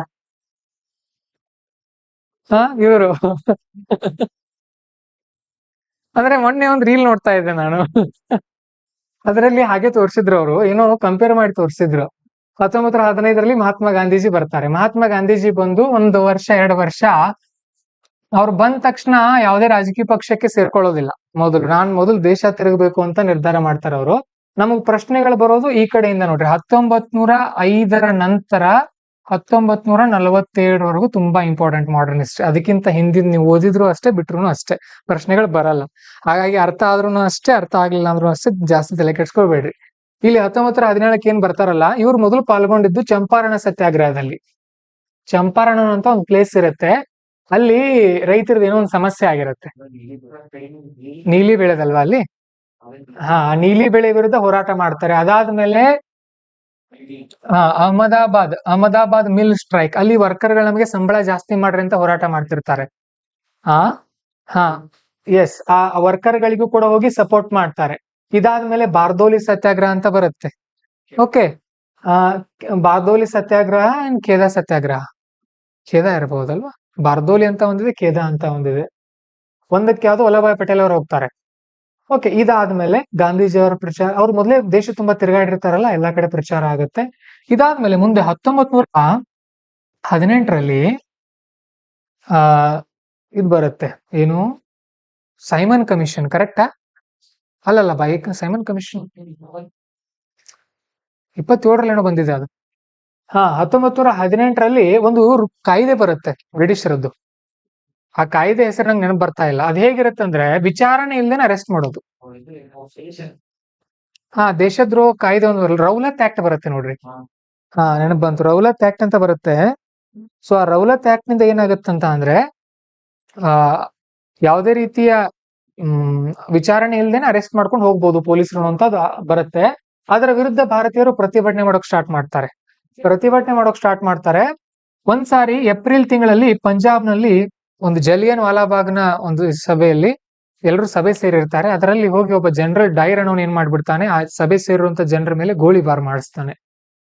ಇದರ ವಿರುದ್ಧ ಭಾರತೀಯರು ಕ್ರೋಧಗೊಳ್ತಾರೆ. ಹಾಗೇನೆ ಅದೇ ಸಂದರ್ಭದಲ್ಲಿ ಟರ್ಕಿ ದೇಶದಲ್ಲಿ, ಇಲ್ಲಿ ಟರ್ಕಿ ಅನ್ನುವಂತ ದೇಶ ಇದೆ, ಇಲ್ಲಿ ಬ್ರಿಟಿಷರು ಅಲ್ಲಿರುವಂತ ಖಿಲಾಫತ್ ಅನ್ನುವಂತ ಒಬ್ಬ ಮುಖ್ಯಸ್ಥರ ಅಧಿಕಾರವನ್ನ ಕಸಿದುಕೊಂಡಿರ್ತಾರೆ. ಮುಸ್ಲಿಮರು ಅದ್ರ ವಿರುದ್ಧ ಕೋಪಗೊಂಡಿರ್ತಾರೆ. ಸೊ ಎರಡೂ ಸೇರ್ಕೊಂಡು ನಾನ್ cooperation movement plus Khilafat movement ಅಂತ ಸ್ಟಾರ್ಟ್ ಆಗುತ್ತೆ ಭಾರತದಲ್ಲಿ 1919-20 ಟೈಮ್ ನಲ್ಲಿ. ಇದು ಮೊದಲ ಇಂಪಾರ್ಟೆಂಟ್ ಸತ್ಯಾಗ್ರಹ ಗಾಂಧೀಜಿಯವರು ಮಾಡಿರೋದು. ಇಡೀ ದೇಶ ತುಂಬಾ ಪ್ರಚಾರ ಬರುತ್ತೆ. ನಾನ್ ಕೋಆಪರೇಷನ್ ಮೂವ್ಮೆಂಟ್ ಅಂತ ಕರಿತೀವಿ, ಕನ್ನಡದಲ್ಲಿ ಅಸಹಕಾರ ಚಳವಳಿ. ಇದು ನಡೆಯುವಾಗ 1921ರಲ್ಲಿ ಏನಾಗುತ್ತೆ, ಒಂದ್ ಕಡೆ ಪೊಲೀಸ್ ಸ್ಟೇಷನ್ಗೆ ಬೆಂಕಿ ಹಚ್ತಾರೆ ನಮ್ ಜನ. ಯಾಕಂದ್ರೆ ಪೊಲೀಸರು ಲಾಠಿ ಚಾರ್ಜ್ ಮಾಡಿರ್ತಾರೆ. 22 ಪೊಲೀಸರಿಗೆ ಬೆಂಕಿ ಹಚ್ಚಿ ಪೊಲೀಸ್ ಸ್ಟೇಷನ್ ಸುಟ್ಟು ಬಿಡ್ತಾರೆ ನಮ್ ಜನ. ಹಾಗಾಗಿ ಮಹಾತ್ಮ ಗಾಂಧೀಜಿಯವರು ಈ ಹೋರಾಟದಿಂದ ಹಿಂದೆ ಸರಿತಾರೆ. ಹಿಂದೆ ಸರಿದ ನಂತರ ಆಗ ಮತ್ತೆ ಸ್ವಲ್ಪ ದಿನ ಗ್ಯಾಪ್ ಆಗುತ್ತೆ. ಸ್ವಲ್ಪ ದಿನ ಗ್ಯಾಪ್ ಆದ್ಮೇಲೆ 1900 ಇವ್ರನ್ನೆಲ್ಲ ಜೈಲ್ಗೆ ಹಾಕಿರ್ತಾರೆ. 1930-31-32 ಆ ಟೈಮ್ ನಲ್ಲಿ ನೋಡಿ, ಇದ್ರ ನಡುವೆ ಮತ್ತೆ ಸೈಮನ್ ಕಮಿಷನ್ ಬರುತ್ತೆ. ಇಲ್ಲಿ 1927ರಲ್ಲಿ ಸೈಮನ್ ಕಮಿಷನ್ ಅಂತ ಒಂದು ಬರುತ್ತೆ. ಸೈಮನ್ ಕಮಿಷನ್ ಯಾಕೆ ಬರುತ್ತೆ ಅಂತ ಅಂದ್ರೆ, 1919ರಲ್ಲಿ ಒಂದು ಬ್ರಿಟಿಷ್ ಕಾಯ್ದೆ ಬಂದಿರುತ್ತೆ, ಮಾಂಟೆಗೋ ಚೇಮ್ಸ್ಫೋರ್ಡ್ ಆಕ್ಟ್ ಅಂತ ಕರಿತೀವಿ ನಾವು. ಅದಕ್ಕಿಂತ ಹಿಂದೆ 1909ರಲ್ಲಿ ಮಾರ್ಲೆ ಮಿಂಟೋ ಸುಧಾರಣೆಗಳು ಅಂತ ಬಂದಿರುತ್ತೆ. ಓಕೆ, ಈ 1919ರ ಕಾಯ್ದೆ ಇದ್ರ ಕೆಲಸ ಸರಿಯಾಗಿ ಮಾಡ್ತೋ ಇಲ್ವೋ ಅಂತ ಚೆಕ್ ಮಾಡೋಕೆ ಒಂದು ಕಮಿಷನ್ ನೇಮಕ ಮಾಡ್ತಾರೆ, ಅದೇ ಸೈಮನ್ ಕಮಿಷನ್. ಅದರಲ್ಲಿ ಒಬ್ರು ಭಾರತೀಯರು ಇರೋದಿಲ್ಲ. ಓಕೆ, ಒಬ್ರು ಭಾರತೀಯರು ಇರೋದಿಲ್ಲ. ಹಾಗಾಗಿ ಅದರ ವಿರುದ್ಧ ಭಾರತೀಯರು ಪ್ರತಿಭಟನೆ ಮಾಡೋಕೆ ಆರಂಭ ಮಾಡ್ತಾರೆ. ಪ್ರತಿಭಟನೆ ಮಾಡೋಕೆ ಆರಂಭ ಮಾಡಿದಾಗ ಲಾಲಾ ಲಜಪತ್ ರಾಯ್ ಅವರು ಪೊಲೀಸ್ ಅವರ ಲಾಠಿ ಏಟಿಗೆ ಹೊಡೆತ ತಿಂದು ಮರಣ ಹೊಂದುತ್ತಾರೆ. ಇದರ ವಿರುದ್ಧ ಕೋಪಗೊಂಡು ಭಗತ್ ಸಿಂಗ್ ಮತ್ತೆ ರಾಜಗುರು ಸುಖದೇವ್ ಇವರು ಏನ್ ಮಾಡ್ತಾರೆ, ಒಬ್ಬ ಬ್ರಿಟಿಷ್ ಅಧಿಕಾರಿನ ಕೊಲೆ ಮಾಡ್ತಾರೆ. ಇದ್ರ ನಡುವೆ ಹಲವಾರು ಸಂಘಟನೆ ಉಟ್ಕೊಂಡಿವೆ ಭಾರತದಲ್ಲಿ, ಅದನ್ನು ಕೂಡ ಕಲಿತೀರಿ ನೀವು ಮಾಡರ್ನ್ ಹಿಸ್ಟ್ರಿನಲ್ಲಿ. ಸೊ ಏನ್ ಮಾಡಿದ್ರು, ಕೊಲೆ ಮಾಡಿದ್ರು ಅವರು. ಕೊಲೆ ಮಾಡಿದ ನಂತರ ಮುಂದೆ ಭಗತ್ ಸಿಂಗ್ ಅವರು ಪಾರ್ಲಿಮೆಂಟ್ ನಲ್ಲಿ ಕೂಡ ಹೋಗಿ ಬಾಂಬ್ ಹಾಕ್ತಾರೆ. ಈ ಕಡೆ ಭಾರತೀಯರ ಹೋರಾಟ ತುಂಬಾ ದೊಡ್ಡ ಮಟ್ಟದಲ್ಲಿ ಆಗೋದ್ರಿಂದ ರೌಂಡ್ ಟೇಬಲ್ ಕಾನ್ಫರೆನ್ಸ್ ಅಂತ ಕರೀತಾರೆ ಬ್ರಿಟಿಷರು. 1929-30ರಲ್ಲಿ ಇರ್ವಿನ್ ಅಂತ ಇರ್ತಾನೆ, ಲಾರ್ಡ್ ಇರ್ವಿನ್ ಅಂತ ಗವರ್ನರ್ ಜನರಲ್ ಇರ್ತಾನೆ, ವೈಸ್ರಾಯ್ ಇರ್ತಾನೆ. ಸೊ ಆತ ಬ್ರಿಟನ್ ಕರೆದು ಬನ್ನಿ ಭಾರತದವರು ಮೀಟಿಂಗ್ ಮಾಡೋ ಅಂತ ಕರ್ಕೊಂಡು ಹೋಗ್ತಾನೆ. ಅದಕ್ಕೆ 1ನೇ ಮೀಟಿಂಗ್ ನಲ್ಲಿ ಮಹಾತ್ಮ ಗಾಂಧೀಜಿ ಭಾಗವಹಿಸಿರೋದಿಲ್ಲ, ಕಾಂಗ್ರೆಸ್ನವ್ರು ಯಾರು ಇರಲ್ಲ, ಅಂಬೇಡ್ಕರ್ ಇರ್ತಾರೆ. 3 ಮೀಟಿಂಗ್ ಗಳಲ್ಲಿ ಅಂಬೇಡ್ಕರ್ ಅವರು ಪಾಲ್ಗೊಂಡಿದ್ದಾರೆ. ನೆನ್ಪಿಟ್ಕೊಡೋದನ್ನ ಪ್ರಿಲಿಮ್ಸ್ ಅಲ್ಲಿ ಕೇಳ್ಬೋದು. ಮಹಾತ್ಮ ಗಾಂಧೀಜಿ 1ನೇದ್ರಲ್ಲಿ ಇರಲಿಲ್ಲ. ಅದು ಈ ರೌಂಡ್ ಟೇಬಲ್ ಕಾನ್ಫರೆನ್ಸ್ ಏನಿದೆಯಲ್ಲ, ಇದು ಮೊಟ್ಟ ಮೊದಲ ಬಾರಿಗೆ ಇತಿಹಾಸದಲ್ಲಿ ಇಂಗ್ಲಿಷರು ಭಾರತೀಯರನ್ನ ಸಮಾನವಾಗಿ ನೋಡಿದ್ದು. ಅದಕ್ಕಿಂತ ಮುಂಚೆ ನಮ್ಮನ್ನ ಕೀಳಾಗಿ ಕಾಣ್ತಾ ಇದ್ರು ಅವರು. ರೌಂಡ್ ಟೇಬಲ್ ಕಾನ್ಫರೆನ್ಸ್ ನಲ್ಲಿ ಎಲ್ಲೂ ಸುತ್ತು ಕೂತ್ಕೊಂಡು ಮಾತಾಡೋದು. ಸೊ ಒಂದೇದು ಯಶಸ್ವಿ ಆಗಲ್ಲ. ಯಾಕಂದ್ರೆ ಇಡೀ ದೇಶವನ್ನ ರೆಪ್ರೆಸೆಂಟ್ ಮಾಡ್ತಾ ಇದ್ದಂತ ಪಕ್ಷ ಕಾಂಗ್ರೆಸ್ನವರು ಇಲ್ಲ ಅಂದ್ರೆ ಅದು ಹೇಗೆ ಯಶಸ್ವಿ ಆಗುತ್ತೆ? ಎರಡನೇ ರೌಂಡ್ ಟೇಬಲ್ ಕಾನ್ಫರೆನ್ಸ್ಗೆ ಮಹಾತ್ಮ ಗಾಂಧೀಜಿಯವರನ್ನ ಒಪ್ಪಿಸ್ತಾನೆ. ಯಾರು? ಇರ್ವಿನ್ ಒಪ್ಪಿಸ್ತಾನೆ. ಗಾಂಧೀಜಿ ಹೋಗ್ತಾರಲ್ಲಿ, ಗಾಂಧೀಜಿ ಹೋಗಿ ಮಾತಾಡ್ತಾರೆ. ಆ ಅದಕ್ಕಿಂತ ಮುಂಚೆನೆ ಇವರು ದಂಡಿ ಮೆರವಣಿಗೆನ ಸ್ಟಾರ್ಟ್ ಮಾಡಿರ್ತಾರೆ. ರೌಂಡ್ ಟೇಬಲ್ ಕಾನ್ಫರೆನ್ಸ್ ಗಿಂತ ಮುಂಚೆ ದಂಡಿ ಸತ್ಯಾಗ್ರಹ ಯಾಕೆ ಮಾಡಿರ್ತಾರೆ ಅಂತ ಅಂದ್ರೆ, ಉಪ್ಪಿನ ಮೇಲೆ ಟ್ಯಾಕ್ಸ್ ಹಾಕಿರ್ತಾರೆ ಬ್ರಿಟಿಷರು. ತಿನ್ನೋ ಉಪ್ಪಿನ ಮೇಲೆ ಕೂಡ ನೀವು ಟ್ಯಾಕ್ಸ್ ಹಾಕಿದ್ರೆ ಹೇಗೆ ಅಂತ ಭಾರತೀಯರು ಅದರ ವಿರುದ್ಧ ಹೋರಾಟ ಮಾಡ್ತಿರ್ತಾರೆ. ದಂಡಿ ಮೆರವಣಿಗೆ ಅದು ಕೂಡ ಅದನ್ನ ನಾವು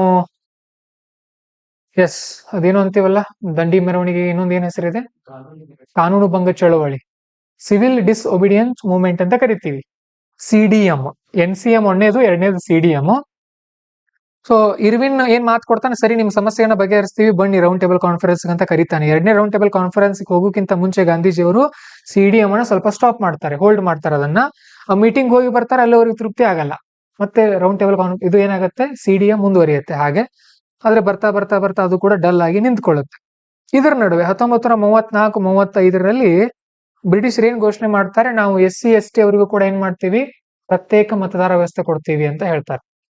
ಕಮ್ಯುನಲ್ ರೆಪ್ರೆಸೆಂಟೇಷನ್ ಅನ್ನ, ಅಂದ್ರೆ ಆಯಾ ಈಗ SC ST ಒಬ್ಬ ಲೀಡರ್ ಚುನಾವಣೆ ನಿಂತ್ಕೊಂಡ್ರು ಅಂದ್ರೆ ಬರೀ ಅವರಿಗೆ SC ST ಅವ್ರು ವೋಟ್ ಹಾಕೋದು.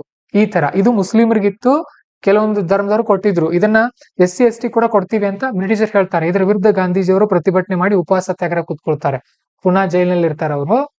ಸೊ ಅಂಬೇಡ್ಕರ್ ಅವರು ಅದಕ್ಕೆ ಸಪೋರ್ಟ್ ಮಾಡ್ತಿರ್ತಾರೆ. ಕೊನೆಗೆ ಅಂಬೇಡ್ಕರ್ ಅವ್ರನ್ನ ಒಂದಿಬ್ರು ಲೀಡರ್ಗಳ ಕರ್ಕೊಂಡು ಹೋಗಿ ಬೇಡ, ಆ ತರ ಮಾಡೋದು ಬೇಡ, ಯಾಕಂದ್ರೆ SC STs ಕೂಡ ಹಿಂದೂಗಳೇ ಆಗ್ತಾರೆ, ಅವರು ಪ್ರತ್ಯೇಕ ಮತಗಟ್ಟೆ ವ್ಯವಸ್ಥೆನ ಏನಾದ್ರು ಮಾಡಿದ್ರೆ ನಮ್ಮ ದೇಶದಲ್ಲಿ ಅಸ್ಪೃಶ್ಯತೆ ನಿರ್ಮೂಲನೆ ಆಗಲ್ಲ, ಅದನ್ನ ಮಾಡೋದು ಬೇಡ ಅಂತ ಹೇಳಿ ಪುನಃ ಒಪ್ಪಂದ ಆಗತ್ತೆ 1935ರಲ್ಲಿ. ಯಾರ್ಯಾರ ನಡುವೆ? ಮಹಾತ್ಮ ಗಾಂಧೀಜಿ 34-35ನಲ್ಲಿ ಮಹಾತ್ಮ ಗಾಂಧೀಜಿ ಮತ್ತು ಸುಭಾಷ್ ಚಂದ್ರ ಬೋಸ್ ನಡುವೆ ಪುನಃ ಒಪ್ಪಂದ ಆಗತ್ತೆ. ಪುನಃ ಒಪ್ಪಂದ ಆದ್ಮೇಲೆ ಅಂಬೇಡ್ಕರ್ ಅವ್ರ ನಡುವೆ ಪುನಃ ಒಪ್ಪಂದ ಆಗತ್ತೆ. ಇದಾದ್ಮೇಲೆ ಈ ಕಡೆ 1938-39ರಲ್ಲಿ ಇದು ಏನದು, ರಾವಿ ನದಿ ದಂಡಿ ಮೇಲೆ ಜವಾಹರ್ಲಾಲ್ ನೆಹರು ಧ್ವಜ ಹಾರಿಸ್ತಾರಲ್ಲ, ಯಾವಾಗ? 29 ಅಲ್ಲ, ಅದು 1929. ಯಾರೇ ನೆನಪಿದೆ?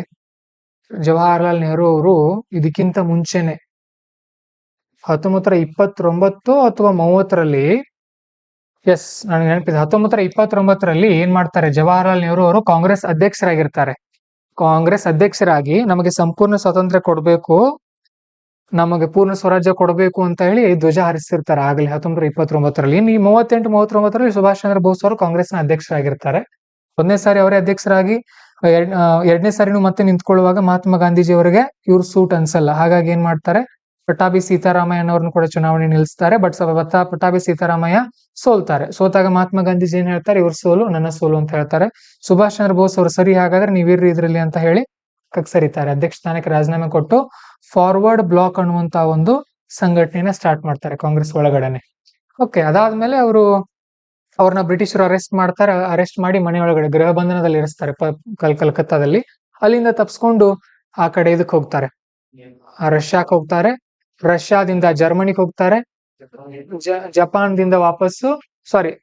ಜರ್ಮನಿಯಿಂದ ವಾಪಸ್ ಜಪಾನ್ಗೆ ಬರ್ತಾರೆ. ಅಲ್ಲಿ ಇಂಡಿಯನ್ ನ್ಯಾಷನಲ್ ಆರ್ಮಿಯನ್ನ ಕಟ್ತಾರೆ. ಅವ್ರು ಕಟ್ಟಿರೋದಲ್ಲ, ಅದು ಮೊದಲೇ ಮೋಹನ್ ಸಿಂಗ್ ಅನ್ನೋ ಒಬ್ಬ ಕಟ್ಟಿರ್ತಾನೆ.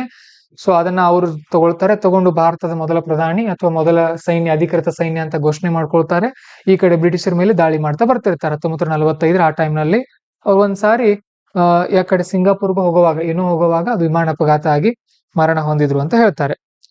ಓಕೆ, ಇದು ಸುಭಾಷ್ ಚಂದ್ರ ಬೋಸ್ ಅವ್ರದ್ದು. ಇನ್ನು ಈ ಕಡೆ ಏನಾಗ್ತಾ ಇರತ್ತೆ ನಮ್ಮ ದೇಶದ ಒಳಗಡೆ, ಈ ಕಡೆ 1938 ಸುಭಾಷ್ ಚಂದ್ರ ಬೋಸ್ ಅವ್ರದ್ದಾಯ್ತು. 1942ರಲ್ಲಿ ಅಕ್ಟೋಬರ್ ಡೇಟ್ ಏನೋ ನೆನಪಿದೆ, 5-10. ಇದಕ್ಕಿಂತ ಮುಂಚೆ ಇನ್ನೊಂದು ಪಾಯಿಂಟ್ ಹೇಳ್ಬೇಕು ನಾವು. 1915 ಅನ್ಸುತ್ತೆ ಮುಸ್ಲಿಂ ಲೀಗ್ ಸ್ಟಾರ್ಟ್ ಆದದ್ದು. 1906 1906ರಲ್ಲಿ ಈ ಕಡೆ ಇಂಡಿಯನ್ ನ್ಯಾಷನಲ್ ಕಾಂಗ್ರೆಸ್ ಸ್ಟ್ರಾಂಗ್ ಆಗ್ತಾ ಇರುತ್ತೆ. ಓಕೆ, ಹಾಗಾಗಿ ಬ್ರಿಟಿಷರು ಏನ್ ಮಾಡ್ತಾರೆ, ಮುಸ್ಲಿಂ ಲೀಗ್ ಅನ್ನ ಸ್ಟಾರ್ಟ್ ಮಾಡಿಸ್ತಾರೆ. ಯಾಕಂದ್ರೆ ಇದಕ್ಕೆ ಅಡ್ಡಗಾಲಾಗಬೇಕು, ಇದು ಹಿಂದೂಗಳು. ಇದನ್ನ ನೋಡಿ, ಅವಾಗ ಹಿಂದೂಗಳದ್ದು ಅಂತ ಇದ್ರು ಕಾಂಗ್ರೆಸ್ ಅನ್ನ, ಅಂದ್ರೆ ಒಡೆದಾಳೋ ನೀತಿ ರಾಜಕಾರಣಿಗಳದ್ದು.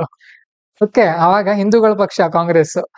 ಕಾಂಗ್ರೆಸ್ ಅವ್ರು ಏನನ್ನೋರು, ಇಲ್ಲ ನಾವ್ ಯಾವ ಪಕ್ಷಕ್ಕೂ ಅಲ್ಲ ಅಂತ. ಪಾಪ ಆಗ್ಲೂ ಕೂಡ ಹಾಗೆ ಅವ್ರದ್ದು, ಈಗಲೂ ಕೂಡ ಹಾಗೆ ಅವ್ರದ್ದು. ಮುಸ್ಲಿಂ ಲೀಗ್ ಅನ್ನ ಸ್ಟಾರ್ಟ್ ಮಾಡಿದ್ರು. ಇವ್ರದ್ದು ಈ ಕಡೆ ಮೊದಲು ಮೊಹಮ್ಮದ್ ಅಲಿ ಜಿನ್ನಾ ಕಾಂಗ್ರೆಸ್ ಒಳಗಡೆ ಇದ್ರು, ಆಮೇಲೆ ಮುಸ್ಲಿಂ ಲೀಗ್ ಹೋದ್ರು. ಮುಸ್ಲಿಂ ಲೀಗ್ ಹೋಗಿ ಟೂ ನೇಷನ್ ಥಿಯರಿ ಅಂದ್ರೆ ನಮಗೆ ಪ್ರತ್ಯೇಕ ಪಾಕಿಸ್ತಾನ ಬೇಕು ಅನ್ನುವಂತ ಒಂದು ಬೇಡಿಕೆನ ಇಡೋಕೆ ಆರಂಭ ಮಾಡ್ತಾರೆ. ಈ ಕಡೆ 1925ರಲ್ಲಿ ಈ ಸಂಘಟನೆಗಳು ಆರಂಭ ಆಗಿರುತ್ತೆ. ಹಿಂದೂ ಮಹಾಸಭಾ ಆಗಿರ್ಬಹುದು, RSS ಆಗಿರ್ಬಹುದು, ಈ ಸಂಘಟನೆಗಳು. ಓಕೆ, ಇವು ಅಂದ್ರೆ ಈ ಮುಸ್ಲಿಂ ಲೀಗ್ಗೆ ಪರ್ಯಾಯವಾಗಿ ಈ ಮುಸ್ಲಿಂ ಲೀಗು ಮುಸ್ಲಿಂ ಧರ್ಮಗಳ ಬಗ್ಗೆ ಹೇಗೆ ಹೇಳುತ್ತಲ್ಲ, ನಮ್ ಜನರಿಗೆ ರಕ್ಷಣೆ ಬೇಕು ಅಂತ, ಇವರು ನಮ್ ಧರ್ಮಕ್ಕೆ ರಕ್ಷಣೆ ಬೇಕು ಅಂತ ಈ ಸಂಘಟನೆಗಳು ಹೇಳ್ತಾ ಇರುತ್ತೆ. ಈ ಕಡೆ ನಡೀತಾ ಇರುವಾಗ ಒಂದ್ಸಾರಿ 1942 ಅಕ್ಟೋಬರ್ ಟೈಮ್ ನಲ್ಲಿ ಯಾವ್ದದು ಕ್ವಿಟ್ ಇಂಡಿಯಾ ಮೂವ್ಮೆಂಟ್ ಅಕ್ಟೋಬರ್ ನಲ್ಲಿ ಸ್ಟಾರ್ಟ್ ಆದಲ್ವಾ? ಅಕ್ಟೋಬರ್ ಕ್ರಾಂತಿ ಅಲ್ಲ, ಕ್ವಿಟ್ ಇಂಡಿಯಾ ಮೂವ್ಮೆಂಟ್ ಸ್ಟಾರ್ಟ್ ಆಗುತ್ತೆ. ಕ್ವಿಟ್ ಇಂಡಿಯಾ ಮೂವ್ಮೆಂಟ್ ಸ್ಟಾರ್ಟ್ ಆಯ್ತು.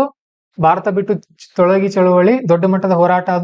ಅದು ಏನಾಗಿತ್ತಂತ ಅಂದ್ರೆ ಸ್ವಲ್ಪ ಕ್ರಾಂತಿಕಾರಿ ಕೂಡ ಆಗಿತ್ತು. ಅದನ್ನ ನೇತೃತ್ವ ವಹಿಸಿದ್ದು ಮಹಾತ್ಮ ಗಾಂಧೀಜಿನೇ. ಬಟ್ ಈ ಸಾರಿ ಅವರು ಸುಮ್ಮನೆ ಇದ್ರು.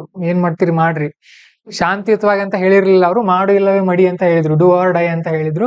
ಸೊ ಇದು ತುಂಬಾ ದೊಡ್ಡ ಮಟ್ಟದ ಹೋರಾಟ ಆಗುತ್ತೆ. ಇಡೀ ದೇಶದ ಜನ ಎಲ್ಲ ಇದರಲ್ಲಿ ಪಾಲ್ಗೊಂಡಿರ್ತಾರೆ. ಆಮೇಲೆ ಆ ಕಡೆಯಿಂದ INA ಬರ್ತಾ ಇರತ್ತೆ, ಇಂಡಿಯನ್ ನ್ಯಾಷನಲ್ ಆರ್ಮಿ. ಹೀಗಾಗಿ ಬ್ರಿಟಿಷರಿಗೆ ಸಂದಿಗ್ಧತೆ ಉಂಟಾಗತ್ತೆ. ಇದೇ ಸಮಯದಲ್ಲಿ 2ನೇ ಮಹಾಯುದ್ಧ ಕೂಡ ನಡೀತಾ ಇತ್ತು ಜಗತ್ನಲ್ಲಿ. ಹಾಗಾಗಿ ಬ್ರಿಟಿಷರು ಏನ್ ಹೇಳ್ತಾರೆ, ಸರಿ ನಾವು ಏನ್ ಮಾಡ್ತೇವಿ, ನಿಮ್ ದೇಶವನ್ನ ಬಿಟ್ಟು ಹೋಗ್ತೀವಿ ಅಂತ ಹೇಳಿ ಬ್ರಿಟಿಷರು ಹೇಳ್ತಿರ್ತಾರೆ. ಆಗ ಬಹಳಷ್ಟು ಕಮಿಟಿಗಳನ್ನ ಮಾಡ್ತಾರೆ. ಕೆಲವೊಬ್ರು ಬೇರೆ 2 ವಿಭಾಗ ಮಾಡೋಣ ಅಂತಾರೆ, ಕೆಲವೊಬ್ರು ಬೇಡ ಅಂತಾರೆ. ಒಟ್ನಲ್ಲಿ ಕೊನೆಗೆ ಲಾರ್ಡ್ ಮೌಂಟ್ ಬ್ಯಾಟನ್ ಅನ್ನ ಕಳಿಸ್ತಾರೆ. ಕಳಿಸಿ ಆತ ಏನ್ ಮಾಡ್ತಾನೆ, 1948 ಒಂದ್ ಟಾರ್ಗೆಟ್ ಹಾಕೊಂಡಿರ್ತಾರ ಅವ್ರು. 1948 ಜೂನ್ ಒಳಗಡೆ ನಾವು ವಾಪಸ್ ಹೋಗ್ಬಿಡ್ತೀವಿ ಅಂತ ಹೇಳಿರ್ತಾರೆ. ಆದ್ರೂ ಕೂಡ ಈ ಕಡೆ 1947 ಆಗಸ್ಟ್ 15 ಮೌಂಟ್ ಬ್ಯಾಟನ್ ಸೆಲೆಕ್ಟ್ ಮಾಡ್ಕೊಳ್ತಾನೆ. ಯಾಕಂದ್ರೆ ಜಪಾನ್ 1945ರಲ್ಲಿ ಶರಣಾಗತಿ ಹೊಂದಿರುತ್ತೆ, ಆಗಸ್ಟ್ 15ನೇ ತಾರೀಕು. ಹಾಗಾಗಿ ಆ ಡೇಟ್ ನೆನಪಿಗೋಸ್ಕರ ಅಂತ ಇದನ್ನ ಸೆಲೆಕ್ಟ್ ಮಾಡ್ಕೊಂಡು ಆತ ವಾಪಸ್ ಹೋಗ್ತಾನೆ. ಅದು ಹೋದ ತಕ್ಷಣ ಏನಾಗುತ್ತೆ, ಭಾರತದಲ್ಲಿ ಈ ಕಡೆ ನಮ್ಮ ಭಾರತ, ಆ ಕಡೆ ಪಾಕಿಸ್ತಾನ ಅಂತ 2 ವಿಭಾಗ ಆಗತ್ತೆ. ಹಾಗೇನೆ ಇಲ್ಲಿ ಪೂರ್ವ ಪಾಕಿಸ್ತಾನ ಅಂತ ಮಾಡ್ತಾರೆ ಬಾಂಗ್ಲಾದೇಶವನ್ನ. ನಮ್ಮ ಭಾರತದಲ್ಲಿರುವಂತಹ ಕೆಲವು ಮುಸ್ಲಿಮರು ಹೋಗಲ್ಲ ಪಾಕಿಸ್ತಾನಕ್ಕೆ, ನಾವು ಮೊದಲಿನಿಂದ ಇಲ್ಲೇ ಇದೀವಿ ಅಂತ ಹೇಳ್ತಾರೆ. ಇಲ್ಲಿರುವಂತಹ ಕೆಲವೊಂದು ಹಿಂದೂಗಳ ಮೇಲೆ ಇಲ್ಲಿರುವಂತ ಮುಸ್ಲಿಮರು ದಾಳಿ ಮಾಡೋಕ್ ಸ್ಟಾರ್ಟ್ ಮಾಡ್ತಾರೆ. ಹಾಗಾಗಿ ಇಲ್ಲಿ ಭಾರತದಲ್ಲಿರುವಂತಹ ಹಿಂದೂಗಳು ಮುಸ್ಲಿಮರ ಮೇಲೆ ದಾಳಿ ಮಾಡೋಕ್ ಸ್ಟಾರ್ಟ್ ಮಾಡ್ತಾರೆ. ಕೋಮು ಗಲಭೆಗಳು ಉಂಟಾಗತ್ತೆ. ಹಾಗಾಗಿ ಮಹಾತ್ಮ ಗಾಂಧೀಜಿ ಹೋಗಿ ಉಪವಾಸ ಕುಳಿತುಕೊಳ್ತಾರೆ. 1948 ಜನವರಿ 10-12ರಿಂದ ಉಪವಾಸ ಕುಳಿತುಕೊಳ್ತಾರೆ ಅವರು.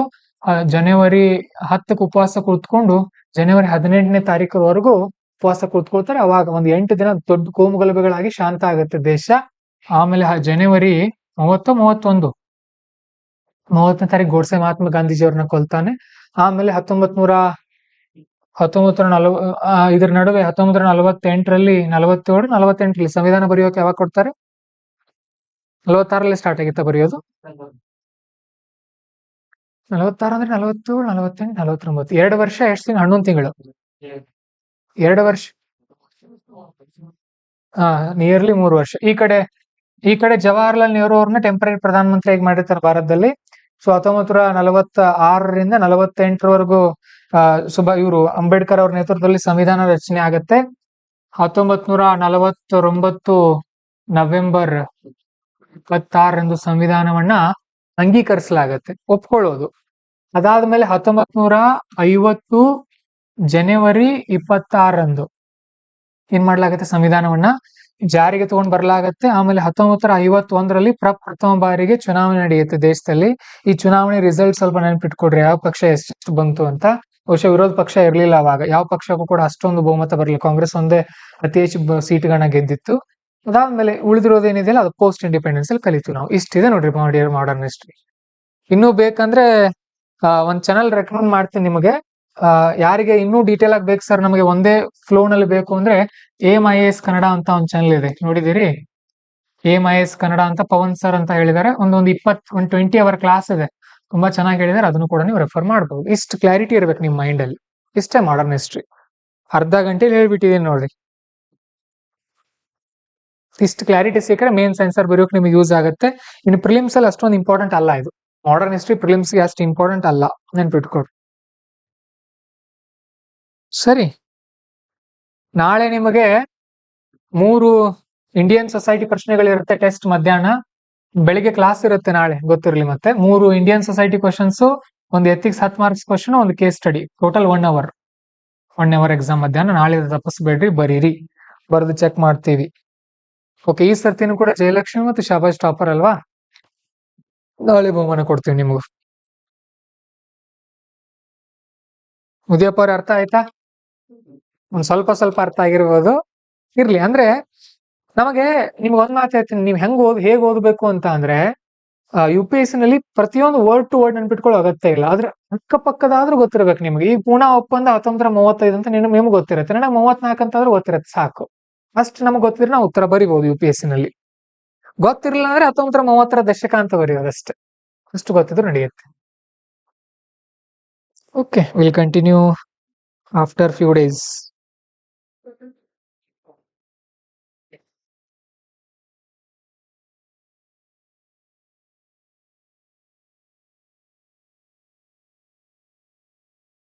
ಆನ್ಲೈನ್ ಸ್ಟೂಡೆಂಟ್ಸ್ ಅರ್ಥ ಆಯ್ತಾ? All the best. ಎಂಡ್ ಮಾಡ್ರಿ.